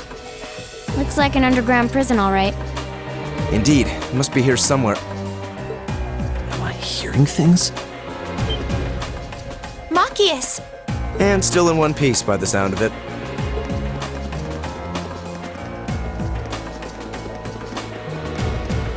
What are you all doing here? There's no way the Provincial Army would just let me go. You didn't sneak in, did you? We came in through the underground waterway. I'll open the cell.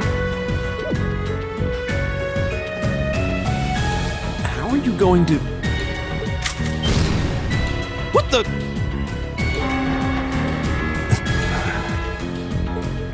We'll explain when we have more time. Yeah, right now we need to get away from here before we're caught. As long as we can make it back to the city, we should be able to bluff our way out of any further trouble. Right. Thanks. I'd resigned myself to being stuck in there for a while.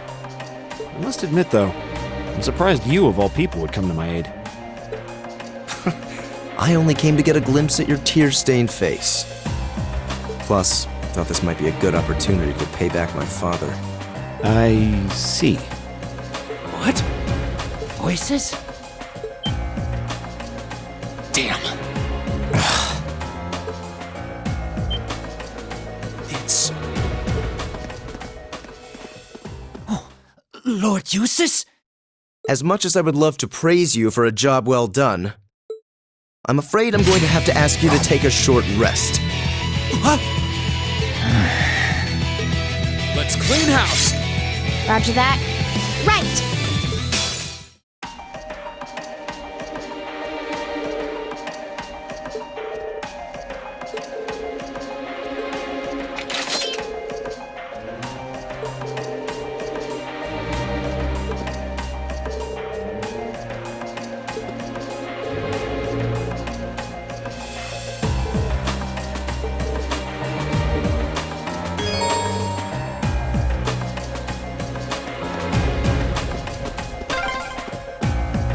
If I hadn't been so careless, this would never have happened. There wasn't much he could have done. I'm just glad you're all right.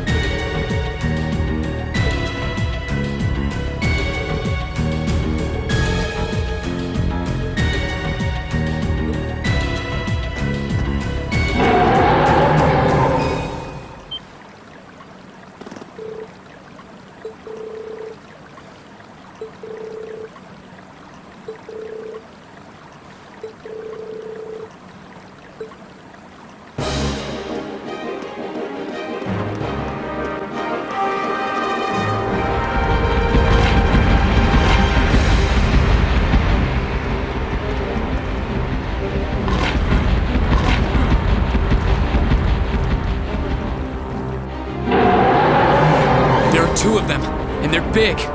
And fast. Hurry! Right! This is the worst day ever.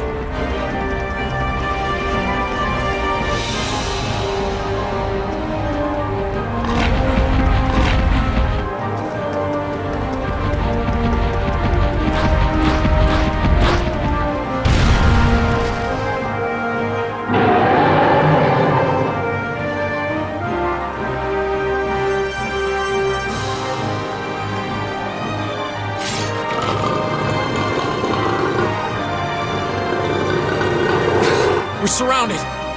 You're very well trained. No, dogs! They're like dogs! Your family's army employs monsters like this? No one ever told me. They aren't going to let us past, are they? Smart for beasts. So we'll just have to take him down. Indeed. Bad dogs require stern discipline. Time to wrap up this month's field study. Class VII, Group A, commence attack on the targets. All right.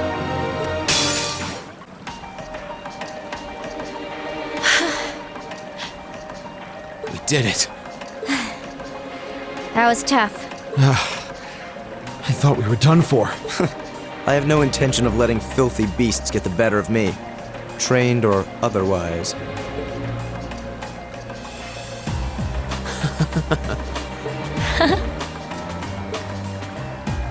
Honestly now, this is no laughing matter, you know. Look who's talking. You're grinning like an idiot. Not as much as you are. There they go. I don't think we could have wrapped this month's field study up more perfectly if we'd tried. We were all able to form combat links with one another, too. Damn. We're not through the woods just yet, it would seem.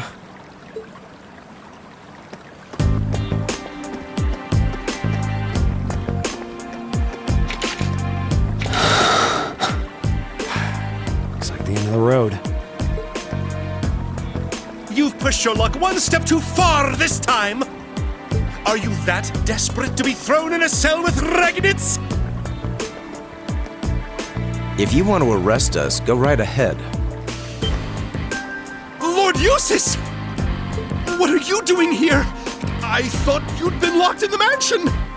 I chose to return to my studies. Well, what's it to be? Accusing my classmates of this crime will implicate me as well. We couldn't possibly point our rifles at Lord Eustace. Silence! Not even Lord Eustace has the right to trespass in a military facility, much less to release a suspect in our custody, directly opposing the orders of His Grace the Duke. Enough! We may not be the best of friends, but I am Eustace Albarea. I will not simply stand by and watch as one of my classmates is arrested under false charges and used in a tool in some political war. Lord Eustace. Eustace? We have our orders, and nothing you say will change that. Disarm them, men, Lord Eustace included. That will not be necessary. What? Impossible.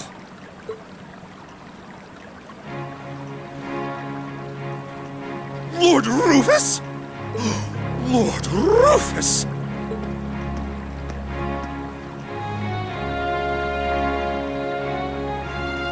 We'd heard you were in the capital. How?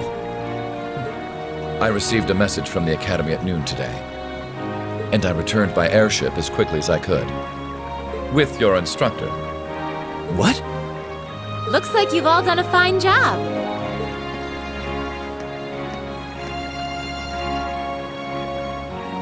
Instructor Sarah? What are you doing here? I've been filled in on the circumstances, more or less. I'll take care of matters here. You all return to your posts at once. But, Lord Rufus, with all due respect... I've already informed my father. Or do you intend to embarrass me beyond your other transgressions? No, of course not. Second company, withdraw! Sir! Please, excuse us.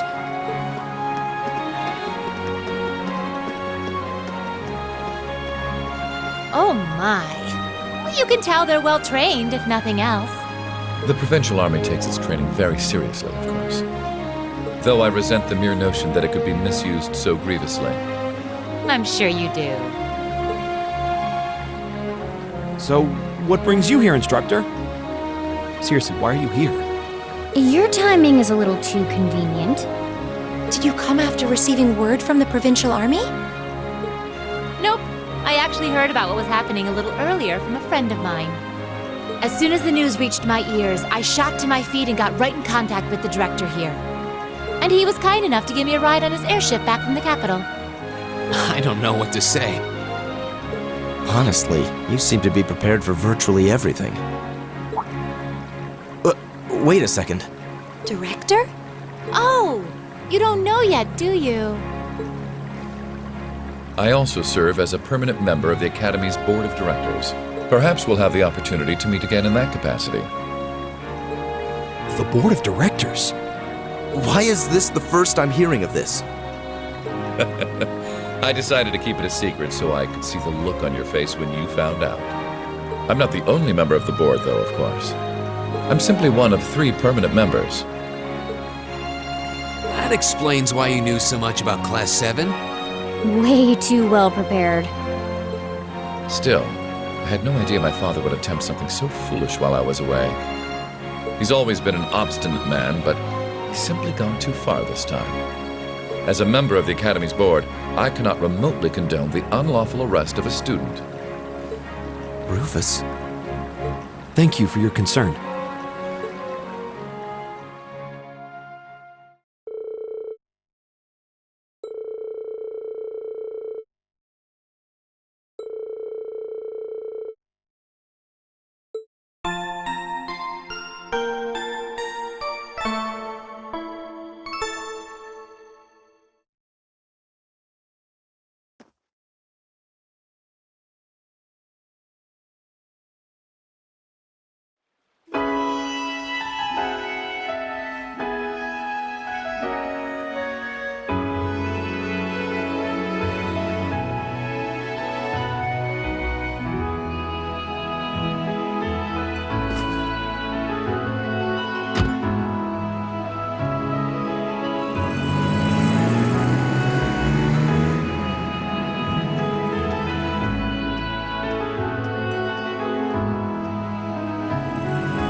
So that's Class 7, eh? A little rough around the edges, but they managed to get through in one piece. I think I see now why you're so fixated on them, Sarah. And Rufus Alborea. I've heard people say he's the sharpest noble of the bunch, but still. What business could he possibly have over by the canyon so early in the morning? Is that what you were about to ask? Who are you?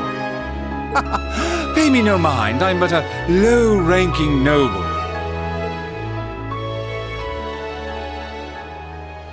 I've been watching over those young students to see what they're capable of, much like yourself.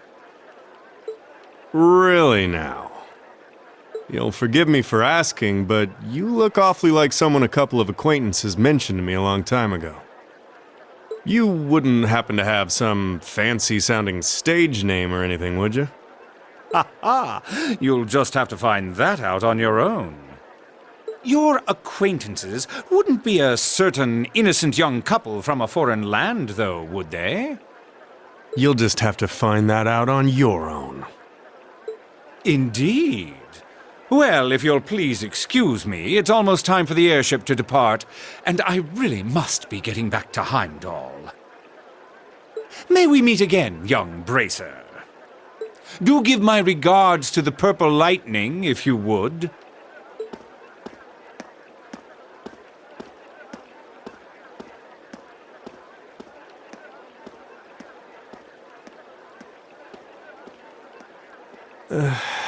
As if the situation weren't messy enough, it seems we've got another source of trouble on our hands now. I'd better let the others know, just in case.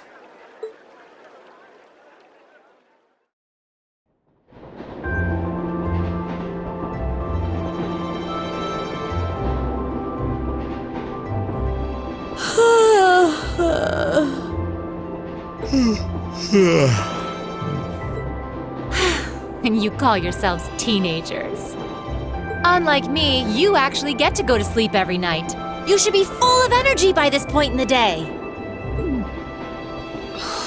Give me a break. Considering all that's happened this weekend, I think we can be forgiven for being a little tired. Well, that's certainly true enough. Group B had their fair share of problems to deal with as well, but they weren't quite as serious as yours.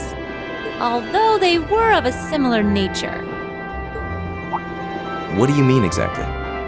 Did they also wind up getting involved in a conflict between the two factions? More or less. St. Ark is another territory belonging to one of the four great houses, after all. So they got themselves caught up in a bit of trouble. The four of them managed to get through it together in the end, though. Well, that's good. That's a relief, yeah. But, Sarah, just what kind of mirror did they pour into buffing up Aurochs Fort anyway? What we saw was nuts. So I've heard. And the provincial army isn't the only force trying to improve its armaments. The Imperial Army is doing the same, with the Blood and Iron Chancellor and his 20 armored divisions squarely at the center. Really? How should the military academy... Well, how should we act in a situation like this? Thors graduates join both the provincial and Imperial armies, right? That's nothing you need to be worrying about. Not right now, at least. You're at the academy to learn. That's all you should be focusing on. While you're there, it's true that you may be forced to acknowledge some of the more unpleasant realities of Erebonia. But I believe there's something special to be gained from that. Something you can only gain now, at this moment in time. So long as you're together with your friends and classmates, people for whom there is no substitute. Maybe when you graduate and go out into the world, much of what you've learned at Thors will have little meaning. But I still truly believe that sometime, somehow, what you experience as part of Class VII will be an invaluable treasure to you. It may not seem that way now, but I know in my heart that it will someday. Instructor.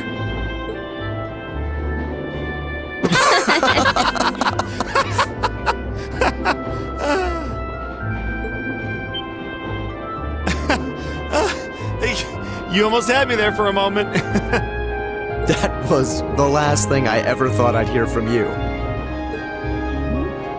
Hey! What's with all the laughing?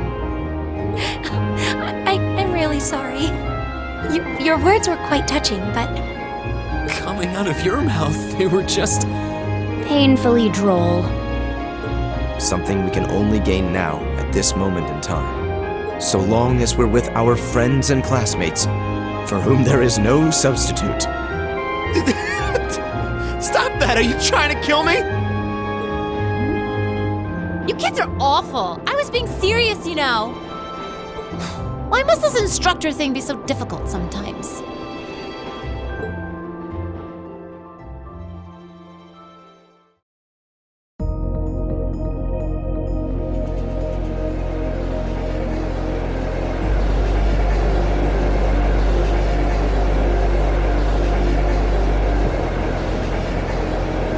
Looks like they got back okay. So glad I didn't have to bust in and save them.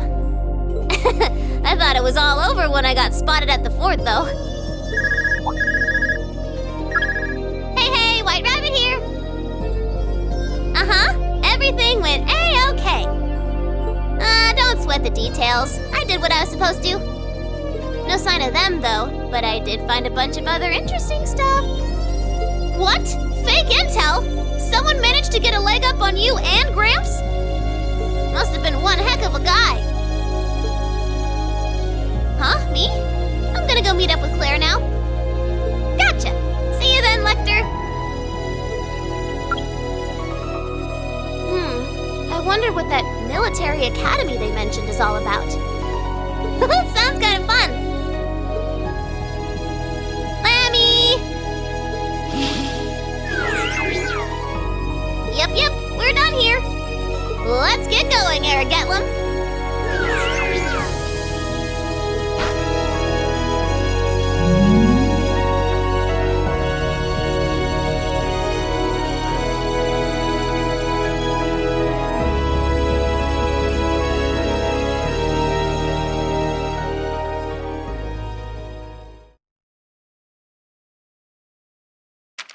Ooh, you're moving up in the world. I've got a little reward here for you. Keep up the good work. Perfect! You guys are the best!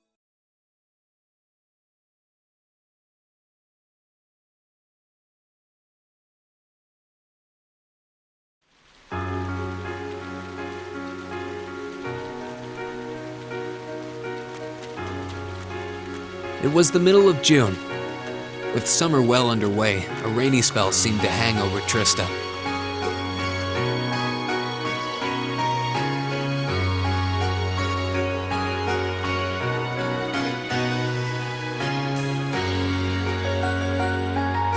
With our field study wrapped up, the other members of Class 7 and I returned to normal school life.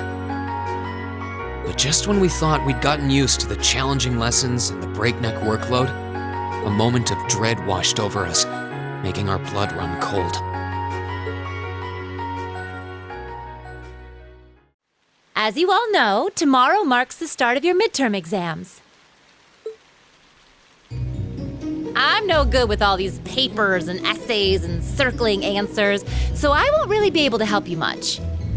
But I'm administering some of your tests, so I'll be cheering you on from the sidelines. Make me proud, class! Sometimes I lie awake at night and wonder how you became our teacher. As I recall, aren't you in danger of a lecture by the vice principal if our performance isn't up to par? Oh, I'm not too worried about that. Most of you tend to get pretty high grades anyway. I can hardly wait to see how well you all do. Remember, the results will be announced next Wednesday. Your scores will be posted on the board by rank, so you can see how you compare to the other classes in your year. Oh, the sooner this week is over, the better. I can almost taste the tedium. I'm not gonna let Emma squeak by me again this time. Oh, one more thing. They're gonna stick the average score for each class up there on the board, too. Our class averages? I suppose their intent is to furnish us with motivation in the form of class bragging rights. Well, I do enjoy a challenge. Anyway, I know it's only noonish, but I think that's enough homeroom for today. You guys can stay here and study, or just head on back to your dorms. Up to you. Prez, if you'll do the honors. Yes, instructor. Stand, bow.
Excuse me?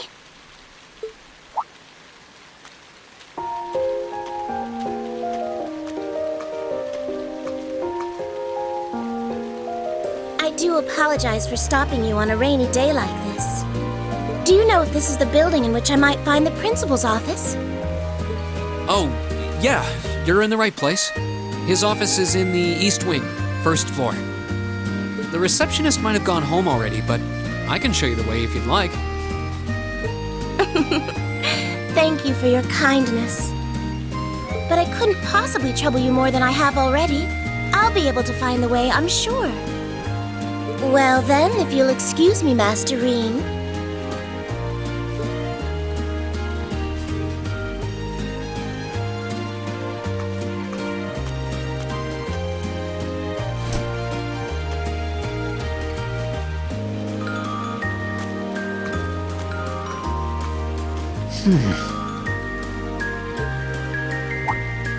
Wait a minute.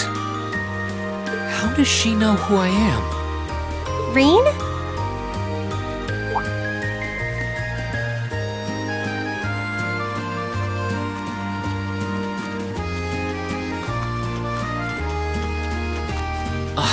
Hey there, Elisa. Heading back to the dorm? Yep. Emma and the others are staying a little longer to cram a little more. But I figured I'm not going to learn much more today, so I might as well call it a night and start prepping for tomorrow. Right. Well, you're going my way, so what do you say we head back together? Sure, okay.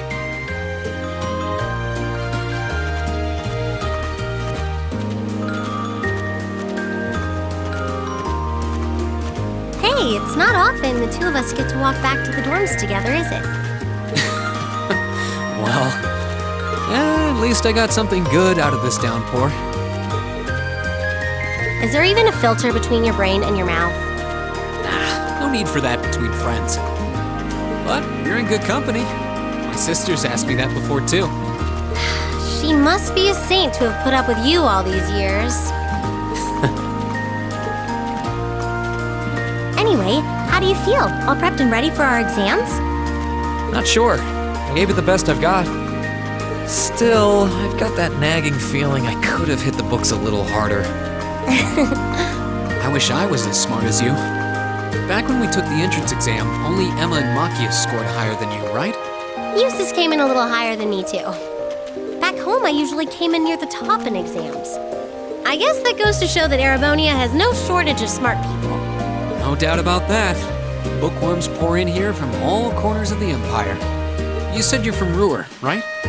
Coming out on top in a city that size is still pretty impressive. I suppose, though that was just at the Sunday school level.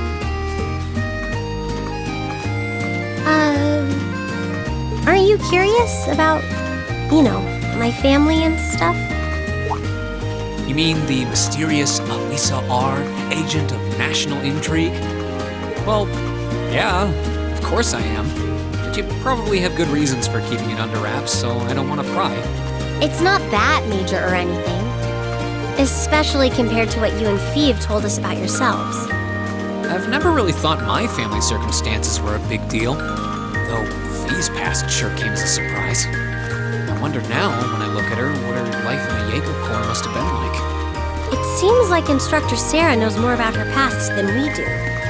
Back at the entrance ceremony, I got the impression they'd met before. Same. Oh, speaking of weird meetings, I ran into someone kind of strange earlier. Oh? Yeah, I was talking to her just before you called to me. A maid who knew your name? This isn't the part where it turns out she knows you because you've tried to hit on her in town before, is it? As if an upstanding guy like me could pull off the Casanova act.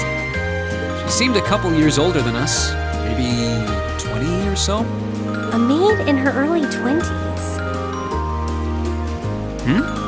Something wrong? No, just thinking. There's no way it could really have been her. Mother keeps her far too busy to find the time to come here. Anyway, maybe the upper class dorm has a new hire starting out or something? Though that wouldn't explain how she knew your name. Maybe you're just more popular than you let on. If only.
Now that the exams are over, I feel free as a bird.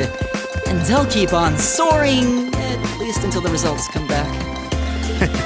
I sympathize, but personally, I've got a good feeling about these. How about you, Emma? How do you think you did? Well, I don't think I did too badly, all things considered. Just stop before you embarrass yourself. We'll just have to wait and see what next week's results look like. Anyway, what do you think that was all about with Instructor Sarah? Oh, you mean that whole thing about going out of town to meet someone? won't be back until tomorrow night? It's almost as if... She's going to meet her secret lover? Impossible.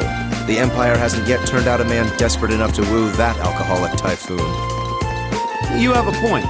I can't deny she's got the looks to snare a man, but that personality and that lifestyle... You guys are terrible! Totally agreed, though. Ouch. Not surprised to hear that from you, though, Rean. She always seems to dump the most work on you. Will you be helping the student council again tomorrow? That's the plan. Heck, I'm almost looking forward to being the student council's errand boy after holding up studying for so long. Perhaps so. Oh, please let us know if you plan on exploring the old schoolhouse. Yeah, I'd be glad to lend a hand this time. Thanks. Better watch out, though. I might take you up on that offer. Ooh, looks like we're all up for a little exploration this time.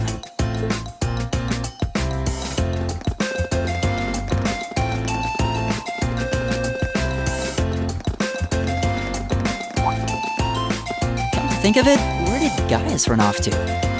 He mentioned the principal wanted to have a word with him. You think he went there? Oh, yeah. Wonder what that was about. I hope he hasn't gotten into trouble. I mean, I doubt he would. I have no idea. He and Laura left early, too. I was kind of hoping we could all walk back to the dorm together for once. That sounds nice. Hey, so this might just be my imagination, but do those two seem kind of awkward around each other to anyone else? Really? So you think so, too? It seems like it started around the beginning of the month. I wonder if something happened then. It's like they've been avoiding each other ever since. You say that, but I did not take either as the type to dwell on petty issues or misunderstandings. Neither did I. We've been trying to suss out what the problem between them is, but so far, no luck. I wonder if that's what that was all about. Did you see something, Machias? What happened? Well, do you remember the day we gave our group reports on what happened during last month's field study? We gave a truthful account, including the part where Fee used an explosive to blast open the door to my cell. Yeah? That's when we found out that Fee used to be in a Jaeger Corps. That really threw me for a loop, but what does that have to do with Laura? Well, when that came up, I couldn't help but notice Laura had a rather unpleasant expression. It flashed across her face for only a moment, though, so I wondered if I had just imagined it. Interesting. But even if we assume that's true, what reason would she have to be upset? I can hardly hazard a guess. We all have certain things we'd rather keep to ourselves. We even have a member of this very class who remains tight-lipped about her own family, after all. Do you really have to drag me into this? My apologies. I meant no offense. I do have my suspicions as to your lineage, however. Really? Ugh, you. Oh no, getting angry won't accomplish anything. Don't worry. We're not going to twist your arm into telling us. When you're ready to talk about it, we'll be ready to listen. It's not like I'm trying to make a big deal out of it or anything. It's just, if everyone knew, it'd make things awkward between us, and I don't want that. Welcome back, my lady. Huh?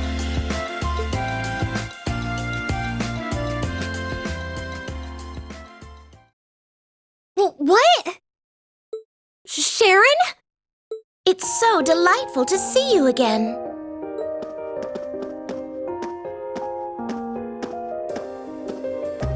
Oh, hey. It's that maid I ran into the other day. You know her? What are you doing here? She did it. Mother didn't... But of course, I was sent here at the behest of the chairman herself. Starting today, I will be assuming the position of caretaker for Class VII's dormitory.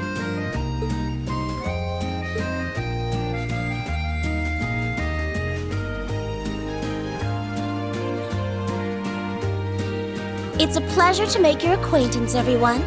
My name is Sharon Kruger. I am a servant in the employ of the Rhineford household, Lady Elisa's family. I will do all I can to be of service to you, so please keep me informed of anything you might need.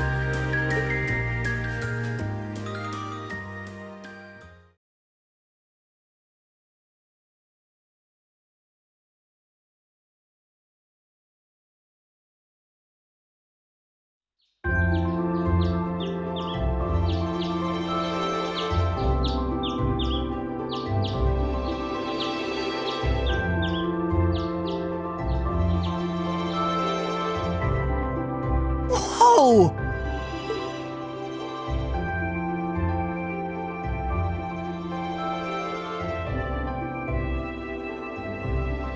Simply spectacular.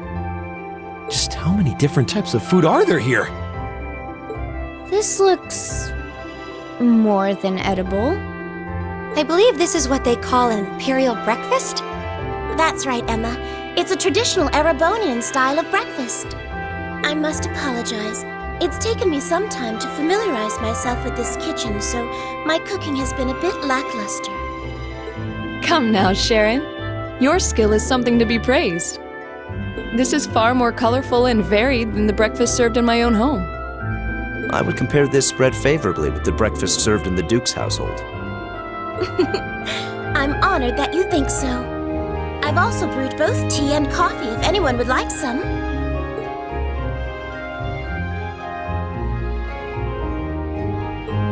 I get the feeling Elisa is less than impressed with the meal. It sounds like they had a big argument yesterday. Not a chance! I thought I'd finally gotten away from her. I'm not going to let her have her way this time. My lady, please. I truly don't believe the chairman sent me to keep an eye on you like that. She simply sent me so that her beloved daughter might have fewer inconveniences in her daily life.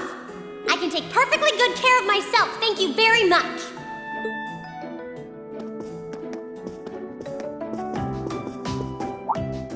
Oh, fine! I'll take this up with her myself then. Is she in the office at corporate today, or is she out on inspection or something?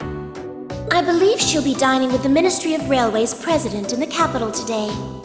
After that, she'll be continuing her inspection tour, so she won't be back in Ruhr for another 5 days. Does she ever slow down?